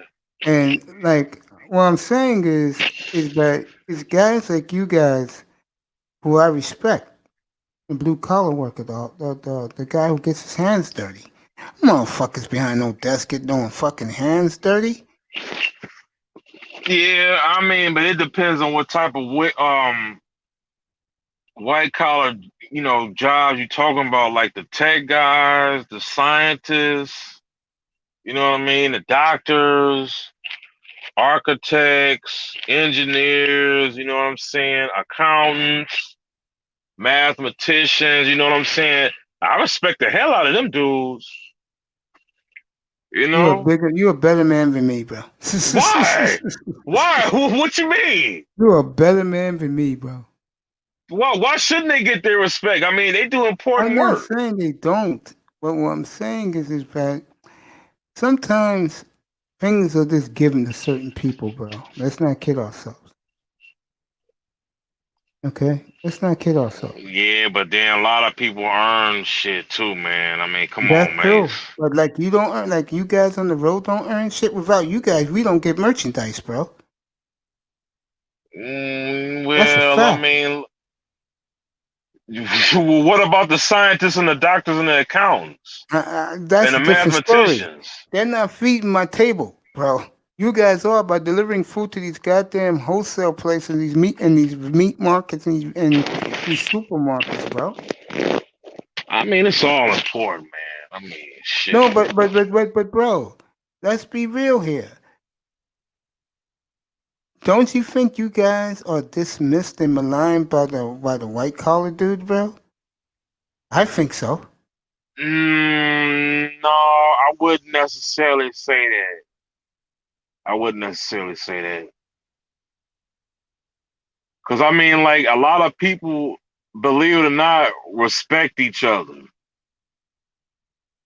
in all areas. I mean, like I said, I just named most of them, or quite a few of them.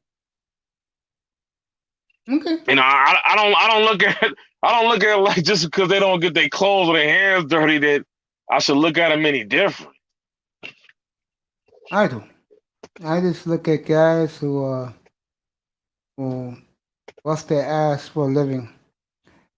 You know, things are easy or hard for them. Well, the other guy uh, gets a piece of sheepskin and everything's given to him. Oh, Especially white guys, they get it easy, bro. Don't think they don't. That's why they call them white privilege. privilege is not a bad word. I don't know. Privilege is something that's earned. So I you mean, but think it's not an inherently bad thing. So you think it's You their know what I mean? birthright? So you think it's their birthright, bro? That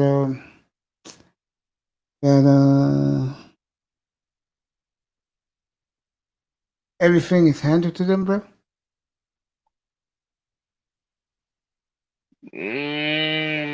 No, not for everybody. No. No, I'm not. I'm not disagreeing with you. I'm just saying, okay. Oh, you my boy. All right. Yeah. How you feel, bro? You know, Yeah, I feel different. I'm just listening to, I'm just thinking of some of these arguments that people was making. And I'm like, oh no. Hey, it was a You great like, night, bro. It yeah, was a like great this ain't night. gonna never end, man. Like this ain't gonna never end. I'm gonna do another show like this. Yeah, go ahead, bro. Get up here. Sir Tice is Yeah, coming up here. Sir but let Tice, me get up say here, this, bro. man. 90s basketball was not overrated. Overrated doesn't necessarily mean bad. Oh, that kid brung it tonight, boy. That kid Yeah. made some enemies tonight. He probably did. He made some enemies. You There know you what I'm go, Sir Tice. saying? Get up here, bro. Yeah. Stay up here, my brother. Yeah, man. Sir Tice. Excuse me. Starscream made a lot of enemies up here tonight. But you know, hey, like if 90s basketball was so overrated, how come the people that played in that era or watched it never said that? I don't know. That's Sir what I want Tice, to come on ask up, bro. Starscream. Sir Tice, come on up, bro. Iman, why don't you come up here, bro? But let me say this too, man. So, I mean, I think the reason why people are so harsh on LeBron is because of the power and the leverage that he has in constructing the rosters around him. Iman, I'll talk football. Get up here. I dropped the link. Go ahead. Go ahead. On top of the player movement I in think that, today's and game. also his arrogance, his. Well, I mean, but with all of that being said, he has a distinct advantage.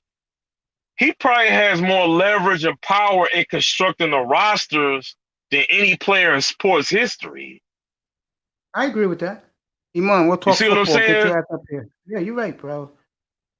My brother, what's up? Good evening, Sir Tice. Can you hear me? Yeah, hear you crystal clear. Good morning from Sir South Florida, my Tice, friend. what's up, player? Yeah, we hear you. And by the way, I love. You bogged out for a quick second. Go ahead. You talk went again. out, man. You went out. Tice, fix that mic, brother. You talk all you want.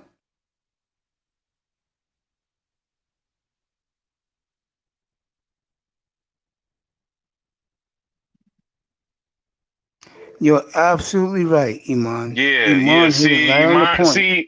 Iman, he just agreed with me, but see, that's part of the reason why I'm a little more harsh of a critic on LeBron. Let me say this to Starscream that I didn't get to say it. I don't hate LeBron, and I do think he's an all-time great. I can't, assess his entire career till after he retires, and I don't know where I'll rank him, but he's definitely an all-time great. He's definitely that. Oh, you're right. That's why I kept finding out 30,000, 10,000, 10,000 for all of his haters. I said, yo, this guy has done his work. It's just some shit that, you wonder about how he won his titles. And it's there in plain sight. Good morning from South Florida, my friend. Hey man. Perfect. Do you ever go to sleep, brother? Who, me? You. Me. Oh, yeah. Because what happens is because I'm on hemodialysis in the wee hours of the morning. Like last night, I was on Platinum's channel for like 10 minutes saying goodnight to everybody in the chat room and on the panel, bro. I didn't know that you were on that. So listen, I wish you good health and all that, man. I didn't I realize appreciate that. that. We need to I'd love to have a side conversation with you. Who's I love Sade's music? I've heard that voice before, As man. the Golden Eagle 99. Golden Hey, Eagle 99. what's up, my dude? Okay. What up, man? You just sparked me, but you said something that triggered me, man. God damn. All right. Let me give a brief summary on this. I get long-winded, but I'll be brief. But I'm gonna keep this on the sports. I'm gonna keep this on the sports level. Hey, Golden Eagle. It's not okay. Listen, I'm just leaving a sports group discussion, well, online, where the guy asked a specific question. Are athletes skilled today more than others? And I said, it depends on how you judge skill wise or what have you, And I said this, I'm going to tie this into your LeBron point, Golden Eagle, in a second. Then we're going to get to the greater topic. But I said it depends. Now, most of these guys are under 40 or whatever. So let's be honest, they ain't seen shit. And most of the guys, Golden Eagle, if I may ask, I don't know, I know what Mace is, but what era you come from or whatever? Do you come from the 80s, 90s? And by the way, it's no judgment. It's just I just want to have an idea to use some context references. Well, like I told General, I was 9 years old in 1985, which is right around the time when I started even watching basketball. Stop. You're a 70s baby. Okay, good. Let me continue. All right. Bicentennial, baby. Bicentennial. Yeah. You're a 70s baby. I didn't mean to interrupt you, by the way. I just want to so these guys, so you got, okay. So you, like me and Mace, you came up reading the Sports Illustrated because you couldn't see all these sports, or you had to just deal with watching the ESPN highlights, or you may be old enough to even remember Monday Night Football when the highlights were on the halftime, because that's how you saw all the other teams. Am I wrong? I'm just using these examples. Am I wrong? Yeah. I mean, you pretty much right. I mean, like I said, like my dad used to tape the games. Like sometimes we had to go all the time. We had that old VCR, and he That's the couldn't watch shit. we couldn't watch the game live. You So we realize there had was to go home and watch them on VC. And sometimes I would rewatch them. no, You know, dude. but You see, realize how privileged. Well, I won't say privileged. We love sports so much. We will be watching videotapes of games a week ago. You will be yeah. reading the damn dude. You in your lunchroom. We was reading the sports section at 12 and 13. Can I see the paper, Mister? Oh yeah, I remember that. I remember that. The plain Yeah. dealer, USA Today. Oh God, the USA Today was the shit because it had the current Yeah, back scores. in the What 80s, that was the shit. That you and you sporting news reading would Yeah. come out every you day. reading? Listen, my love for reading. I tell kids this all the time. Hey man, find something you love and just read about it, and you're gonna learn to That's why read I'm for the doing this rest of show, your life. Suffice. Huh? What you say? That's why I'm doing this platform, buddy, because I love doing it. I remember the sporting news. I used to read that when I There Oh was you a my go. God. teenager. Every day I used to get Dude, it. the sporting news, inside sports. This Yep. is how you reading and you getting this. And the reason I'm just saying these things, brothers, is that we came up to whereas I remember coming up and I'm like, who is that? And my father was like, you don't know who the hell it is? And I'm like, he's just some tall, older guy that looked like he got snot on his nose from his beard. He's like, that's Bill Russell, son. Mm-hmm. That is the Oh Let me tell you, back that's in what, I got a cute little baseball story for you. I'm a big California Angels fan. And back in Bostic. 1978, I used to look at the box score every day, every morning. And I used to get the late newspaper. And I used to say, who the hell is this Willie Mays Aikens? Who's this Anderson kid? Who's Lansford? Who's Kenny Landreau? I knew who Bostock was. And when I got to see them for the first time, they were bigger than life because for the first time, my team was finally good with a bunch of kids from the farm system who I didn't know. And I wouldn't have known them if it wasn't for the sporting news and the late night newspaper here in New York. But They look pause at the for a box second. scores. Your brother coming up. I mean, you came up in a fucking era in New York. God damn. Yeah, That man. shit was. I mean, again, you forget the sports. I would love to have an episode with you just talking about that. And I Yo, know dude, I had Legion of Knicks here last week, and he was just here. He left. He's your typical New York sports fan. The way he talks, his bravado, his voice. That's a typical New York sports fan. And we talked about that I interviewed him last week up here. He was phenomenal up here, man. And what I was getting at was I don't mean to jump. Pardon me. I don't mean to be oh, go rude on ahead, your bro. story. Don't worry about it. I Don't worry about it. was getting at the fact that you a young brother. And we often talk on these panels. We've all been on panels before. We know what the manosphere is and all this. And Yeah. I enjoy. I rather talk about this shit to be, but Yeah. just keeping it specific. And Golden Eagle rock with me on this one, man. Bruh, you 8, 9 years old, 10 years old, coming up in that fucking hellhole there, and you still got an optimistic thing. I'm sorry, dude, but I'm It's just simply okay. It's saying, okay, no. bro. But Well, for me, because of wow, my weight problems, and right now, I'm looking at my baseball cards. there you go. I You love them. shit, you gotta deal with gangs and all this other bullshit. I'm talking real gangs, not drug gangs that later came on. I'm just talking about, yo, we want to kick your ass. Yeah. Not that they, or what you doing here, nerd bull, whatever it was, Fat boy. and yeah, and you like you don't like the Yankees, you don't like the Mets. Yeah, that I was mean, me, shit, boy. you had to deal with a lot of shit, Oh yeah, dude. I'm gonna kill one of these days. I'm gonna have a show about the foreigners here in New York. Oh, they tell American citizens to go somewhere else when you root for not for the home team, I'm gonna kill those motherfuckers, and I'm gonna tell you a good story you guys gonna love. One day, the Dallas Cowboys were playing the Giants, and these foreigners were talking all this shit, and I said, boys, the Dallas Cowboys are America's team, and if you don't like it, the rednecks and the niggas will run your ass back to Tijuana, motherfucker, wherever you come from. Shut the fuck up and be lucky that you're here. I don't need a green card, bastard. I'm from here. Damn, You don't always listen to the white man, okay? And I'm a nigga. I will tell the white man where he belongs. Don't think I won't do that shit.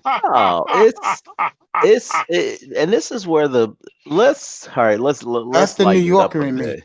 That's Yeah, the no, New I see. I see. I was just simply okay. The only reason I was bringing up those references, because I'll dial this back or whatever. The only reason I was bringing up those references, brothers, was because we really learned sports, and then combined with what we played. I mean, it was nothing for us to get 6 or 7 people.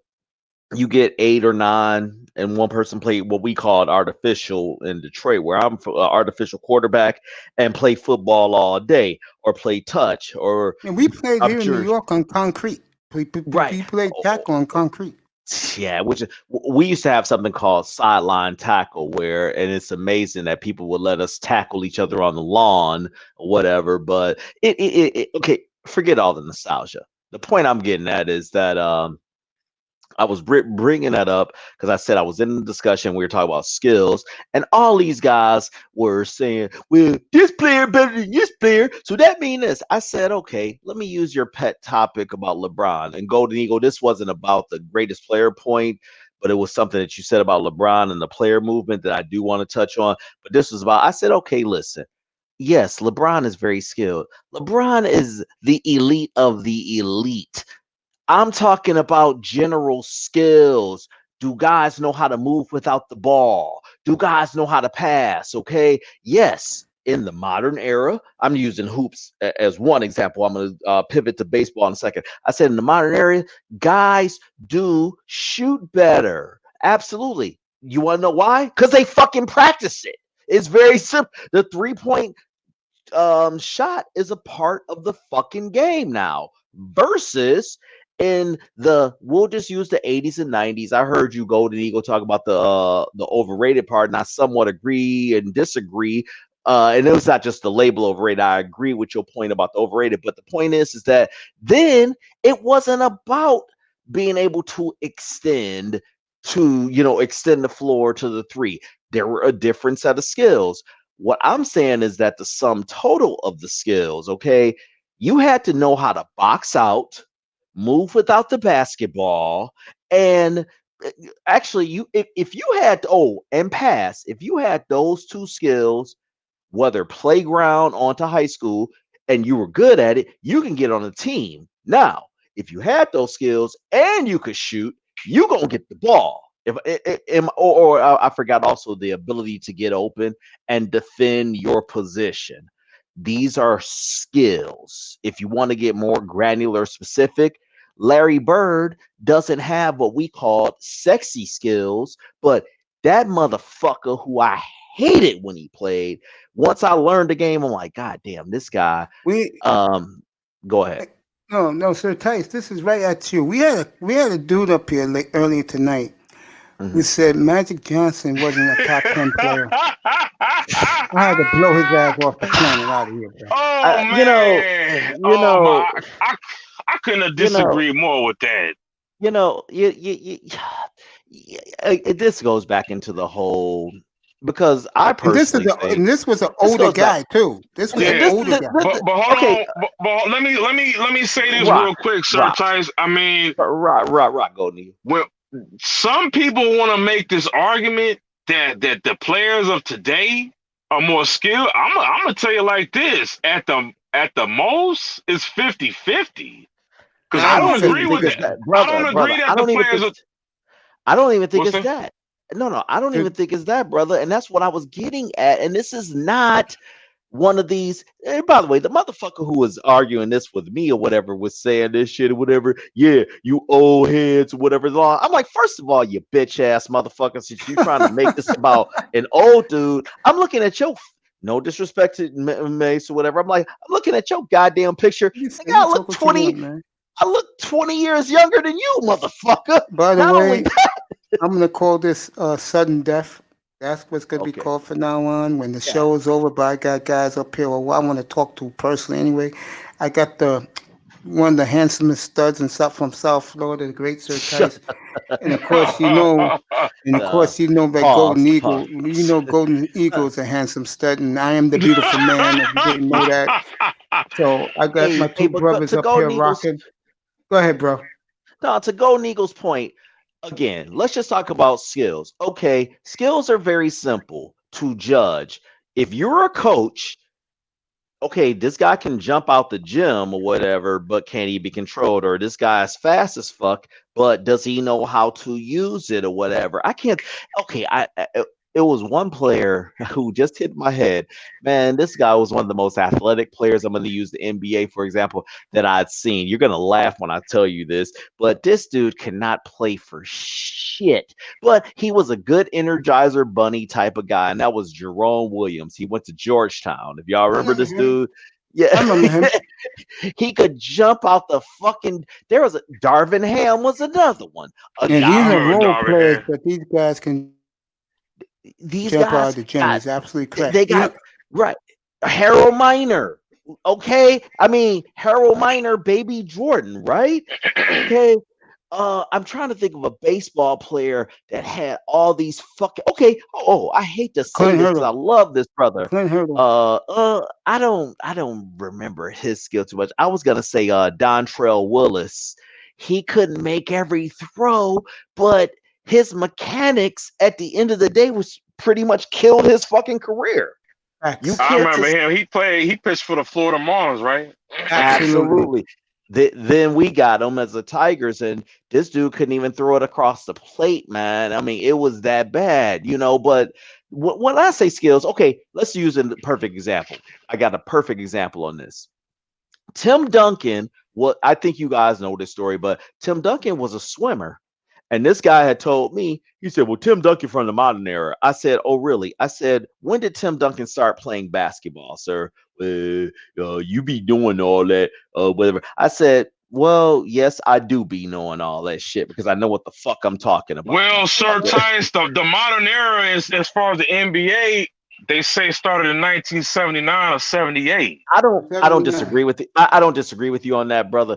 Let me rephrase that. He was trying to say that Tim Duncan came in the NBA. Oh no, the specific point was Tim Duncan and LeBron James played in the same era. And I'm like, yes, but they developed and that's my point, that they developed at different times. Tim I got it for Duncan. you. So, Tice, I'm going to answer what you're trying to get to. In the Here's what. millennium, especially since, let's say 2007 on to present, most of these players are specialists. They're not all around Thank you. players. Damn. You hit that one home very succinctly. All I was gonna say was just thank you. You nailed that, man. And I don't even watch this shit today, and I No. could tell they're all specialists. Let's. I'll get to the greater topic, but let me say this about Tim Duncan. Okay, if y'all don't know his story, I don't know if y'all know his. You know a Golden Eagle? No, what story? What story is this? Check this out. Tim Duncan was a world-class swimmer. To show you how world-class he was, he swam faster times than Michael Phelps at 17. Okay, he was projected to be the greatest swimmer ever. Then in 1989, Hurricane Hugo happened.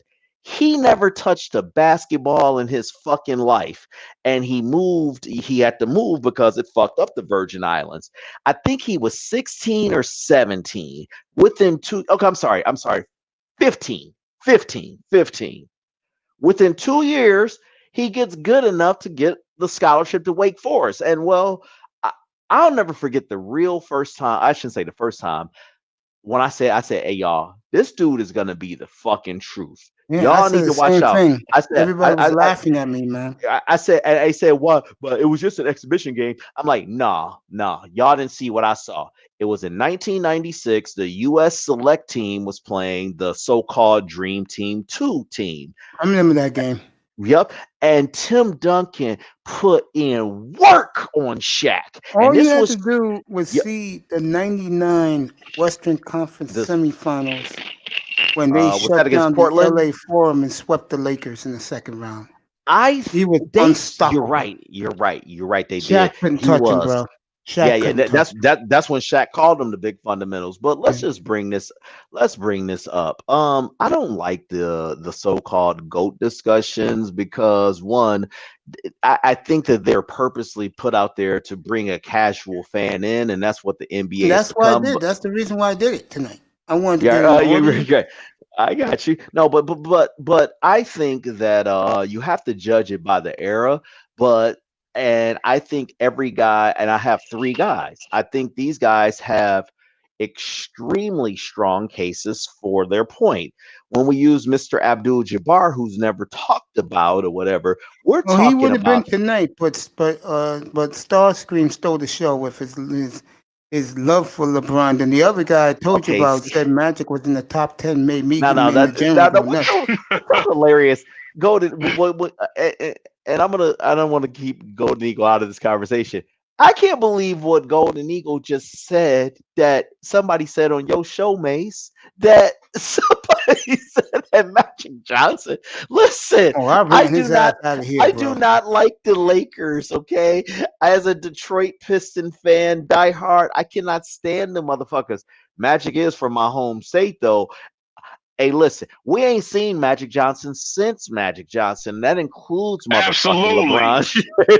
Absolutely. That was the point that I was trying to make. Magic Johnson was the first unicorn player.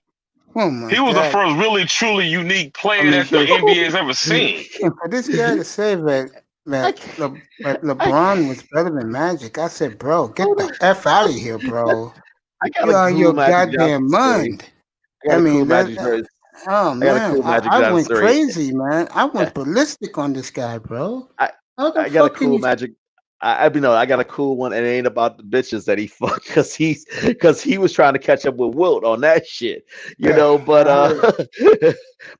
but there's a great Laker book, man. I can't think of it. And it's not I just don't get my things from books. Here, let me Showtime? divulge.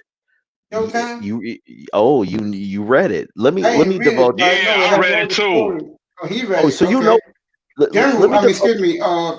Green read it. Go ahead, Green. Talk about it. No, well, it's not just a book. Okay, Isaiah Thomas in 1984, well, between 1983 to 87. After 87, he's like, "Fuck you, kids. We about to win a championship or whatever. I can't focus on you guys." But he used to have a summer camp, man. And in this summer camp at Oakland University, it will be Mark Aguirre, Herb Williams, and Magic Johnson and his nephew. And man, I've seen Magic practice and school. Fuck that goddamn goofy ass fucking smile, man. That dude was intense as fuck in training us and shit. But once the drills was over, he was funny as hell. But Golden Eagle, you may remember this story from Showtime, man. Listen, he came in as a rookie. Man, half them dudes was on coke, you know, and Kareem was Kareem, meaning Kareem was an intellectual guy. He know he gonna get his numbers. It's the world's bigger than basketball. We're gonna be decent. We hear about this rookie, so nobody really fuck with Kareem. Magic, everybody else was like, and then Norm was like, "Who the fuck is this dude gonna take my spot?" You know, Yeah. they Norm said, Nixon didn't like that shit. Oh, right? by the way, for all those who don't know, we're talking about the book Showtime by Jeff Pearlman. That was an There you go. excellent ass book. Yeah, Yeah, salute. Jeff Perman's a hell of a And writer, man. I'll cut to the chase. They said first practice came, and they said Magic, and this is why I can't stand these modern entitled athletes or what have you. I mean, that dude came in as a superstar. He already won the NCAA championship or whatever. Sure was, boy. He was great. Michigan State. Right. He stayed with Dr. J, during the playoffs of the 1979 NBA season, because Doc had said, you know what, you want to see what this NBA like? So he was like, yo, I already kind of had an idea. I already ran, did runs with Spencer Haywood and all that in Detroit. But the point is that once the first practice came, he said, hey, y'all might be treating me like a rookie. Well, I'm sorry. He didn't say anything. They said first sprint, he killed the whole team or whatever doing suicides and was like, yeah, what's up? And they're like, oh, this rookie trying to show up the coach or trying to be like, I came in first. He said, then they started running the passing drills, or not passing drills. They started running some sets. Magic was hitting them with passes, hit him right in the face. Yeah, I remember that. I remember that. Hit him in the face to whatever. And he was like, yo, I might be a rookie. You better catch that pass next time because that pass is there. And it was like, from that day one, he commanded authority. And Kareem even looked at this dude like, this is the cat I've been looking for since Oscar. Thank you. And he stepped up the tempo there. Now, let's contrast that with Mr. James here, because I believe that when you have great talent, that's one thing. It's another thing to have leadership. And to do that off the motherfucking rip, we already know what the story is. Now, I will admit, what LeBron did 4 years into the league and destroying my Pistons in 2007 was something that I have never seen in my motherfucking life. I'll admit that. But he was later humbled by the Spurs, okay? But we get this. And now this is where I think the difference is when we can't just judge by rings. We can't just judge by wins and losses. We have to judge by mental resolve. You look at what happened to Magic Johnson in 1984. When after winning 2 rings, he fucking runs the clock out and becomes Tragic Johnson. And for him to recover from that, I've always said that a person has to lose or go through defeat before they really accomplish things. He went through it backwards. He won and he accomplished things. Now people say, well, the same thing was with LeBron. Well, technically, Magic didn't leave the Lakers and say, let me go to the Pistons and team up with Isaiah. Okay. Exactly. now, to be fair, them Laker teams were stacked as fuck. Okay. I tried to argue that with the guy, and he kept talking LeBron's this, LeBron's that. I'm like, get the fuck out of here, man. I said, Magic. I said, if I had to pick one player on planet Earth that ever played in the NBA to build my franchise, and I told Magic this personally when I met him in Beverly Hills 15 years ago, bro. Remember when Magic was pumping sneakers, those cheap sneakers he was pumping? I vaguely recall. Was that around time Marbury or it was before Marbury? Before Marbury. Okay. No, but go ahead. Damn. So you was in Beverly. Yeah, I met him and I told him that, and his handlers said, yo, you want to spend time with him? I said, sure. He let me spend like 45 minutes with him, bro. It was fantastic, man. He's a great guy, man. I want to hear Golden Eagles comment on this, if you don't mind. I want to hear Golden Eagles comment on this, in that why do you think, since we're all around the same age, and not to make it like we're better than these younger guys, dude, when I can't sleep, I just turn on YouTube and I'll punch up an old school video of some shit and watch and reach. Oh shit, I didn't see that at that time. One of my first basketball shows, I don't mean to interrupt you, Sir Tice, was no, it's all good. It's all good. We was talking about Kareem. Don't worry, Eagle's gonna answer your question. And Eagle was there Eagle was on the panel that night, and I told him about Kareem. And I said, why don't you young guys go to YouTube right now, Google May 10th, 1977, Mother's Day. I know a hottie right now. She's a hottie. She lives out in LA. She has season tickets to the Lakers when Kareem came, and he scored 26 points in the first quarter on healthy Bill Walton. Now, no, Portland swept them that year, but the point was that's how dominant Kareem was. That he put up 26 on Walton. Kareem probably cooked a lot of people back then. I'm like, listen to these Jordan lovers, to the Jordan fan. I don't, like I said tonight, I don't pay LeBron I don't pay James no attention. Okay, that's these little boys guy. Okay, right.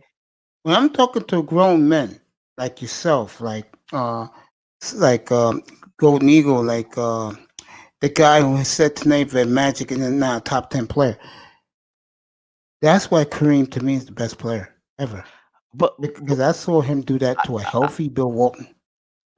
it's not just the Bill Walton. I can name you when he was 37, but let me pose this to Golden Eagle because he hasn't rolled, and I feel like I've taken over.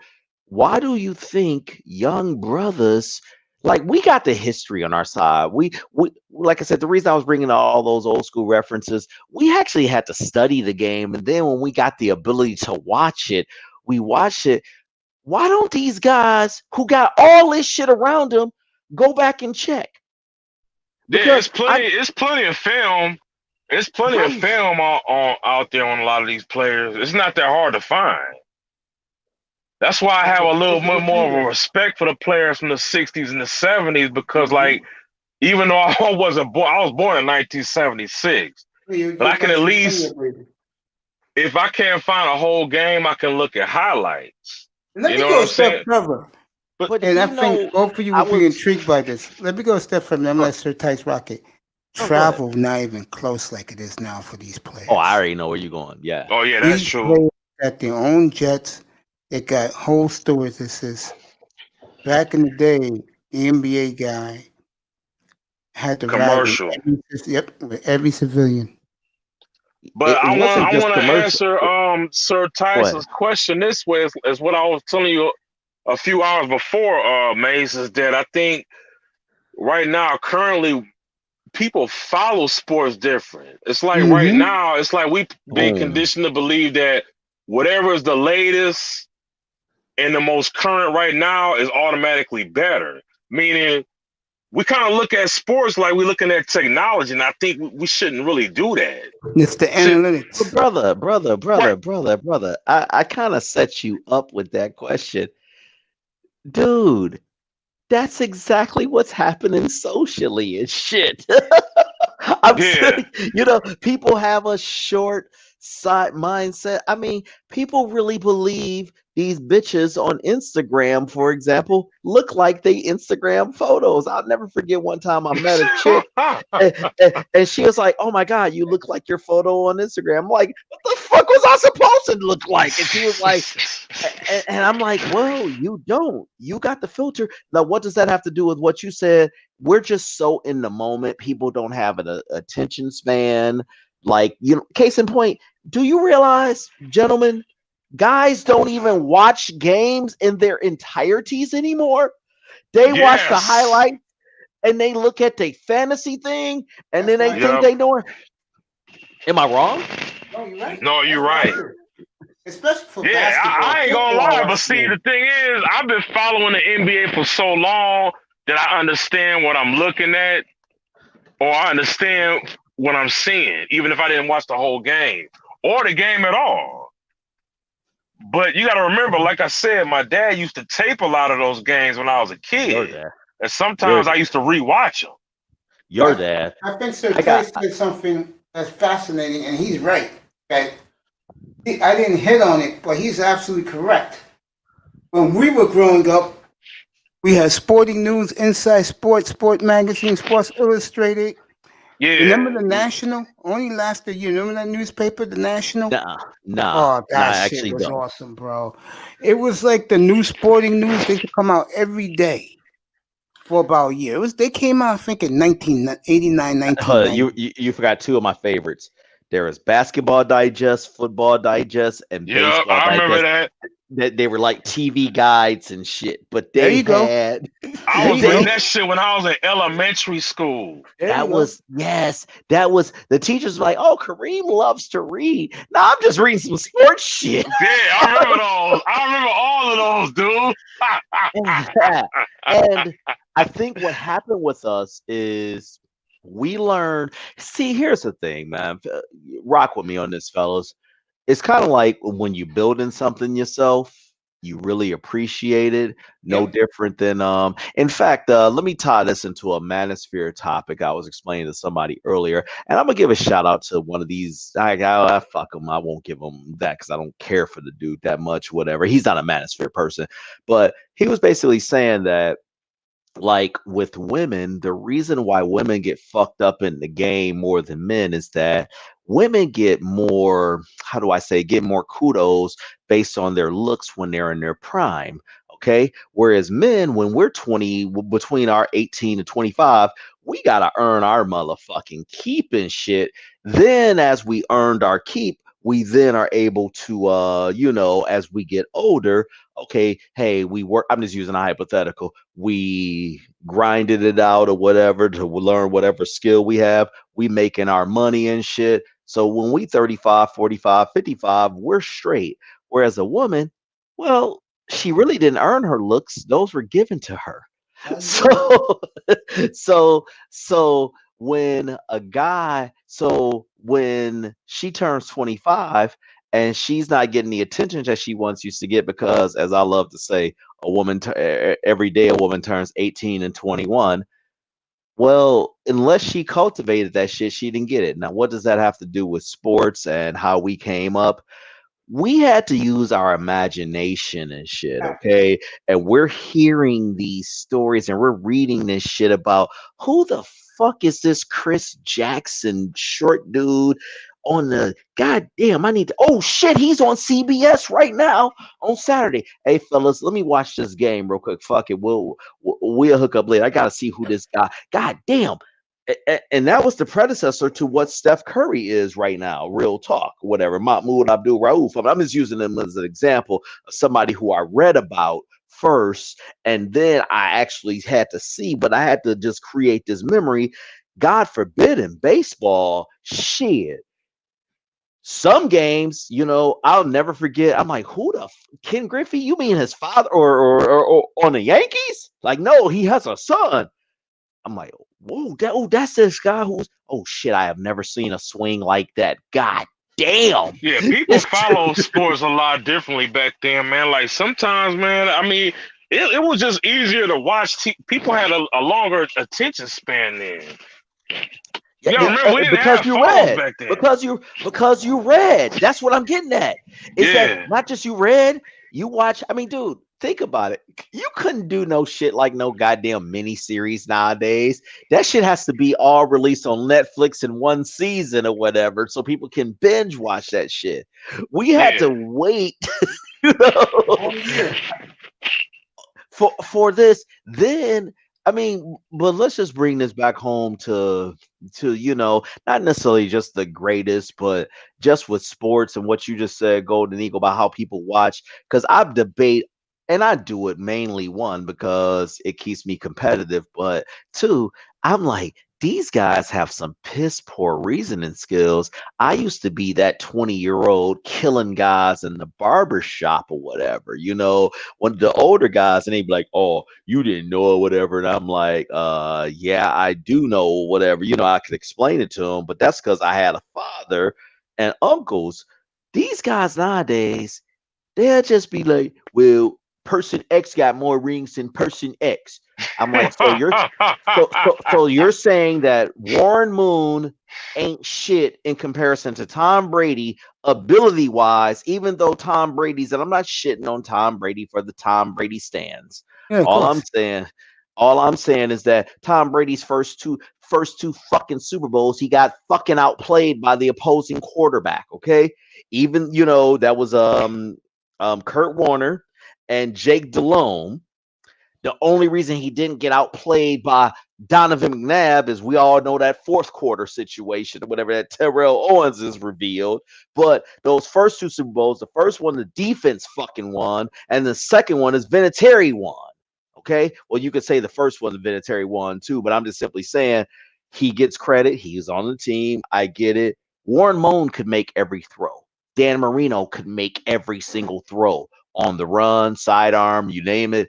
Tom Brady can't make those throws. Does that say that Tom Brady's better than those guys? I say no, but he's more, let me add one more thing. Those guys didn't have, well, that's not true with Dan Marino, but okay, I was going to say those guys didn't have the luxury of having just one single coach, but Dan Marino did. I won't count the Jimmy. I know this is kind of near and dear to your heart, Mace. The Jimmy Johnson era. But I'm just simply saying, you guys get my point about skill. Larry, okay, we'll use a basketball example. Larry Bird was not as fast as who's a I'm trying to think of a good Dominique. but was not as fast, couldn't jump as high as most of his contemporaries. That motherfucker could anticipate, could shoot with both hands, could rebound, could pass. Yeah, he I was a could hell of a passer, man. Listen, if you look at Larry Bird's old highlights with his passing highlights, you see how great of a passer he was. Those are his highlights too, bruh. Those are his highlights. I'm Yeah. talking his normal. I mean, he was the only person when I knew that Dennis Rodman was the truth is when I'm like, I've never seen a person bother. I didn't say stop. I said bother. Okay. I said I've never seen a individual bother Larry Bird in my life, and I've seen everybody throw everybody at him. And Yeah, he was a hell of a passer, man. I was like, God damn. And you know what's funny? I didn't really realize it until like a few years ago. When I was just, doing nothing, I just wanted to look at some highlights. I'm like, let me look at these Larry Bird highlights. If you look at some of his passes, man, it was amazing bro, the how beautiful thing great of a about passer he YouTube, was. the beautiful thing about YouTube nowadays, I mean, I don't know if you know this, Golden Eagle. I'm like a diehard boxing fan, but in back in the early 2000s, I used to find these European guys who had all these boxing matches, and I would make like PayPal trades with them and shit. But now most of this shit is on YouTube, and that's what I was gonna say. The beautiful thing about YouTube, you can find basketball games in their fucking entirety. This Yup. was shit that I used to pay for. I watched a 1980 basketball, or it was Bird's rookie year, and I'm like, Jesus fucking Christ, this guy was, and this was in it. Now, Yeah, I was mind gonna you, say same topic. I was just gonna say, but one of my favorite games I love to watch is uh-huh. Game 7, Houston, Seattle, 1993, in its entirety, man. That Why do game was one you? of the best Oh, playoff wait, games wait. ever. That's 1993 Houston, Seattle. Seattle. No, no, no. Houston won that to get into the No, Seattle one. championships. No, Seattle one. No, 1993. I thought. Seattle. Yo, you're right. It's 94. It's 94. So Yeah, yeah. Seattle Seattle won, and won. they lost to Phoenix in 7. Oh, and That that's was how a hell of Phoenix a got to the Seattle finals. team. That's how, Yeah. man. Those. Was- Hey, have I ever told you this story? I talked to George Carl in the airport. Yeah, tell me this. And I'm curious to hear this. okay, y'all, you gonna love this one. Both of you gonna love this one. I I told him, I said, hey, what's up or whatever. This was about 7 years ago. I said, listen, I'm a hardcore basketball fan, and I'm not one of these basketball fans. I'm like, you name a year between 1980 and 2000, and y'all could do it and test me or whatever. Right now, freehand. I said, you name a year between 1980 and 2000, you could be like 1983 or whatever. I said, I can tell you the NBA finals, I can tell you the series result, and I can tell you one thing about that. I said, I'm that fan. He said, 1997. I said, oh, that's when the Bulls beat Utah 4-2 or what have you. Okay. That was the in that series. That was the year. I said that was the infamous flu or cancer game or whatever. That's what it'll end up being, guys. No. Anyway, cutting to the chase about 96. I said I thought that y'all could have beaten that Bulls team. Y'all beat them in the first game. I said, I sincerely think that it was because Nate McMillan was out those 3 games or whatever that y'all lost. Am I wrong in this? He said, he said, you do know your basketball. He said, let me tell you something. He said, you won't believe this shit. He said the remaining 2 games, because remember, I'm sorry, the first 3 games, Nate McMillan didn't play. So that was 3-1. And then they came back and won 2. Give me a second. Because they lost. Yeah, they lost 3. And then yeah, okay, I got it. The next 3 games that Nate played, and Nate was still injured. He said that 10 out of those 12 quarters we won. And I'm like, huh? I didn't even understand what he said. I'm like, he said, yeah. He said, a game is 4 quarters, right? You times that by 3, that's 12. You look at the score, 10 of those 12 quarters, we won. Or we won every quarter in that. He said, if I had a healthy Nate earlier, and Nate was the difference maker because Nate bothered Jordan to whereas when I would put Gary Payton on him, because I needed Gary on offense and defense or whatever, but he bothered Jordan enough that, okay, I could get the offense off or whatever, but Gary was exhausted guarding Jordan, those first 3 fucking games or, switching off on him. And what people don't know about, I hate saying this, the great Michael Jordan averaged 22 points that entire series. I mean, that's good Well, for. Nate McMillan was a good defender. He couldn't really do Absolutely. shit else, but he was a good defender. Absolutely. No, but okay, hold it. Let's smell on this, fellas. 10 out of 12 quarters, you had your score, and I went and researched this. I'm like, God damn, he was right. Well, he was the fucking coach. He would be right. Now, read into that all we want to, it is what it is. It's like, wow, it goes back into the what ifs thing, like the what ifs if Charles Smith makes that fucking layup or dunks a goddamn basketball.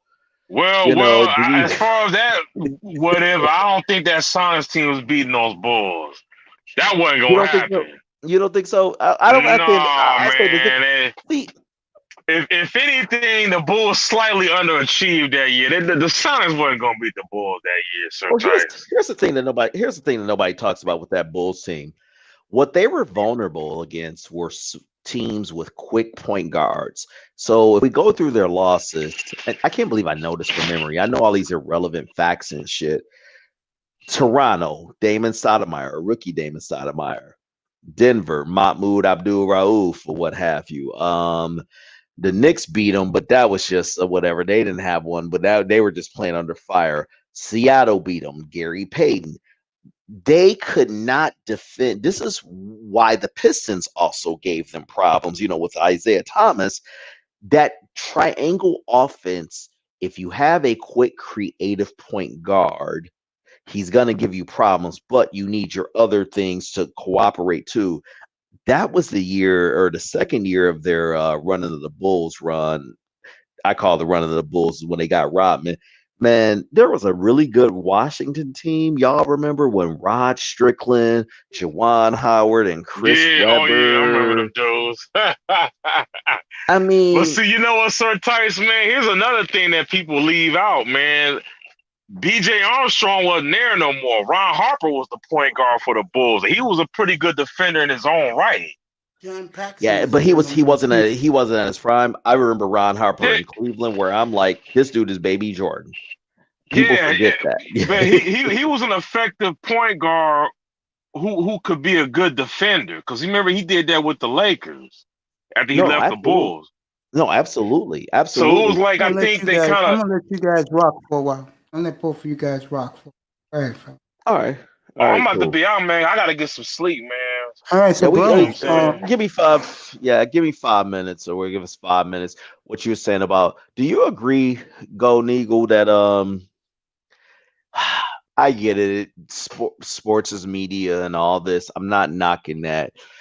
I don't like. Okay, 2 things that bother me with modern sports. I'm gonna just name 2 sports. I don't like how this fucking quarterback gets all the fucking credit, when a lot of that is contingent on his offensive line. And I don't like how in the N.B.A. it's all attributed to one player when it's the team with the best role players that actually come through, that support their so-called top player. I mean, I agree with that. Go ahead, Eagle. Well, yeah, he's right. But I mean, I think it might be a little bit of the residue from the Hero Ball era. Do you consider the Hero Ball era from 99 to 2007-8? Is that your era? Yeah, I think a lot of it is that. Yeah. I think a lot of it's just that. And then I think the thing is, a lot of these analysts now, They're entertainers. They're not journalists. Yes. Like when we were teenagers. So when you watch these shows like First Take, Undisputed, and all of that, a lot of them is partially entertaining. Like Partially? as opposed to like Partially? journalists from like like the New York Post or the Chicago Tribune or the Plain Dealer or the LA Times. They didn't have to be a Which entertainer. album or the free dude Mace? I don't know if he can hear this, but he probably hates this one guy like I did. But at least this guy did cover the sports. But I remember there was a great show on ESPN before the fake debate shows. But it was the y'all remember the sports reporters and Mitch Albom. He was a local Detroit writer, but it was this one son of a bitch. Mace, I love, his name was Mike Lupica. I cannot I remember him. motherfucker. But Mike Lupica is the guy that he will write from his house, don't go to the stadium because they know somebody's going to kick his ass. True story, man. Mike Lupica. We call him the little weasel here. Yeah, but you are exactly right, Golden Eagle, in that how fans are getting educated. But let's just go back to what I said about us reading books and all this. Fuck the books. We learned a lot of athletes from our baseball cards, and yes, that applies to all sports. That was my life, baseball cards. Right, baby. we would look at. We used to play them all the time, bro. Exactly. You go by the color and the shade of the card. If it's green and yours green and you top That's him, you cool. win the bet. That was damn. Wow. And kids nowadays, they don't get that experience. So you know what happened? Sir Tyson, yeah, know what happened? In the 80s, what happened was the dealers tried to make those baseball cards profitable until the strike. Once the strike happened, baseball card died. Exactly, man. And I collected mostly basketball cards, I had it too. But you're right, Sir Tice. I mean, that was actually one of the ways that I knew who the players were. Mm-hmm, me too. But in me and Sir Tice's time, I think Sir Tice will agree. We didn't care. We knew who the player was. Watch the NBC Game of the Week or ABC Monday Night Baseball. Absolutely. All we cared about was getting a deck and whipping somebody's ass on the street corner, bro. Well, not only just that, I'll even say this. Like people say to me, damn, see, you one of them kind of fans, you can watch this kind of game. I'm like, yeah, because I appreciate the fucking sport.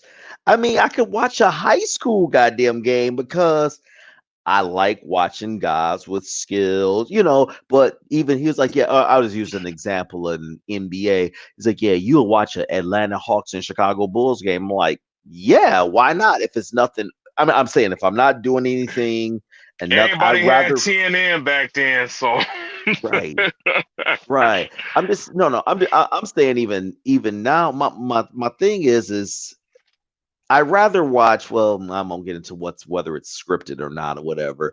I mean, I was. I know we're going on the top. I'm going on a sharp pivot, but in the 80s, I hated this shit after the 90s, which was this reemergence. And I'm not talking about sports, but in the 80s, I was a hardcore wrestling fan. And I don't mean just WWF. I mean the N.W.A., WCW, which it became later on or whatever, or it was the UWF. No. That's when I stopped watching because I started seeing. I'm like, these are familiar scenarios. I'm not watching this shit. But the point I'm saying is that I came across these YouTube channels with these old wrestlers like Kamala, who just died, talking about their scripts and shit. And I would just be I was just engrossed into this tonight. My point is that I rather watch or listen to that. That's the only unscripted drama or scripted drama I watch than watch one of these dumbass TV programs. Now, I mean, shit, we could turn this into I know we got. I mean, dude, think about even when we grew up, the TV was better or whatever, or the storylines were better. Yes, now, it was. You don't even, and maybe we're just old when it's nostalgia. I don't think it is because I'm just. Well, I've told Mace this. I mean, to me, my favorite era in sports period was like late 80s all the way up to like early 2000s. But as far as NBA basketball, it was the 1990s. Hey, what you brought up a great point. I know you got to go or whatever, so I want to get your take on this. You brought up a great point. Do you think that forget Jordan, real basketball fans are still gonna watch the sport regardless of an exit of a legend leaving? Do you think that hero ball really fucked up the NBA like I do, even though I was still hardcore watching it? But or I call it No, hero thug ball. I call it hero thug ball. yeah, like the whole, The takeover again, Iverson, the or a Iverson, player feeling like he has to carry a team all the damn time, like Kobe Bryant did Kobe too Bryant, goddamn Allen often. Iverson, But Kobe Bryant, I don't want Allen to, Iverson. Carmelo. I don't want to piss off the Kobe Bryant super fans. But no, I actually don't, because I was still watching it. You know what I'm Well, saying? here's the problem. I think the defense got too good in the fucking 90s. I mean, and then Agreed. carried over into the 2000s. I mean, let's think about my fucking 2004 Pistons.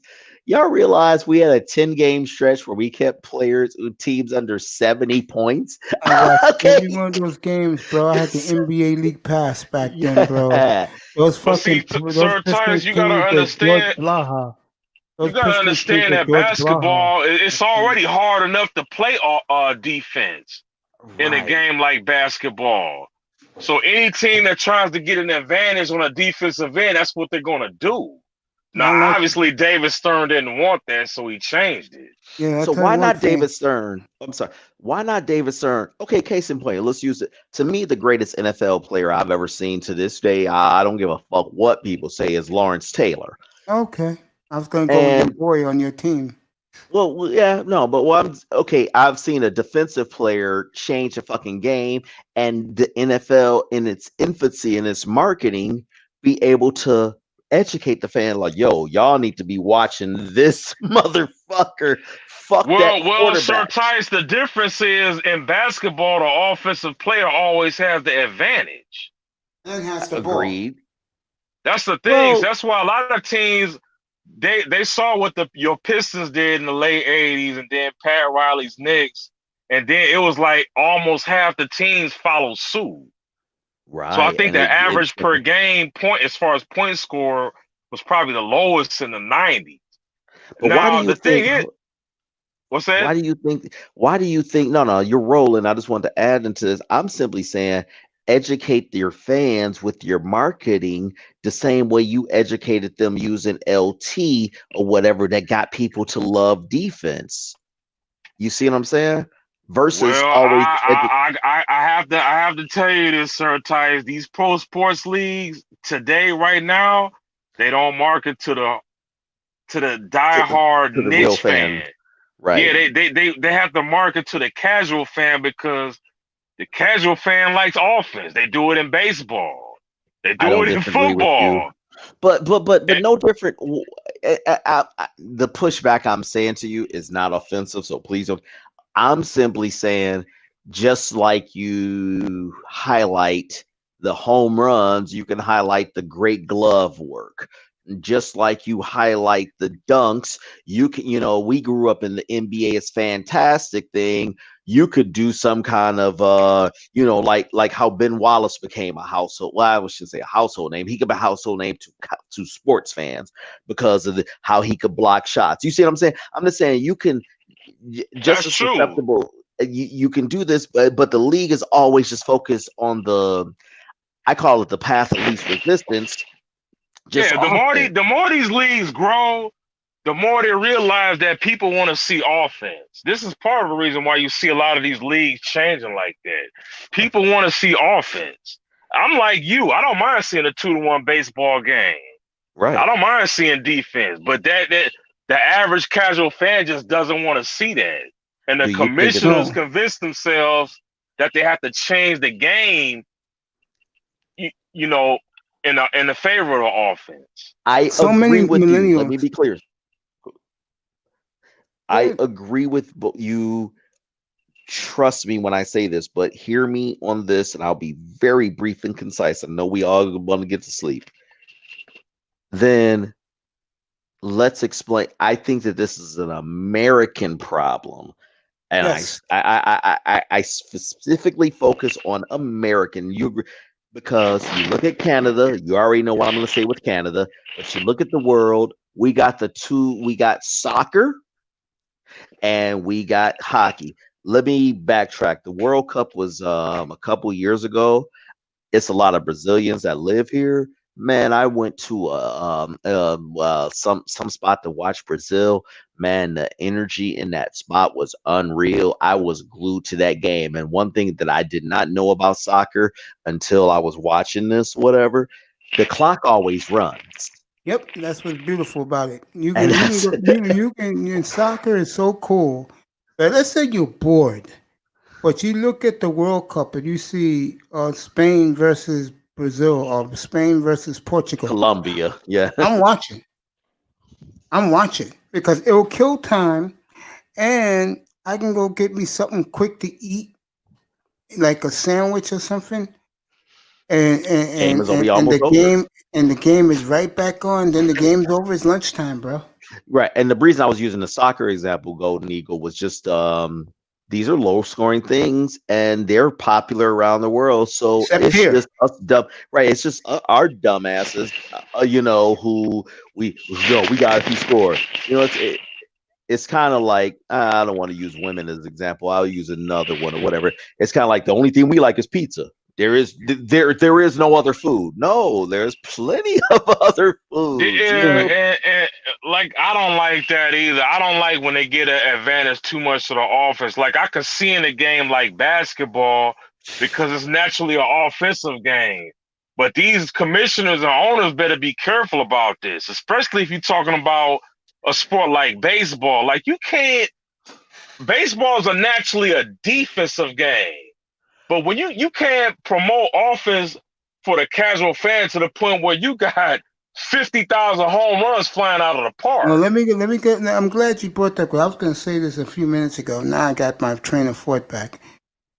I have a lot of millennials and Generation Xers that they hate baseball, but when they were young, they loved it because of the steroid era. And I had guys tell me all we care about is the guy hitting home runs.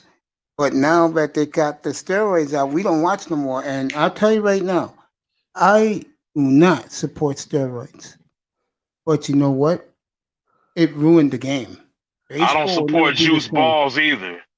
I don't. Baseball's ruined because of that What shit. was? I agree with you, Mace. Golden Eagle. What was the first point you just said? It triggered something to me. You had said something about these leagues. What the fuck did you just say? When you got these commissioners and Okay. owners. Thank you. I remember. Yeah. You were basically saying they want to market to the casual fan because that's where the money is, and the thing is, they want to see more offense. And, okay, Yes. so Yes. imagine you open up a restaurant. I agree with you. I kind of I'll remember my point, but I do know of because I've heard this point before. By the way, I agree with what you're saying. I'm just simply saying, do you want a restaurant that is the hottest thing, whatever? Then the next hot thing open, all your customers leave, or do you want to cultivate an audience? Now, most people will say, "Well, I would love to cultivate an audience," but most people will actually run to that crowd, cultivating the crowd, raising the prices. I think that the problem that the NBA is in right now is, with their staggering ratings. I got dudes explain to me it don't matter. Like, what the fuck you mean it don't matter? It matters a lot, you fucking idiot. Where do you fucking think that the most of the money comes from? But these are dumbasses, so they don't know.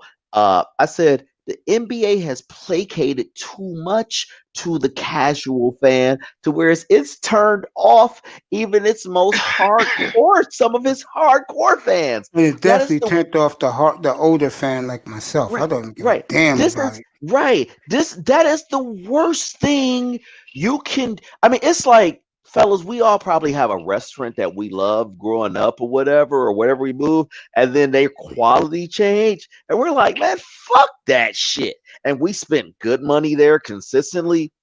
That's not the point. But I think y'all get and the NBA just thinking, okay, if we like one of the dumbest things I think that the NBA did, but it actually worked, was in the 90s when they saw that they had a growing fan, they said, we're going to do all these dumbass cartoon character uniforms. And that to this day, that in baseball had that era from 94 to 2002 were some of the ugliest fucking uniforms. The Raptors, the Cavaliers come to mind, the fucking Milwaukee Bucks with the goddamn deer in front. I mean, god damn, what the fuck? Yeah. I look at those things, but they were catering to the kid who grew up to liking the I don't want to call it attitude era or the hero ball era as you described, but it was something else you said that we were talking about, just how they cater. Oh, and the commissioners, look, they got a real problem on their hands right now because people have options to watch whatever. Let me, because this, I mean, I don't think scoring is the problem. Offense is not the problem in a game like basketball. I think that during the 1990s, I think that David Stern, I think he went a little bit too extra. I'll tell you what the problem was that killed the NBA. Hip hop killed the NBA. No, that's the hero ball era. Yeah, but That's I the mean, hero like, ball. it killed it. Like the image. Like, for example, Iverson Again, didn't give hero a ball. fuck. No, I'm not talking about the game. I'm talking about the appearance.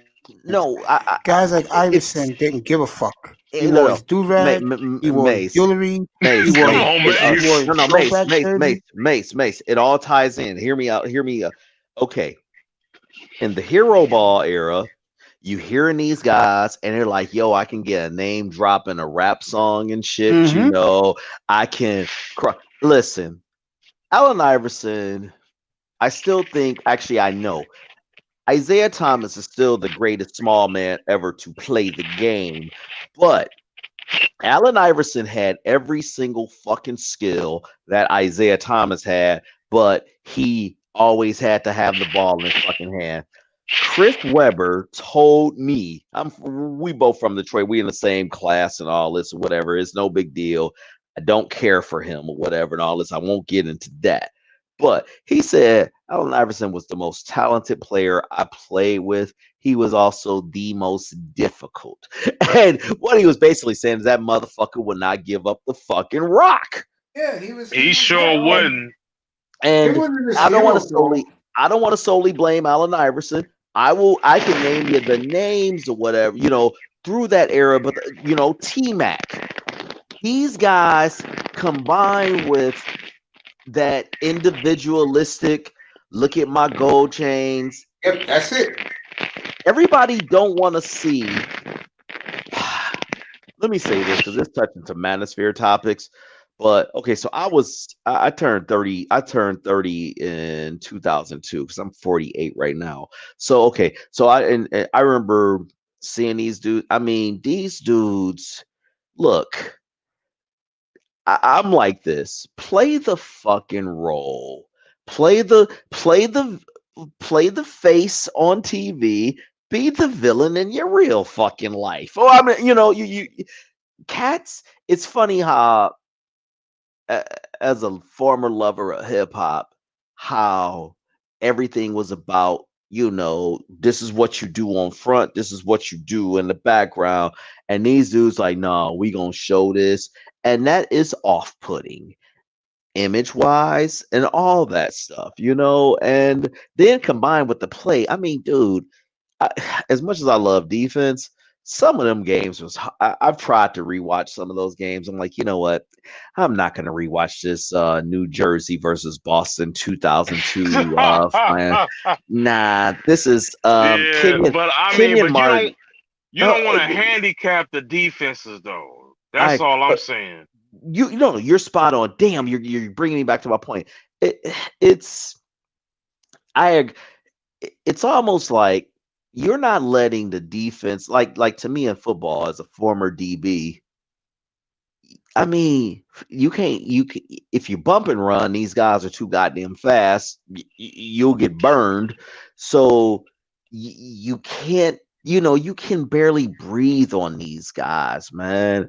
And you Yeah, can't it's even easier to throw for defend. 4,000 yards now in the NFL Thank now. you. I mean, how many years did Jay Cutler throw for 4,000 yards, right? 2 or 3. You know, I mean, and I'm not saying he was a scrub, but Jay Cutler is not hell. I'm trying to think of a good quarterback. Jay Cutler is not Joe Theismann, and Joe Theismann, I don't think ever threw for 3,000 yards. Yeah, it was a Actually, lot harder. It seems like every time there's new rules in these leagues, a lot of it is to increase offense. a lot of it, I would say Get all up of it here, bro. is. You said get out of there because he's No, right. I'm telling Tac Man to get up here. Oh, okay. Yeah, no, you're exactly right, man. Why do people see? This is what I say. This is when you know that the culture's gone awry, and I'm gonna go here. A lot of this stuff, this is gonna sound controversial. A lot of this stuff is to appeal to the highlights of the surface and to appeal to women in a sense too, you know. And I say that based on, do you really think of? I mean, unless she played basketball, your average woman, actually your average dude, don't give a fuck about man. Hold on, what was a good defender? I can't think. Alvin Robertson, y'all may remember him. Of Alvin course, yeah, the Robertson. books. Yeah, and the Spurs. This dude was a hell of a one-on-one. He was like Tony Allen. He was like the equivalent of Tony Allen and Ron Artest in his prime on that one-on-one defense. Okay, on the perimeter, man. Nobody. Sidney Moncrief. Me. I love like, damn, this guy can't. This guy is making this guy not get his shot off. I love this shit. But hey, they don't promote it. And then, and more importantly, what we haven't said, now shut up. I promise you, Golden Eagle, Mace. Here's the thing. Kids aren't playing the sports like we played them, so they don't really appreciate the sports. Exactly. You know where their sports love comes from? From the video games. That's where Madden, that's NBA that's 2K. yeah, You know that's what, where the Sir sport. Tice? I want to tell you this real quick, Sir Tice, before you got off, man. I think basketball might have a slight issue in the near future, because from what I'm hearing, kids don't play on the playgrounds and the asphalt like that anymore. Yeah, Where do because they're you live? intimidated. Yeah, if you don't want to reveal, that's fine. Or They're what area of the intimidated. country? True story. What area What of the area country? you Everywhere. in? I'm gonna tell you, because I drive trucks, right? And Oh, okay, I was gotcha. listening to satellite radio, and I was listening to Tim Legler, right? He played on the asphalt in the Yeah, in playground, BC. and he said that this is starting to be common all over the country. He was like, "Man, you don't see kids playing out there in these playgrounds." Hey It's just man, the I'm way. from Let me say this on the low to you two guys, anyone in the yeah. chat. This is the way the NBA dreaming that would happen. You know why? If the NBA had their druthers, they'd rather have white boys from overseas play here. Do you think that I disagree with I that? do. Just only I based. do. Okay, so here's my take on that. The NBA, and I don't want to get into the NBA, has always been a progressive league in a sense, in that yes, they did have quota rules in the 60s. I'm not going to deny that, but Bill Russell was the first coach in 1966. Let's not forget this. And again, I'm not giving nobody no fucking passes. I call the smoke where it is. Like the players' presidents have been black consistently for 30, or players union, what I mean, has been this. Where I will go on is this, to your point, Mace, that I do somewhat agree with. And this is my number one problem with the brothers in the league. And this is why I never bought any of that social justice bullshit. If you want to talk about some real social justice, you dumb motherfuckers, where y'all black agents at? Why is Lee Steinberg? Why is David Falk still a fucking We agent was in the talking about fucking this last league? night, Sir Tice. Good point. Damn, really? Yeah, Why true is story, man. so okay? I have two cousins that play for Michigan State right now, and one that Yeah. plays for Northern Illinois. They're both we'll talk about them when they play the game. That's not the point. I told my cousins, and they're not dumb athletes or whatever. I told them, I said, listen, y'all on the football team, your major is in business. You need to go and start fucking with some of these business guys or whatever, whose major is. He's like, if I said number one, y'all on the football team, so they're gonna gravitate to y'all. Number two, this could be a future relationship to whereas this guy could be your lawyer, your agent, you keeping it all within the family and shit. But let's bring this back. You get what I'm saying, that whatever. But let me get back to your point, Mace, about the NBA's dream and people not playing because Golden Eagle. That was a great point you said that Tim Legler pointed out. I typically go home before COVID every 3 months to Detroit or whatever. Man, the same park that I grew that my father strategically told me when I bought this house, it was across the street from a park because I wanted you to have access to a park immediate that I didn't have growing up. And to this day, that park pretty much has shaped my life. That's where I learned every sports skill I had. But the point is, I don't even see kids playing on the basketball court anymore, or whenever I go there, I don't kids don't see him play. playing on any court. And It's everywhere, Sir Ty. Yeah. I'm with you 100%, bro. You don't see him playing on any court. And I got a bigger, better one for you guys. You ready? Yeah, go ahead. This is happening all over the country very quietly.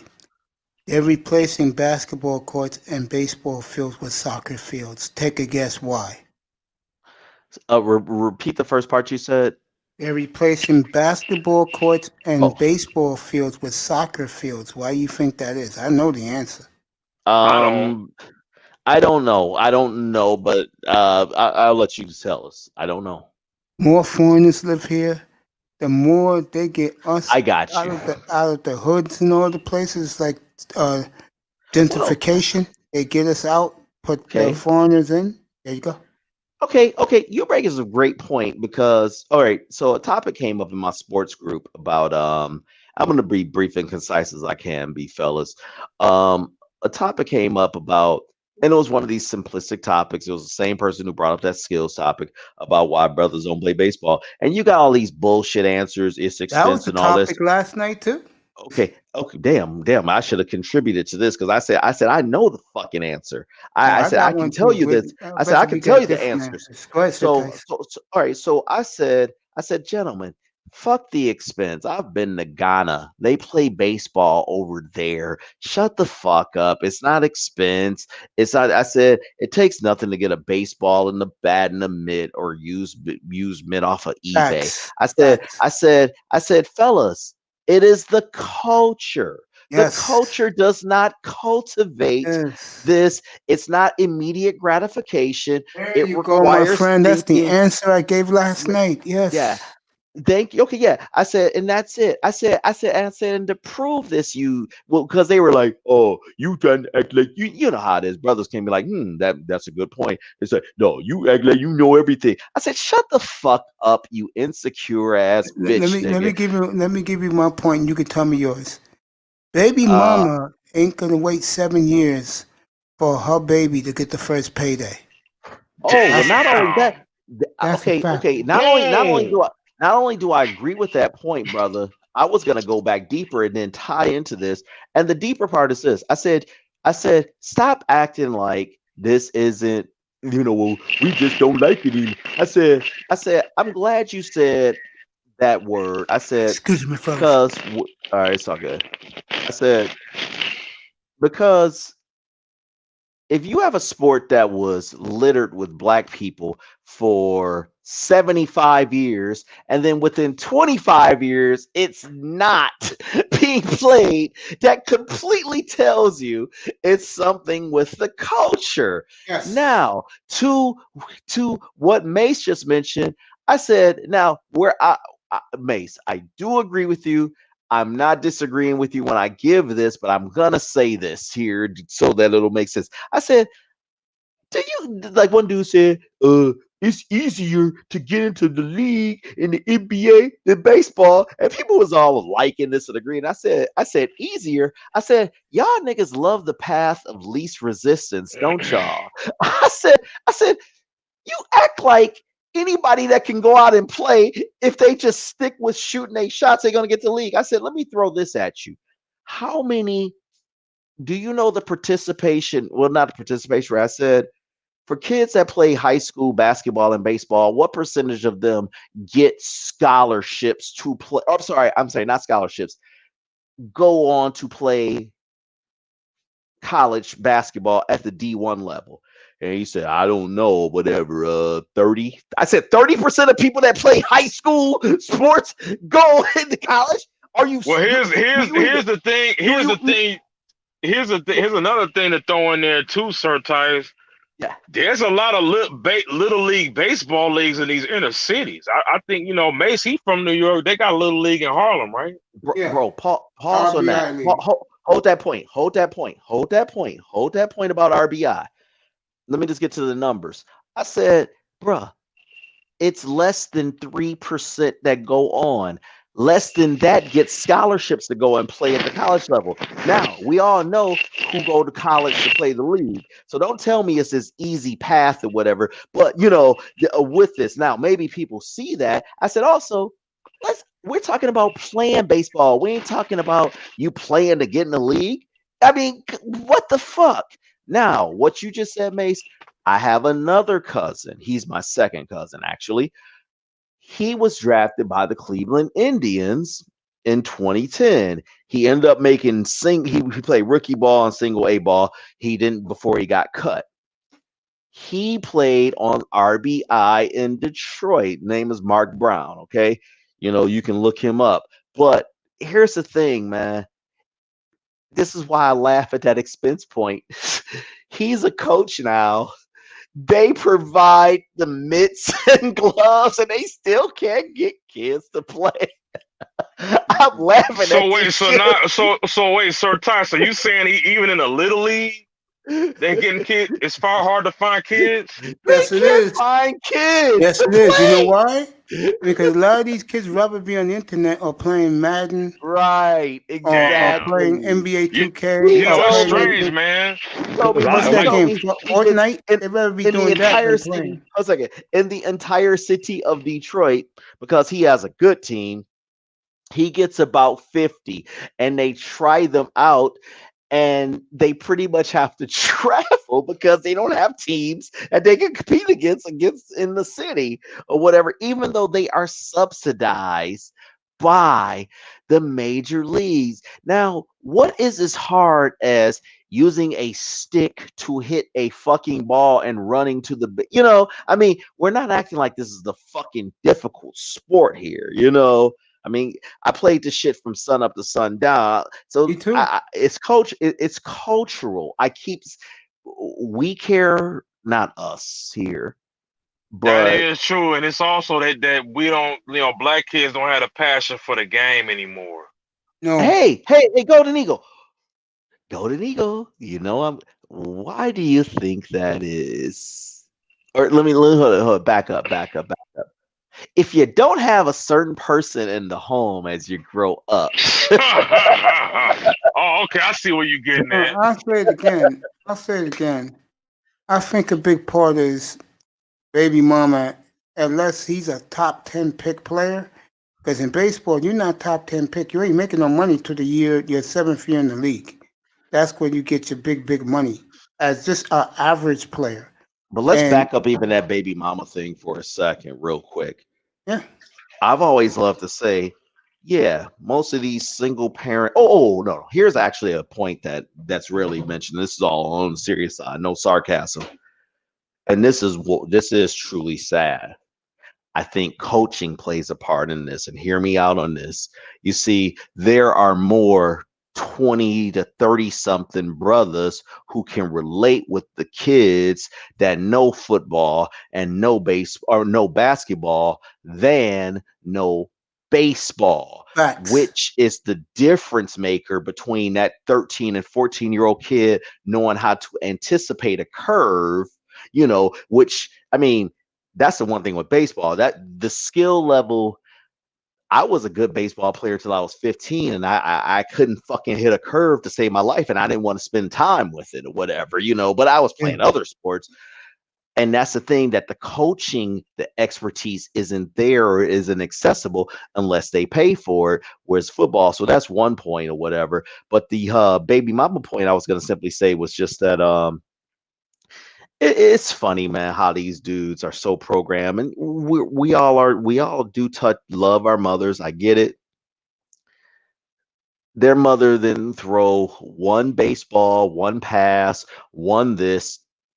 It was some black man in their lives. Trust me, you name them all, I'll tell you it was that was coaching them. Okay, but those guys never get the credit first. Okay, and mothers have their role in this, but I'm just simply saying, man, enough of these guys who are out here volunteering, these fatherless fucking kids, these undisciplined ass motherfuckers, not all.